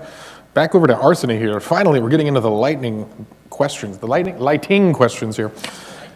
The lighting. If the new GPU-based lighting methods become live, what will happen to lower-end hardware such as non-Tegra mobile GPUs and integrated graphics? With the new CSG solver coming soon, will any triangle optimization tools be added? Kind of a two-parter there. So that's 2 questions. Yeah. All right, so the lighting. So you have seen the link. Those of you who haven't had the time to write down the link, ask your peers. So on this page, there is some thoughts as to how the 2 methods that are in the prototype compare against each other, including performance. The thing that we haven't done yet is we haven't done a deep study for both of these methods of how far back can we go in terms of hardware support without quality reduction and also with quality reduction, right? And until we do that, the answer is not clear. My best guess is that for some time, we will, like the super low-end computers or phones or whatever, will have to use the current system plus some small tweaks to it to make it a bit better. But the real question is, if I have a 5-year-old phone, does it work? If I have a 3-year-old phone, does it work, etc. So we haven't done the work yet to answer this, and this is part of why when Adam said it's not shipping soon, it's like soon TM, this is part of why. So the second question, I think I basically already covered. We are working on CSG triangle optimizations to make the output more efficient. Awesome. Jumping over to Adam here. Any plans for an improved item cache to speed up load times for games? Yeah, so we are really focusing on game load times right now. It's a big effort. It's multiple people for extended length of time. Our goal is to make game joins feel almost instant, so you can just hop in, hop out with your friends and have it be really seamless. Specifically, the question was asking about caches. We're really taking a holistic look at how do we make all this stuff faster. Part of that may be improving and extending our caching system. It's certainly something we're considering as part of this broad approach to making this faster. All right, now a couple questions for the studio team. What plans are there for the future of programs such as endorsed models? Will there be more featured content shown on the default model sort? And will this even expand to meshes, decals, and audio? Yeah, so for those of you who aren't aware, the endorsed model program was something we had where we would go through and review the toolbox, which is our library and studio of user-made creations. And some of them we would mark as endorsed, meaning they would show up at the top. So the first time you open Studio, you would only see endorsed models. We made this program because we were trying to increase the quality of models. And it was pretty successful. What we found, though, is we were spending a lot of time maintaining these models. And we think you guys can do a better job overall at creating this high-quality content. So in the end, what we want to provide is a system where models that other users vote as high-ranked show up as the first models, so that we don't have to manually curate everything. And instead, you will be surfacing content that is the most important. So we don't have any immediate plans to have curated models beyond endorsed models like curated sounds or audio, because we'd like to give the power to you to do that. Cool. Awesome. All right, a question for Michael or Matthew. Are there any plans in the near future for more Studio APIs related to groups, such as a way to manage a member's role set through a secure method without having to use an external service via HTTP service? Yeah, so as I understand it, this question is asking for an API in-game where you can set a group member's rank. And I think this would be used for group clan bases where you, for example, you have an obstacle course, and everyone who completes the obstacle course gets ranked up automatically. I'm not sure if there are other use cases. That's the main one I've heard. So this is something we've heard quite a bit. We've considered it. One issue is that there's a security risk if your game has the ability to set the rank of someone in the game, because it means if someone breaks into your game, figures out how to inject a script, then suddenly they can rank people up in your group. So we'd want to provide it in a way that's secure, but it's definitely something we'll consider. Awesome. All right. Does Roblox have any plans to expand and improve the current plugin system? Yes. So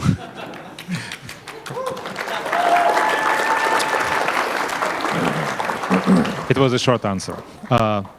Elaborating on that, so plugin system as well as debugger is our #1 priorities now. They are scheduled to be reworked. So we will see improvements soon. So giving a little bit more details about plugins, we've gotten a lot of feedback from you guys that it's really hard to develop plugins. It takes quite a while once you've made a change to your plugin to publish it and then test it again. So we want to streamline that process, and we also want to make it so it's easier to install updates to plugins that you have without closing and reopening Studio. So there are a lot of quality of life improvements like that that we want to make and are going to look into making very soon. All right, here, jumping back over to client, as we only have a couple questions left here. Here's one for Adam. Will webhooks or other APIs for working with the game's servers be introduced or looked at in the future? Yeah, so I think one of the use cases I've heard in this area is you're in a game and maybe it's a game that has sort of a finite span, like you have one victor and then it's over, and you don't really want new people joining. So you might want to say, hey, stop sending new players to this server. And then a great use case, or a great approach to that would be for the server to have an API that could tell the game service, hey, stop sending new players, I'm done with matchmaking. So I think this question is trying to ask questions like that, and that's definitely something we are considering when we will be providing at some point. It's in this larger context of trying to give more control over server lifecycle and player things like matchmaking and group teleports. So all this stuff is going to enable you guys to create experiences that work in different ways and more optimized ways and do things for the players that help their experience. All right, question for Arseny. How does Roblox render 3D geometry? How does Roblox render GUIs? Why are GUIs so slow compared to parts? Will we ever get an improvement or faster alternative to GUIs? Wow, powerful stuff. All right. So I won't go into how Roblox renders 3D and 2D, because that's too much information. I will cover the GUI performance. I'm not sure I entirely agree with the statement, because I mean GUI is not probably as fast. GUI rendering is not probably as fast as it could be, but it's, for example, today it's much faster than it was a year ago, because we had multiple rounds of optimizing the UI rendering for specific cases. There's one other really big thing that we are looking into later this year, which is, so if you have a GUI container, like a screen GUI or surface GUI, that has UI elements that don't change, currently we do work extra frame to like render it, assuming that maybe it will change. So we will do a system where if you aren't changing the high-level UI container, it's like as fast as it can possibly like humanly be, right? And then potentially this will be a big improvement for 3D GUIs, and also for 2D GUIs. If you split your GUIs into different screen GUIs, it will be big. So there will be more changes coming in this area, but I think you would be surprised. I know some people have said, well, GUI is really slow, and then they try to make a level where they have like a loading screen with like tens of thousands of animating frames, and it works well, and they're like, wow, I didn't expect that. I would add something, and that's if you're running into a problem like this, it'd be great if you'd post a bug report on the developer forums if you have access. If you don't have access, then I would say come to one of us and bring up the issue, but that's the sort of thing that can help us improve our systems. And also other developers may be able to help you optimize your GUIs so that this isn't an issue. Alrighty here, and our last client question here for Adam. Have you considered unsetting the active property on the menu bar background? Not the entire menu bar, just the background itself. The top bar? Top bar. Oh, and there is a final caveat here. I didn't add it. Having the bar remain active feels hacky. Feels hacky, yeah. So top bar is something we added a few years ago. It helped a lot to clean up our GUI and give a clean separation between Roblox controlled space and developer controlled space. We know it has some caveats. Over time, we're looking to optimize this in a way that is the best of both worlds. So still has clear signaling for the player on what they can click on. For example, that hamburger in the corner is always going to be there. It tells people, like, that's the Roblox thing. We're not going to let developers like remove that from the game, for example. We have taken steps to do things like allow the menu bar to be fully transparent. And so there's a reasonable thinking about, well, okay, if it's completely transparent, shouldn't we be able to click on it? And so I think this is a good question. I think this is something we will continue to explore as we keep pushing on the top bar. All right here, and our final two questions for the studio team and some heavy hitters. This is going to be a good one. Do you have plans to reduce minimum part size to 0.01? So or lower. Yeah, sorry. So we literally just reduced minimum part size from 0.2 to 0.05, and you guys are asking for this already. When you give a mouse a cookie, they want a really small cookie. Sorry. So yeah, Arsenu will probably speak to this more, but I would just add, if there are use cases where you need really small parts, please let us know, like post them on the forums, and we can look at them. That really helps us know whether this feature is highly desirable. Two super small comments on this. So we have discussed before we have reduced to 0.05, we have discussed reducing to 0.01 or like further. The big question that we have asked is, what are the implications in terms of stability of various systems like lighting, physics, etc. When we do that, and what is the need for, like, how small do you want to go, right? And the 0.05 that we shipped is a compromise that says, let's make the lives of developers easier, and let's gather more feedback on this 0.05 now, like, does it fix all of the issues that you had with the part limit? And the other thing is the most common application that I have heard for super small parts is having particles emit from a single point. So we are shipping, haven't shipped the ability to put particle emitters into attachments, and that basically solves this use case. So you get like an infinitely small point that you can put a particle emitter, like a light object, etc., into. Awesome. And our final question of the day for studio team.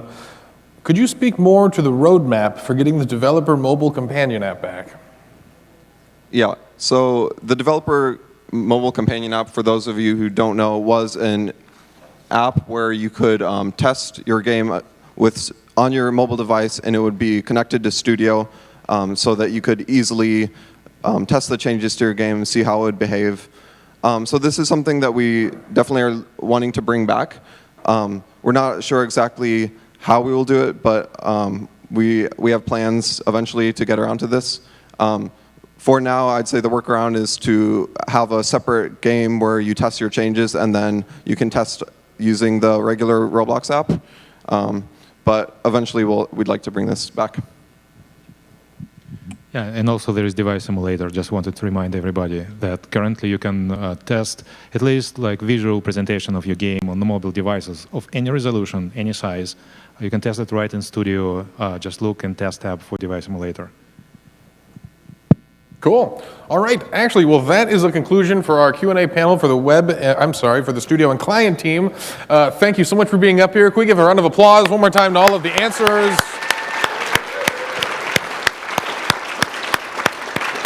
Thank you to everyone who submitted a question. And remember, if you have more questions for these guys, just feel free to come up and ask them. They'll be out there in the crowd after this. But I think we are going to call it a day here. You got about 5 to 10 minutes left here. We're going to get ready for the next panel. And thank you again, everyone. All right. Well.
Going to jump right into the next panel, so if you are still standing, make your way to your seats. We got an exciting group ahead of you to ask some really poignant questions to. All right, guys, so some of you may recognize these guys, but we're going to go through and introduce them anyway. We have a wide berth of developers here, from trendsetters to breakout hit makers to the guys supporting the custom games that are played by millions. So let's go down the line and introduce yourself and some of your proudest achievements on Roblox. So I am Bad CC. My name is Alex. I made Jailbreak and Volt before that. I'm Braza. My name is Andrew. I made Miner Save in Azure Mines.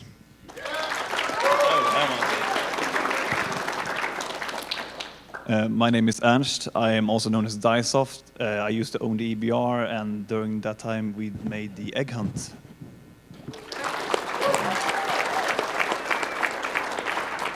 Cool. All right, folks, so just like the question session before this, we collected your questions ahead of time.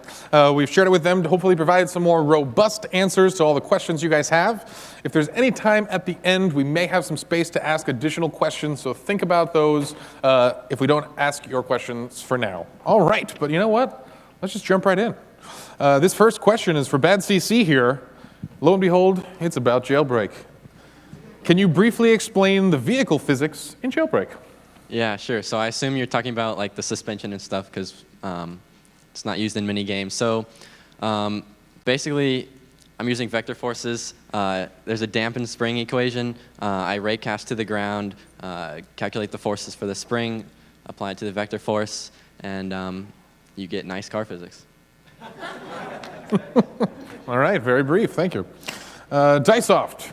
Question for you, jumping over to the Egg Hunt. How many developers worked on this year's Egg Hunt? So there were 8 of us. There was myself, Ravenshield, Bauer 102, Fractality, Stunt Designer, a lot of names. Soflone, I missed some in my other hand. Help him out, Ravenshield, if you can. What? Right. Good point. Oh, it's too many names. I probably missed Resonating, right. So we missed Resonating. And then someone else. Oh, there's too many names. A lot of names. I'm going to add an addendum to this. How many different countries were each person from for the Egg Hunt? Oh. Really? No, we had 8. Yeah, okay, that's 8. 8 okay. separate nations. Good question. Yeah. Impressive. Can you name the nations everyone was from? Oh, you make... Now it's turning into a game show. Okay, well, right. So, For Sweden, $100. Norway, France. I don't know where Buddha is from. The US. Oh no, I now look like a terrible team leader. Oh, right, John, Germany, exactly. Okay, too difficult for me, all right. All right. You're well, putting close me on the enough. spot right now. I wanted to give them a sense of how diverse the team was that worked together. All right, let's jump over back to a question for Bad CC here. Did you have several rough draft plans before development began for Jailbreak? Yeah, we kind of had an idea of what we wanted to make prison game. As far as rough drafts, we kind of just had one document and made revisions to it as we saw new things we wanted to add. And yeah. Cool. All right, Bereza, how about one for you here? This is a question looking for some tips. For new developers looking to add monetization in their games, what did you consider and what is your advice? My advice is I see a lot of games that have borderline predatory monetization, and I see a lot of games that don't have a lot of monetization. You really want to find a sweet spot where the paying players feel good, but the non-paying players don't feel cheated. And you want to make sure that you reward non-paying players who play your game a lot with the same experiences that paying players get, or a little bit less. So you reward players who play your game for a very long time because they help your game just like the players who pay, and you have a good chance of converting a lot of those players over to paying players if you do that. Awesome. All right, Diesoft, let's talk a little bit more about the Egg Hunt. What challenges or obstacles did you and your team face when creating this year's Egg Hunt? Well, obviously we had time zone issues. Then we had people from the US and then Sweden, and everything in between. So, and also like real life events that occur, you can't predict the future. So if a family member gets sick or something even worse happens, then your team needs to come together and help out and help support that person. Development-wise, I think that to have complexity in the game, that it doesn't feel too simplistic for older users, but also that isn't too difficult for younger users. So you need to find a sweet spot in between, and that can be pretty difficult to do, actually, especially over a game that has 43 different eggs, which is a lot of content, actually. Cool. About how long did it take to finish the egg hunt, from start to finish? We started in June, so 4 months. All right. Let's jump over to Bad CC again. What do you think are the top choices you made that are responsible for Jailbreak's success? So first, I'll just talk about updates, I guess. Our most popular updates have been recently this week. Apartments really increased our player counts. And before that, when we added jewelry store robbing, in addition to bank robbing, that was really popular. Everything, I don't know. The game is really simple in the fact that you can know what it is. You can get into it really easily, and so we're able to add these like complex features that you learn over time, and I think that has been really good for us because it's really easy to get into and hard to master. Cool. Let's keep going with some jailbreak questions for you, Bad CC. This one's kind of a wider question here. When looking at the Roblox market, what strengths and weaknesses did you analyze before building your game, in particular looking at games like Prison Life? Were there others? Yeah, so obviously Jailbreak is not completely original. The idea that we got it from was not actually Prison Life.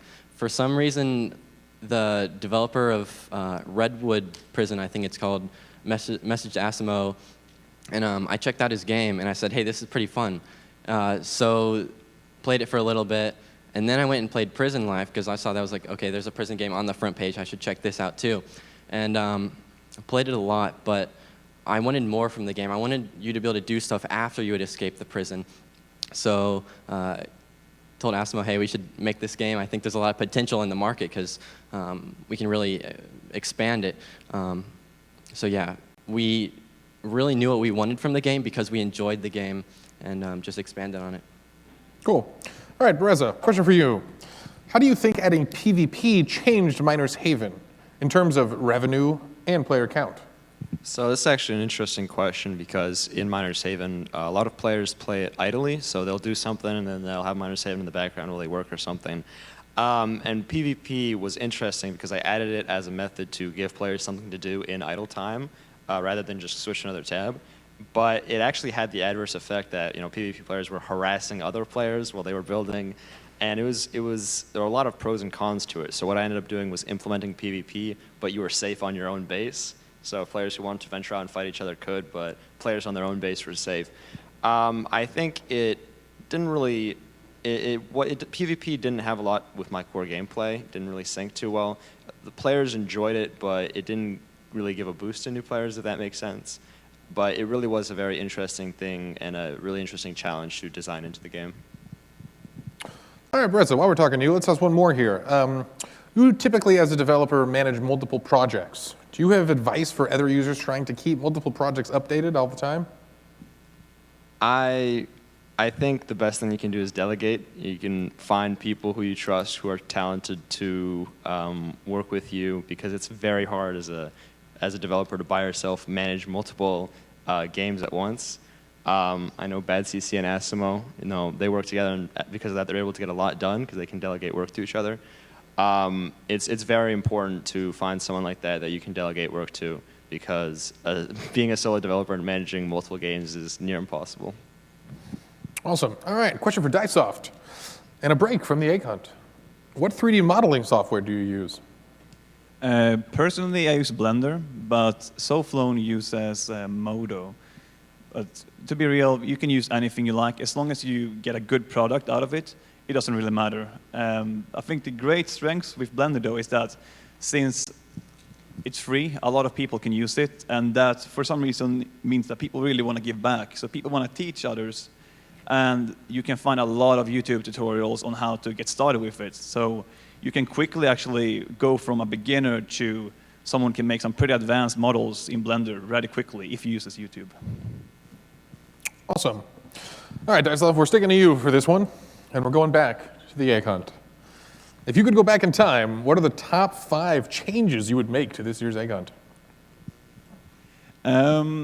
First of all, the party system, I think. It didn't really work as we wanted it to. Then we also have maybe choose a more reliable host for our external servers. Oh, the mummy egg, definitely. Because the timer, we didn't intend for people to have to wait for so long to get in and actually play it. We did, however, change it later on, but due to the lack of time, we had to simply just make it the way it was to begin with. I think everyone's favorite was probably the horn in the Arctic world, which made everyone deaf. I kind of liked it, though. It was pretty funny, but other people didn't think so. And a 5th, I think the balloons maybe in the Sur outpost, they were a little bit wonky, and people had a tendency to fall to their death. A lot of QA testers died during testing, which should put that out there. Rest in peace. Yeah, that should be it. Cool, awesome. All right, let's jump over back to Alex, Bad CC here. Let's also break away from Jailbreak a little bit here. What are the, let's see, how long did it take you to get to your current skill level as a programmer? Yeah, so I joined Roblox 9 years ago. I'm not sure when exactly I started programming, but pretty quickly. So just a lot of practice. I didn't really finish a game, like start to finish, until a few years ago. And I used to think that was like, I didn't like that. I really wanted to finish a game, but now that I see it was kind of good because I would start a project, do exactly what I wanted to learn, and then move on to the next thing. So I was able to learn really fast the things that I wanted. And so yeah, just after a lot of practice, that's how I got here. Cool. And then kind of an addendum to this question, do you have advice for anyone out there hoping to get started with machine learning? Oh, machine learning. So if anyone saw my tweet, I posted an example where you can draw like a digit, some digit 0 to 9, and it'll recognize what that actually is. That was like the first demo of machine learning I think I've seen in Roblox. I'm really interested in machine learning. I'm going to Duke next year to study artificial intelligence. If you want to talk to me more about that, you can. But basically, read a lot of research papers and watch a lot of lectures. There's some good online ones from Stanford and stuff. Big interest of mine. Cool. Alrighty. Actually, we're going to jump back over to Dicesoft. We've heard your big 5 disappointments you changed, but what are your top 5 proudest elements of this year's Egg Hunt? Well, definitely, I would say descriptors would be number 1. They pulled a lot of weight, definitely, and were really, really good at what they were doing. It's kind of like, if you look at builders start and then finish, and that's it. Scripters take what the builders made, and then they have to make that come to life, and then maintain that while they keep editing other scripts, which may accidentally break something and need to come back. And like, really, when it comes to making events and such, it's always the scripters towards the end that pull the most amount of weight.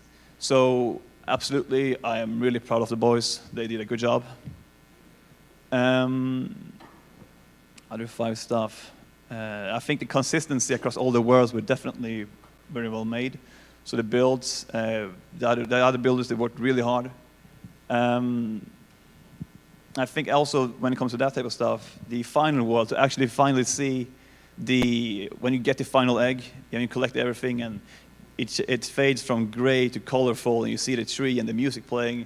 That definitely gave me the chills the first time. I was really proud seeing that happen as the whole party was finally wrapping up. The QA testers, definitely. Like, they were testing 24/7. They were always in there testing, looking for bugs. So for those of you who did participate, just some of you in here I know. And also those of you at home, big thank you for helping out from the bottom of our hearts. Is that 4 or 5? Maybe. That was like... that's good enough. Yeah, we'll call it. Who's counting? All right, cool. Let's jump back over to Bereza here. Question about all the projects. You typically work with teams, we assume. Miners Haven, Two-Player Gun Factory Tycoon, Azure Mine. What are the typical team sizes for each one of these projects, and how long did each one take? So I have a pretty decent team. I have a builder skeleton who makes all of my maps. I have actually a community manager who helps organize events and organize item submissions for my games. Out of Order Foxy. Maplestick does most of my art, and he's incredibly talented. I know he's been helping out Bad CC with Jailbreak. And that's about the extent of it. I do rely heavily on my community because Miners Haven is a really community-driven game. So my community does do a lot of the building for that game. But I like to manage my projects myself. I like to script my projects myself. But besides that, I prefer small teams to me because I think when it gets too big, then you have to start worrying about organizing everyone, making sure everyone's doing their job and stuff like that. So yeah, I prefer doing small, more intimate teams. And then typically for all these projects, what is the start time to first release? What is that time length, or is it consistent at all? So I think from conception to, you mean like a playable state or just? Yeah, it's talking about like first playable release. I'd say 3 or 4 months from an idea to something decently playable. Cool. Yeah. Awesome. All right, here, jumping back over to a question for Diesoft here. Now, this is kind of a management question, as you're kind of a project manager. Do you have advice for developers sticking to and getting through projects of scale? What were some of the tricks you guys used to build such a grand world? Ooh, well, first of all, like from on an individual level, there we go, that was difficult. I would definitely say sleep. Like, trust me, all-nighters, it might sound like a good idea, but not in the long run. From personal experience, I can guarantee you that. Also, I think that you need to know where your limits go. Don't start a project that is too big for you to complete. Like, we all like to dream big, definitely. I myself have thought I should make these grand worlds, and I built for a few days, maybe a week or two, and then, whatever, I found something more interesting. So definitely make sure to pick something that will keep yourself motivated to keep working on it for a longer period of time, but also to ensure that it isn't too big to finish. Because sometimes quantity it doesn't always equal quality. So maybe making something smaller and then polish it more would be a better result and something better to do for you. When working at team, however, I would definitely say you should listen to everyone. Their opinions, they're like all other developers, they're people just like you. They have their own stories, they have things going on at home, family, school, everything. And that shapes what they think and their opinions about you and the project. So make sure to always listen to your teammates. Personally, I don't like to lead projects in the way that I am like the leader and what I say goes first. I think that when making a project, it should feel like as if everyone has an equal share in how much they own the project. So everyone is equal, I think. So always listen to your teammates, and sometimes people have a bit of a hard time at home, which is really common actually, trust me. So to basically bond in your team, like I would definitely suggest doing game nights. Game nights is a wonderful thing, maybe like once every week. Sit down, play, whatever you fancy. That will help you bond and then definitely make better games, I think. Because working with friends is better than working as contractors, in my opinion. Awesome. Cool. So this question actually was asked pretty much for each one of you. So I kind of want to go down the line and have each one of you kind of answer it in your own way. And you'll hear why after this. What is, let's say you can do more than one, the most important lesson you've learned as a developer on Roblox? It's going to apply to the platform, to the general practice, to just life balance, whatever it is. And this is kind of a question for each one of you, so we can go ahead right down the line and answer it. Who's ever ready to go first? Alex, it is. Yeah. So try not to overcomplicate things. You can get a really big idea really fast that maybe isn't the best thing to do. So take a step back every once in a while and see if you should really do what you're thinking about. I think I'm not I think an important thing to know is take care of yourself, because I know that I have crammed all-nighters to get something done, and my sleep might have suffered as a result, or my school might have suffered as a result, and then my quality of work ended up suffering as a result. So I really think it is better not to cram to work. It's better to do decent amounts of work over a long period of time than to try to do lots of work in little periods of time. That's definitely a big thing for me, because you really do need to take care of yourself to perform your best in anything, and that includes game development. Optimization, definitely. To think about optimizing your game, that all kind of devices that run Roblox can run your game, is definitely something you need to think about from the very beginning. Otherwise, it will end up like in the egg hunt, where we found ways to optimize things towards the end, and to basically go back and redo. You will have to spend days sometimes, if it's such a large project, to just optimize textures and everything. Trust me, it is not fun.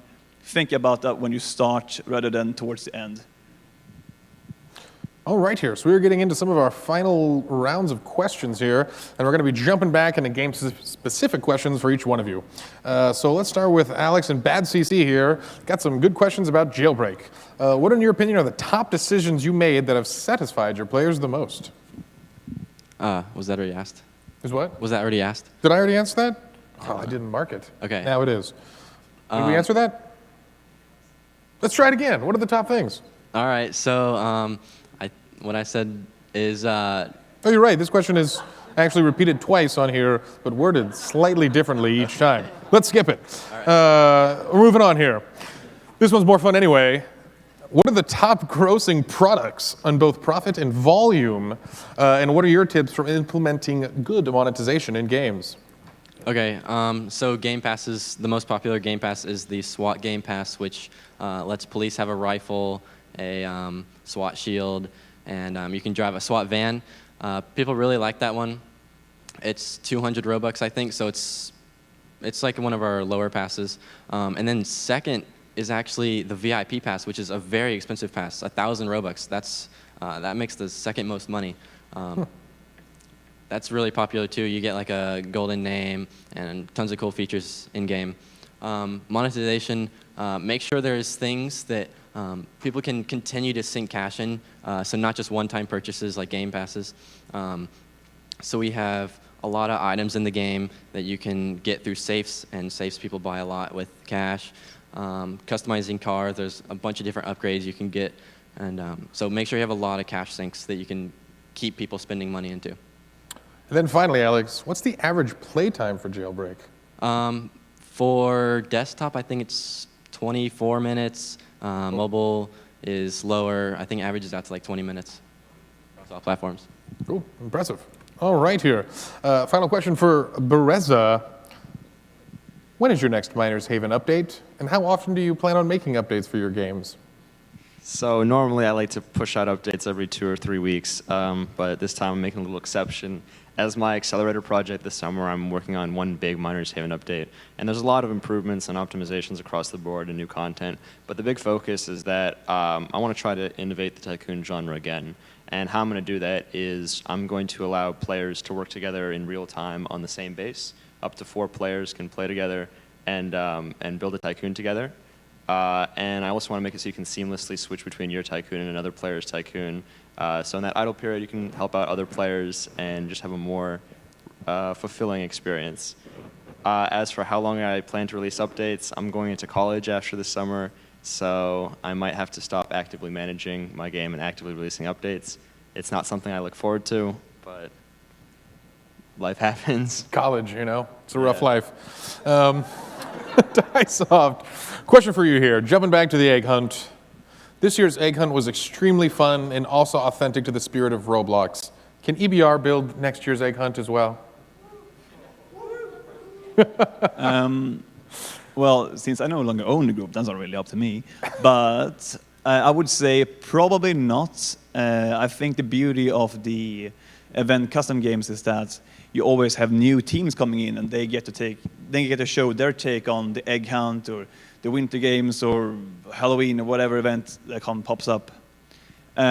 So as much as I think it would be really cool to make another year, I think I might actually step back and let another team take that spot, as I have learned a lot of lessons from that, working with Deepak, sitting in the background there.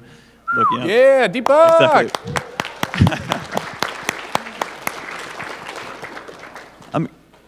And also working with Robert, the QA lead, definitely. He's not really here, but... He's not here, but he can feel the claps through the internet. He's amazing. So to be able to work with those and get like that experience and like learn how it is to work on a contract and have deadlines, and you need to meet in the meetings and you need to present your work and really like work together. Like, it is definitely an experience, and I highly suggest you try it out. If you have a team and you're interested in applying, you should go for it, definitely. It is worth it. Awesome. Thank you, Dice-Off. So that actually concludes our submitted questions. We do have a little extra time here. So if someone has a burning question, you can proceed to the back of the room, where Kelly will be running quickly through your question, and then you can ask it directly to our developers. And I see there's already some excited youngsters running back there. Oh, no. Jackson. Questions will be vetted first before they're spoken live. Just kidding, we trust you. Hey, so I have a question for Alex. Yeah. I just want to make sure we're on the same page. Do you believe in equal credit among developers? Ooh. Okay, thanks, Jackson. Definitely. Look, my pleasure. Nobody's going to understand this. This doesn't relate to me or anyone at all. It's an inside joke, but thanks for asking, Jackson. Great I'm always here. Great stuff, Jackson. So was there an answer to that? Yes? Yeah. Alex believes in equality. So you guys all have experience with this. I want to know if you have any insights from working in developer teams in general, tips for how to work better in teams and what you've learned.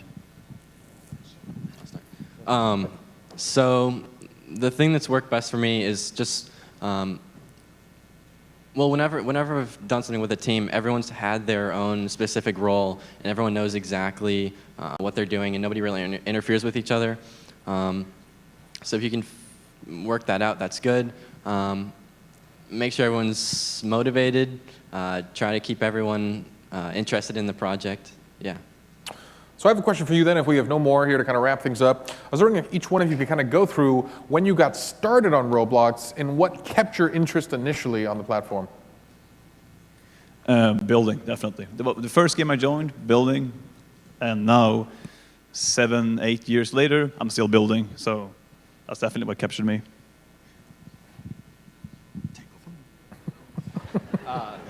So 2009, I joined Roblox, and I was looking for some building game that I saw my cousin playing. And I don't know if it was Roblox or not, but I found Roblox, and I was just really interested in building. That's actually how I started off. And man, you should see some of the things I built. They're really bad. But yeah, and I was really excited in the physics. I liked making vehicles back then, and I liked making like bases, like little cool forts and stuff.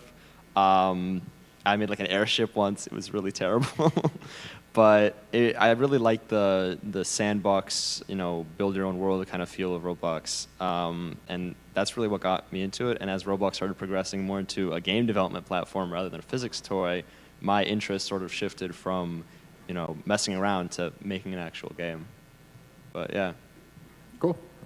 Yeah, so my cousin told me about Roblox 9 years ago, checked it out. I don't really remember much in between this, but I do remember one time got a tycoon kit from Free Models, and I saw that I could make my money like infinite, and that really excited me, and I was kind of hooked since then. All right, great final answer. All right, well, looks like that might be the end of the questions here, so we're going to finish a couple minutes early and give you guys a couple more minutes to stretch before we proceed with our final QA, the web and mobile QA, and then closing remarks for Saturday. So thank you again, everyone. One more big round of applause for our developers. And we're going to be taking a quick break for the next panel. Thank you. All right.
Alrighty, everyone, and welcome to the final session of the Saturday RDC 2017.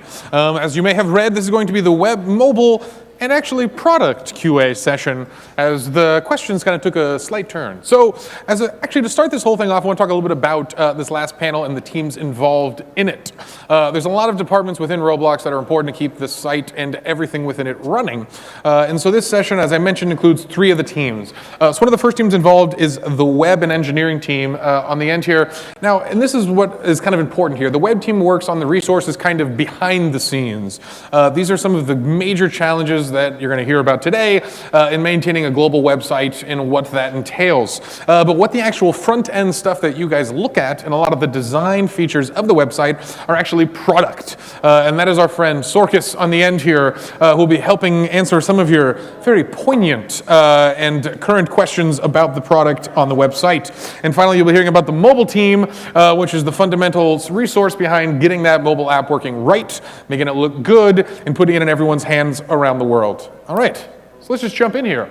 I'd also like to give a shout out to the question printer who printed this in the smallest text I've ever seen. So when I struggle to get through these questions, I apologize. I am trying my best here to read what looks like tiny scribbles. All right, we're going to start with kind of a wide question here for Deepak on the end here. This is kind of a general question here.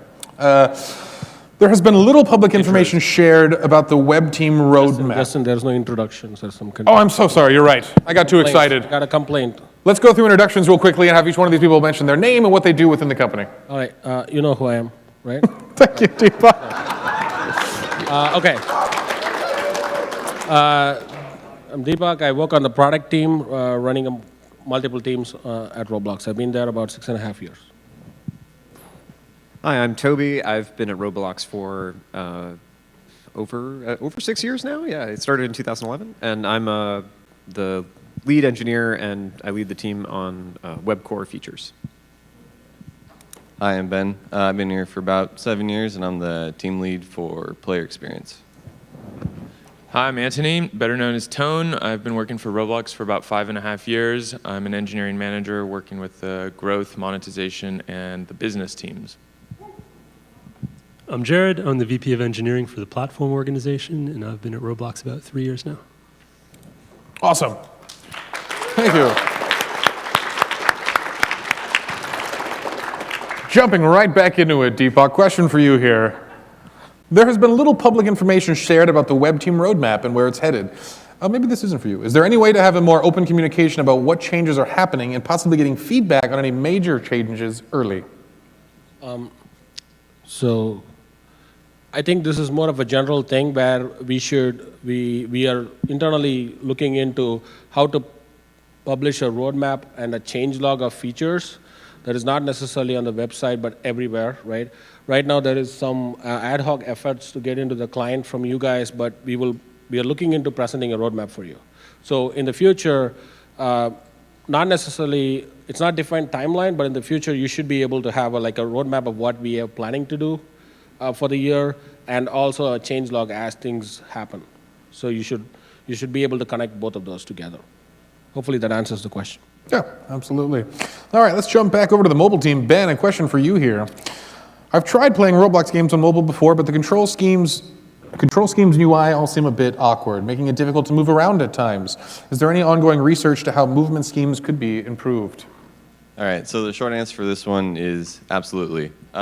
I would say probably about half of player experience's focus is about researching into the best methods for controls across all platforms. That includes mobile, that includes, Xbox, which is gamepad, and PC, and VR.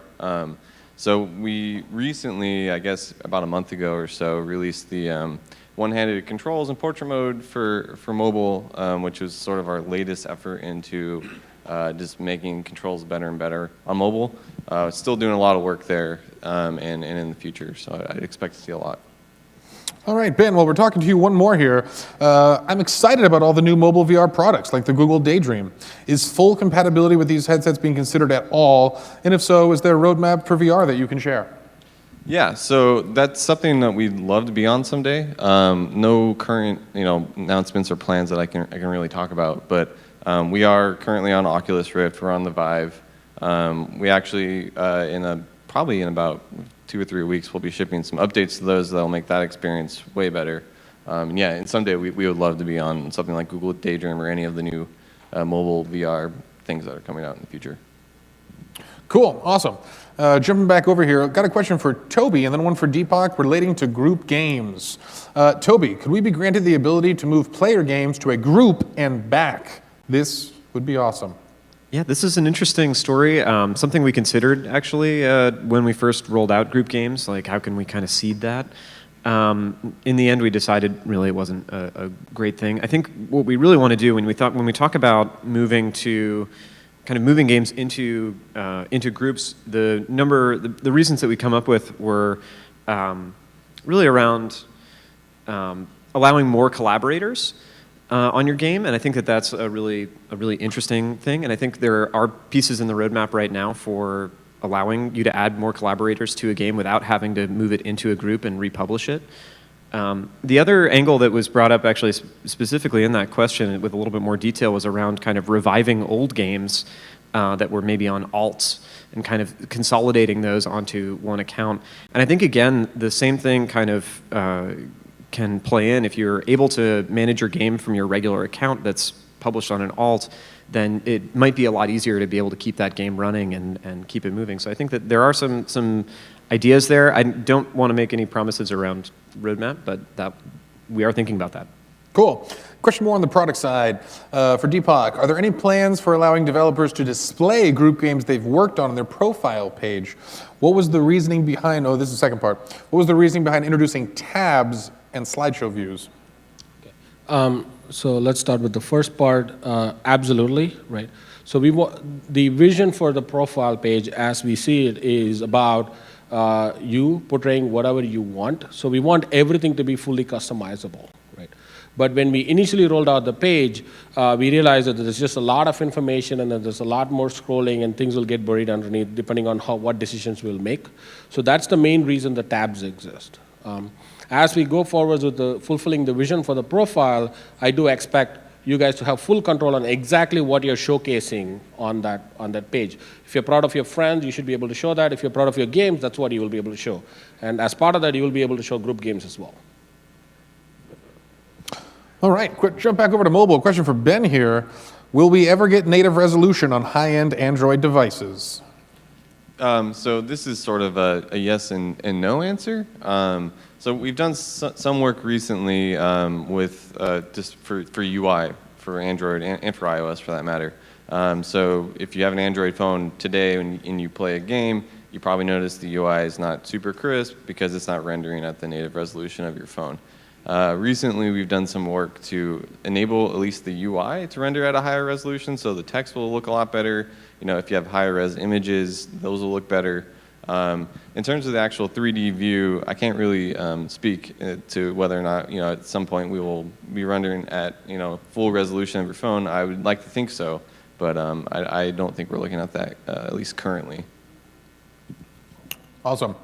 All right, these next questions are some hot button topics on the community channels right now. And this first one's for Deepak. Recently, a change was done to the website that replaced viewing all servers with only servers that friends are playing. Why was this change done? I don't know about this.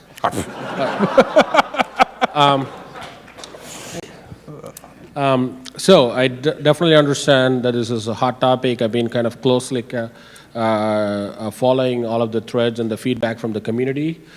In general, the vision for our matchmaking in general is to give you more power, give you more control of the matchmaking and the grid, and kind of get away from ourselves interfering with your ability to do stuff, right? So, and the second part is, of course, we want to protect player privacy. kind of like knowing what I'm playing, even when I have switched off follow is like an issue. And like there's bot spamming users actively. I think most of you are aware of this. So kind of to mitigate all of these concerns, we decided to kind of only show the servers your friends are in. As part of this, we want to release new features that will supplement any use cases that we have potentially removed from this. So I've gathered some information. One of the features that we are currently working on, which will satisfy a lot of the use cases, is the group teleports. So you will be able to teleport groups of people into a server. You will be able to identify them, and we will be fixing any issues with the APIs related to this, and all of the matchmaking APIs really, really soon. And this will satisfy most of the use cases that the players want and have. And this will give you more control as a developer as well, which is what we would ideally want to have. Cool.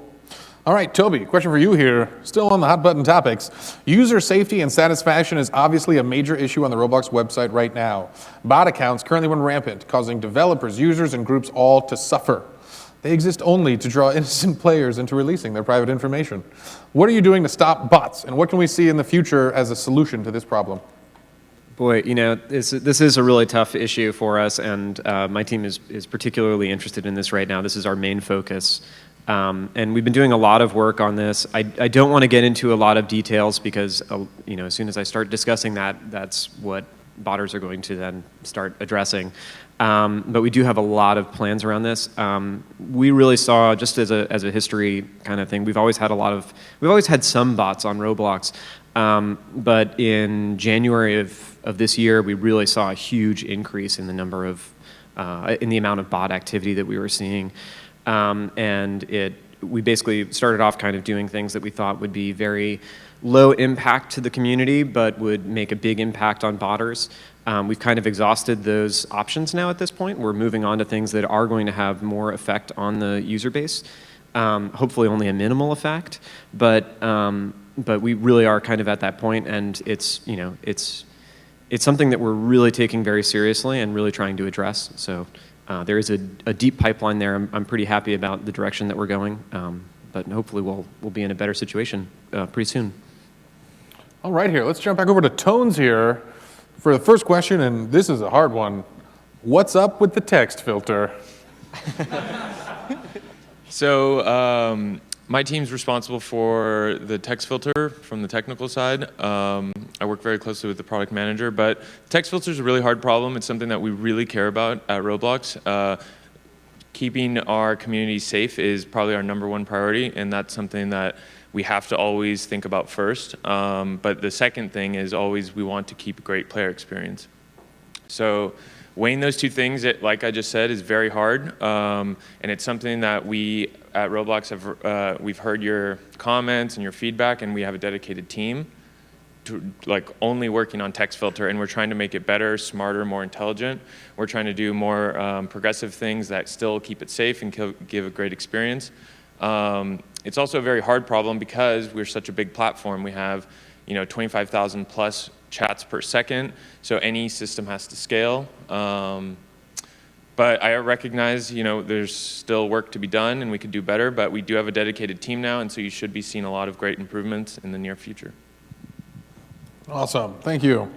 Jared, got a question for you here. Are there any plans to have the website more accessible to international users? That is, by translating web pages such as Spanish, German, or Chinese? Yeah, there's a lot of work happening right now in gearing up for the international effort. You saw it touched on in the keynotes this morning. And international touches more than just the website. We're considering auto translation for game content. We're considering tools for being able to crowdsource translation or for being able to actually do translation manually for different markets. Also tying into that is just experience for users around the world, having low latency servers, getting into game with players speaking the same language that you speak, or being in the same kind of cultural area as you. So maybe you're in Australia, but you're speaking English, and you'd want to be playing with other English speakers and not necessarily from players in Southeast Asia who might be speaking a different language than you. So there's a lot happening there, both in terms of just tools, infrastructure, actual translation, provisioning of new hardware and data centers around the world. And this also ties into the game server topic that Deepak mentioned. As the international presence continues to scale out, it becomes less and less a good experience here just to pick a random server from the game server list, because you might be picking a server that happens to be on the other side of the world with people speaking a different language than what you're speaking. And so we're considering all of this as we're rolling out and trying to approach language and internationalization holistically across the entire platform. Awesome, cool. So this is kind of a question we had marked for Toby, although it could be a Jared territory. What are some of the primary challenges you can discuss about hosting such a giant website with a global user base? Oh man, the other thing that my team is focused a lot on is website performance. And whenever I think about kind of globally having a huge website, we always think about kind of user end performance. And globally, that's been a big issue for us as we've been thinking about going international and thinking about kind of how do we improve performance around the world when a lot of the resources that people are actually fetching are coming from our data center in the US. So I've been focusing a lot on CDNs and all kinds of different things to try and improve that. I don't know, was there more to that question, or I kind of went off on a tangent there? No, it's good. Pretty good? Yeah. It ties into also just our presence with game servers around the world and scaling out that capacity as interest gears up in these various markets. So right now we have about 44 data centers, I believe, distributed around the world. So we have servers in Asia, North America, Australia, Europe, all over the place. And we carefully watch it to make sure that as demand scales in a particular region, there's enough servers there to cover capacity for good user experience. And we're constantly tweaking the matchmaking algorithm as well to make sure that people are getting into a server that's going to give them the best experience based on all these different dimensions for where they are geographically, what language is being spoken, the performance of the server, where their friends are, how many people are in a particular game in the various instances around the world. And we're always trying to make sure that we're constantly tuning just to constantly improve things. Awesome, thank you. That was excellent. All right, we got a couple shorter questions here with some simpler answers. Here's one for Ben here. The Roblox developer app seems to have disappeared from the App Store. Are there any plans to bring it back, Ben? So I think we talked about this a little bit in an earlier panel for Studio, but just in case people were when they were in the other session, I can talk to this a bit. So also some context. Some time ago, we had an app just for iOS that sort of connected to Studio, so you could play a game, develop your game in Studio and then push it to your phone right from Studio to test, which was nice because it's quick and it's easy to iterate on. This is something we absolutely want to do again in the future. I believe it's on our roadmap. Last I saw, so I don't have a timeline or anything like that for that. The reason we got rid of it, in case anyone is curious, it wasn't working super well, and we didn't have the resources at the time to maintain it, so rather than have a bad, broken experience, it was removed. Also, if you were searching for Roblox in the App Store, you might get a couple different apps, and that's kind of confusing and things like that. So I know in the future we want to do another app, and I think one of the requirements is you want it on iOS, you want it on Android, all the platforms that we support that are mobile. Awesome. Cool. Question for Deepak here. Do you have plans to allow developers to see the direct amount of sales on assets they own? Yes. Excellent. Right, short answer. Long answer, we want to do more, right? We want to give you guys full developer stats, right? Anthony and Christina can talk about that a little bit as we go through the year, but the goal is to kind of give you full visibility in all the different stats you would want to track. And of course, the ultimate vision would be you can send events and chart yourself within Roblox instead of worrying about connecting to an outside analytics tool, right? This is something that I know that some of you are doing, not necessarily ideal, but we want to build this. It's just a matter of getting it into the roadmap and building it over the next few years. Cool, awesome. Next question, kind of a two-parter, one for Tones and one for Toby here. In the Hack Week blog release this year, there was discussion of matchmaking services. Could you discuss in detail a bit further of what this included and what could we see? Sure. So for Hack Week, just in case anyone's not familiar, we have a week at the end of each year where everyone gets to work on whatever they would like that's Roblox related. And Matthew Dean and I this year teamed up and wanted to build competitive matchmaking like ELO. And so he did, amazing job doing the Lua part, and I worked on the web part. And so essentially the high-level design that we used was to keep track of all the game servers, and my external website was doing that. It was hosted in Amazon, and each instance of the game server was pinging every 5 seconds, polling. Another reason we need WebSockets on the game server, but polling and saying, hey, I'm still alive, and hey, we have player X wants to play. I on the web server knew, or actually he had in data stores that person's ELO, would pass it to me, and I would put them into a bucket. When we found a match, I would respond, and then the game server would teleport them to a new instance of that rank. So let's say they're both 1600, and then they would be matched, played, and then the server would, after the game, would send me the results, and we'd have the win-loss and adjust the scores accordingly. So that's kind of like the high-level design. I think the goal there was to kind of see the possibility of matchmaking on Roblox. We didn't want to use any kind of internal tools or anything. This was completely built outside, just as if any Roblox developer wanted to build this using, Studio, Lua, and then completely third-party, website. So I know Dave talked about this a little bit in his first opening speech, which was, we would like to provide you the tools to build your own matchmaking. One thing Matthew and I, a big takeaway when we kind of were looking back was, there are so many different types of matchmaking. Maybe someone wants to do KDA, someone wants to do just wins and losses. It's really hard to build a generic system, but that's why we'd like to kind of empower you guys to do that by improving data stores and the such. So if you have any other questions, you can follow up with Matthew and I after maybe. Yeah, I was just going to say that really ties in with what Deepak was saying as well. And my Hack Week project, just self-plug, also ties into what you were talking about, Deepak, giving developers more control over what they, giving developers more information about the incoming people into their games and where they came from. So that way you could kind of track where your best players are coming from, or what are your greatest sources of incoming new players. Those types of things are very interesting. So. Cool. All right, let's jump over to Jared here. A question for you. Are there any plans to optimize the search algorithms on the website? This includes games, clothing, items, and everything in between. So absolutely, and there's been actually a ton of work that's happened so far to improve things. There's a dedicated team working on this, actually 2 teams working in tandem, and there already have been a number of improvements, as I said. If you look at Studio Toolbox Search, based on the metrics that we track to gauge quality, since we started on that project about 6-8 months ago, we've improved quality by about 10%, and we're measuring that by of people who drag in the first item returned after a search into their place. How often does that stay in the place in terms of is this an item that people end up using? And it's been improved significantly over time. So we're going to continue to iterate there, and at the same time we're iterating on game search. We're also working on kind of everything else, and so there's a lot of work to be done, but we do have dedicated resources working on that now, and you should expect to see it gradually improve. And it is behind the scenes work, so there's not going to be some big announcement saying we've arrived, but things will be getting better over time.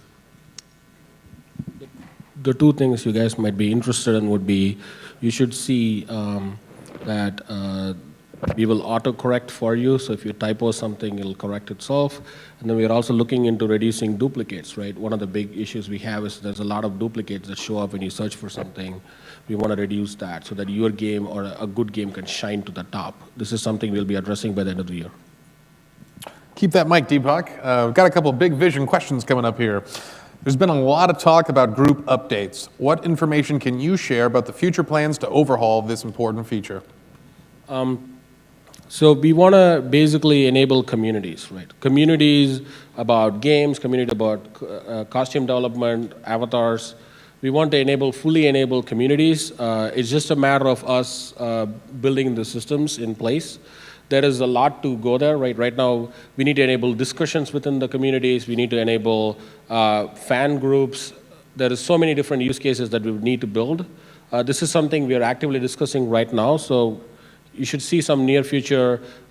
If, for example, the roadmap idea that I described in the just before this comes true, you should be able to see our roadmap and see how this kind of folds into what we are building soon enough. All right, Deepak, while we're talking about the future, what are the future plans of the avatar editor? So you can edit your avatar, just like now. Of course, there is a few different additional features. We want to create, we want to have an integrated system where you can, within the avatar editing experience, as you're editing the avatar, to be able to create shirts, pants, and all of that stuff with completely streamlined from the avatar editor.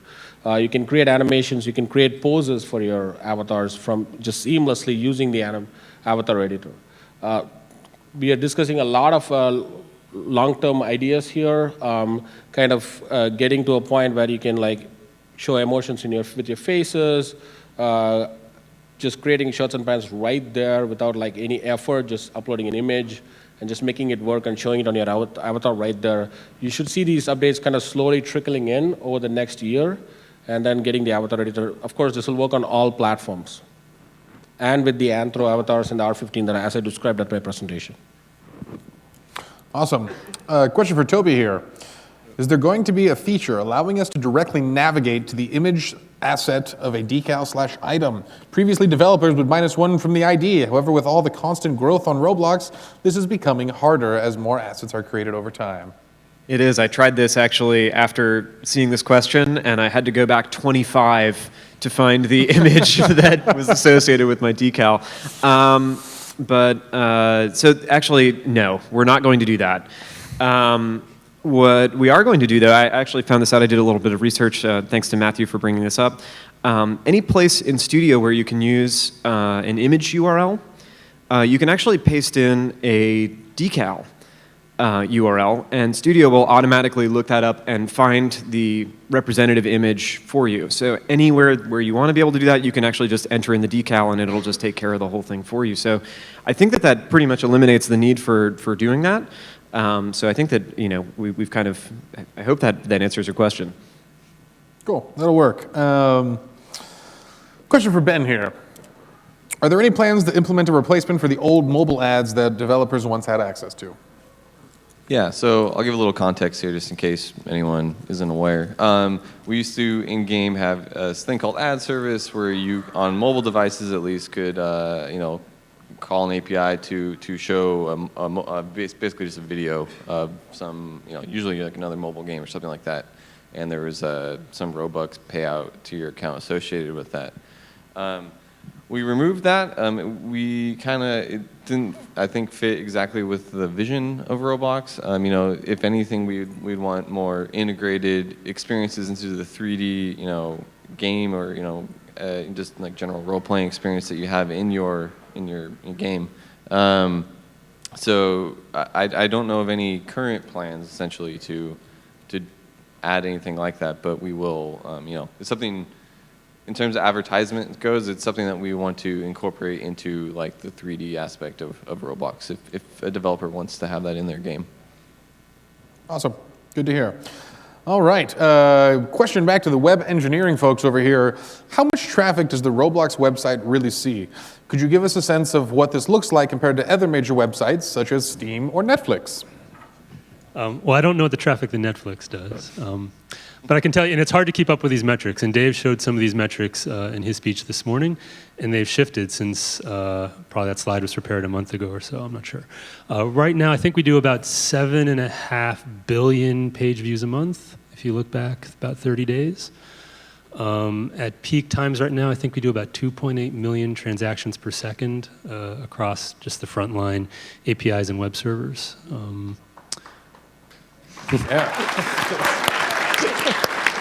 And I think, Toby, correct me if I'm wrong, you're definitely closer to this, but I think last month we did about 37 or 40 petabytes of content delivery. I think that's correct, yeah.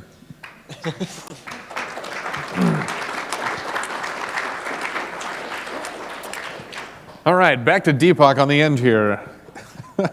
You have these really big open-ended questions here. What is the future of trading on Roblox? So in my presentation, I kind of talked about user-generated catalog, right? And this means that everybody is making assets. So we will empower this. Now, of course, like there is a lot of, in my opinion, the trading system itself is pretty powerful. It's just a matter of updating the user interface and the user experience of the trading experience. This is something we have actively discussed. We think like it could just work through chat instead of you trying to figure it out, how it works. And this is something we've considered, not necessarily in the roadmap right now, but this is something we will look into the future. Awesome. All right, and we are actually tearing along here. We only got a handful of questions remaining. We got one for Ben here. Kind of a new developer question. I'm curious about developing on Roblox for mobile. I want to create my own custom control scheme for mobile, but I've been having a really hard time figuring this all out. Do you have any advice, or do you plan on making this easier in the future? It's very tiny text, I'm telling you. Yeah, so I mean, I feel the pain there. It's not easy, I would say, right now for a developer to at least gain the knowledge about how, if they are inclined to make a custom control scheme in their game. It's sort of hidden in Studio. You have to like hit play solo, and then you see these scripts, and you can copy them and modify them. Good news is my team right now is working on completely revamping the system. Part of the revamp is making that more visible. So you can actually see those things without having to test your game. And the other kind of side of that is exposing a lot of different options to the developer if they just want to sort of tweak the control schemes. So like, for example, a good one would be a lot of games like having a double jump in them. So we want that to be something that's easy, maybe even like, not just double jump. We should be able to do like a triple jump or a quad jump, whatever that you want. So part of that is allowing the developer, this project we're working on is allowing the developer to sort of just change any part of our default controls.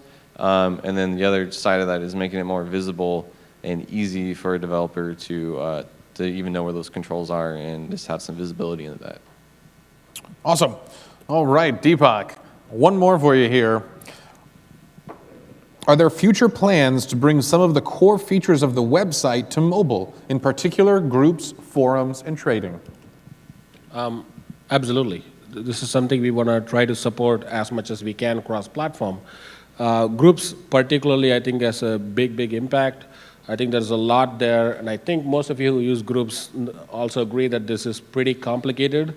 It's one of the most complex features sets we have. Translating that to mobile is going to be an interesting experience as we go through this.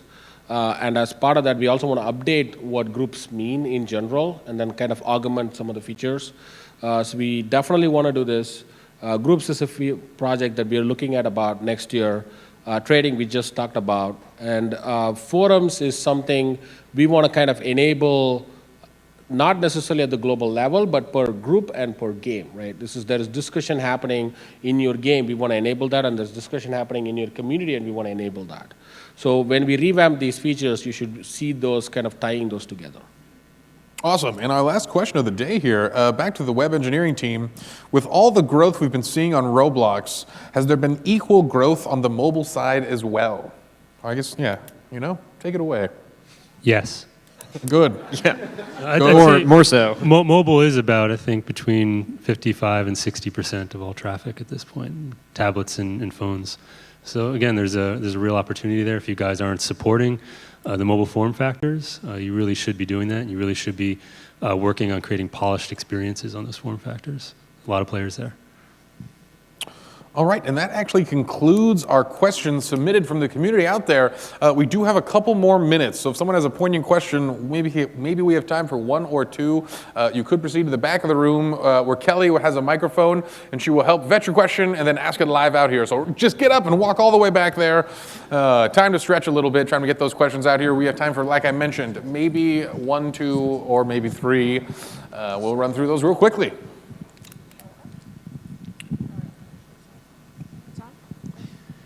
Why is the search feature filtered on the website? Like, why do we send the text from the search through the filter? Yeah. we need to migrate old content. Not all of the old content has been migrated. We want to make sure that no inappropriate content kind of bubbles up to the top. And this is just part of, and we do this for everything, right? So we've just created a general approach to solve the problem. At some point, depending, we may not do it. But is there I guess what I'm trying to get at is if this hinders actual searches. If so, we should fix the text filter itself. Awesome. Cool. Another question here. Hey, Toby. Klaus and I were wondering, why are you wearing sunglasses? That was kind of an interesting thing. The lights up here are really bright. And now that I'm wearing them, I felt like I couldn't take them off, so I just kept wearing them. Once you go with the look, stick with it. Yeah. Very cool. All right, one more question back here. Hi, this question is on behalf of Nuclear Questions and a few other people in the Twitch chat. Are there any plans for improvements on the control of group funds management, including direct deposits, payout permissions, and the like? Yes. So when we revamp groups, we will be taking a closer look at kind of what type of communities we're enabling. One of the types of communities we're enabling is going to be the teams, the development teams, which you guys are building. And as part of that, we will need to figure out what kind of financial software we are building, basically what types of features we will need. Right now, what we have works, right? But it's not something that is super specialized. We will need to get a set of use cases, and that's one of them, and we will potentially support them. Awesome. Well, thank you, everyone. Looks like that is going to be the end of this panel session. Thanks to everyone who submitted questions online. Thanks for those who asked it here. And a big round of applause to everyone who came up here and answered our questions. Thank you guys so much. You are free to leave. And once again, everyone, we have a couple minutes left before our final closing remarks here. So stretch out, but stick around. We're going to have, I think, you're take down this wall, pull everyone together, and finally, that'll be the end of today.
Hello, everybody.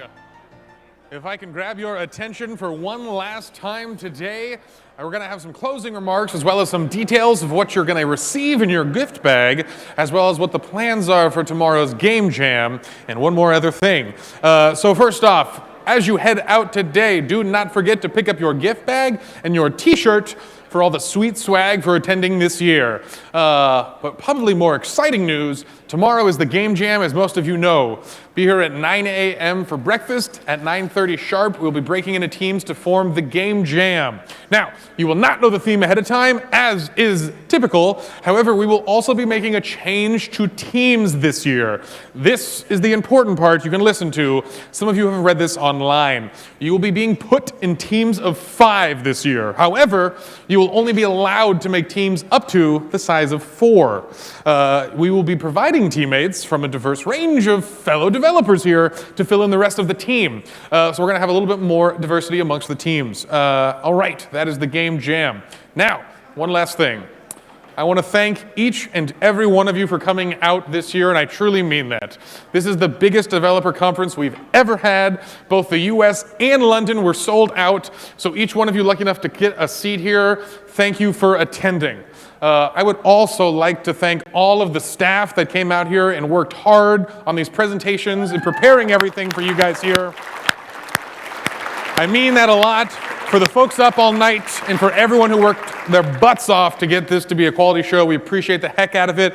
And once again, a big thank you for Mr. David Bazuki, Builderman, for building the family that we're all here today.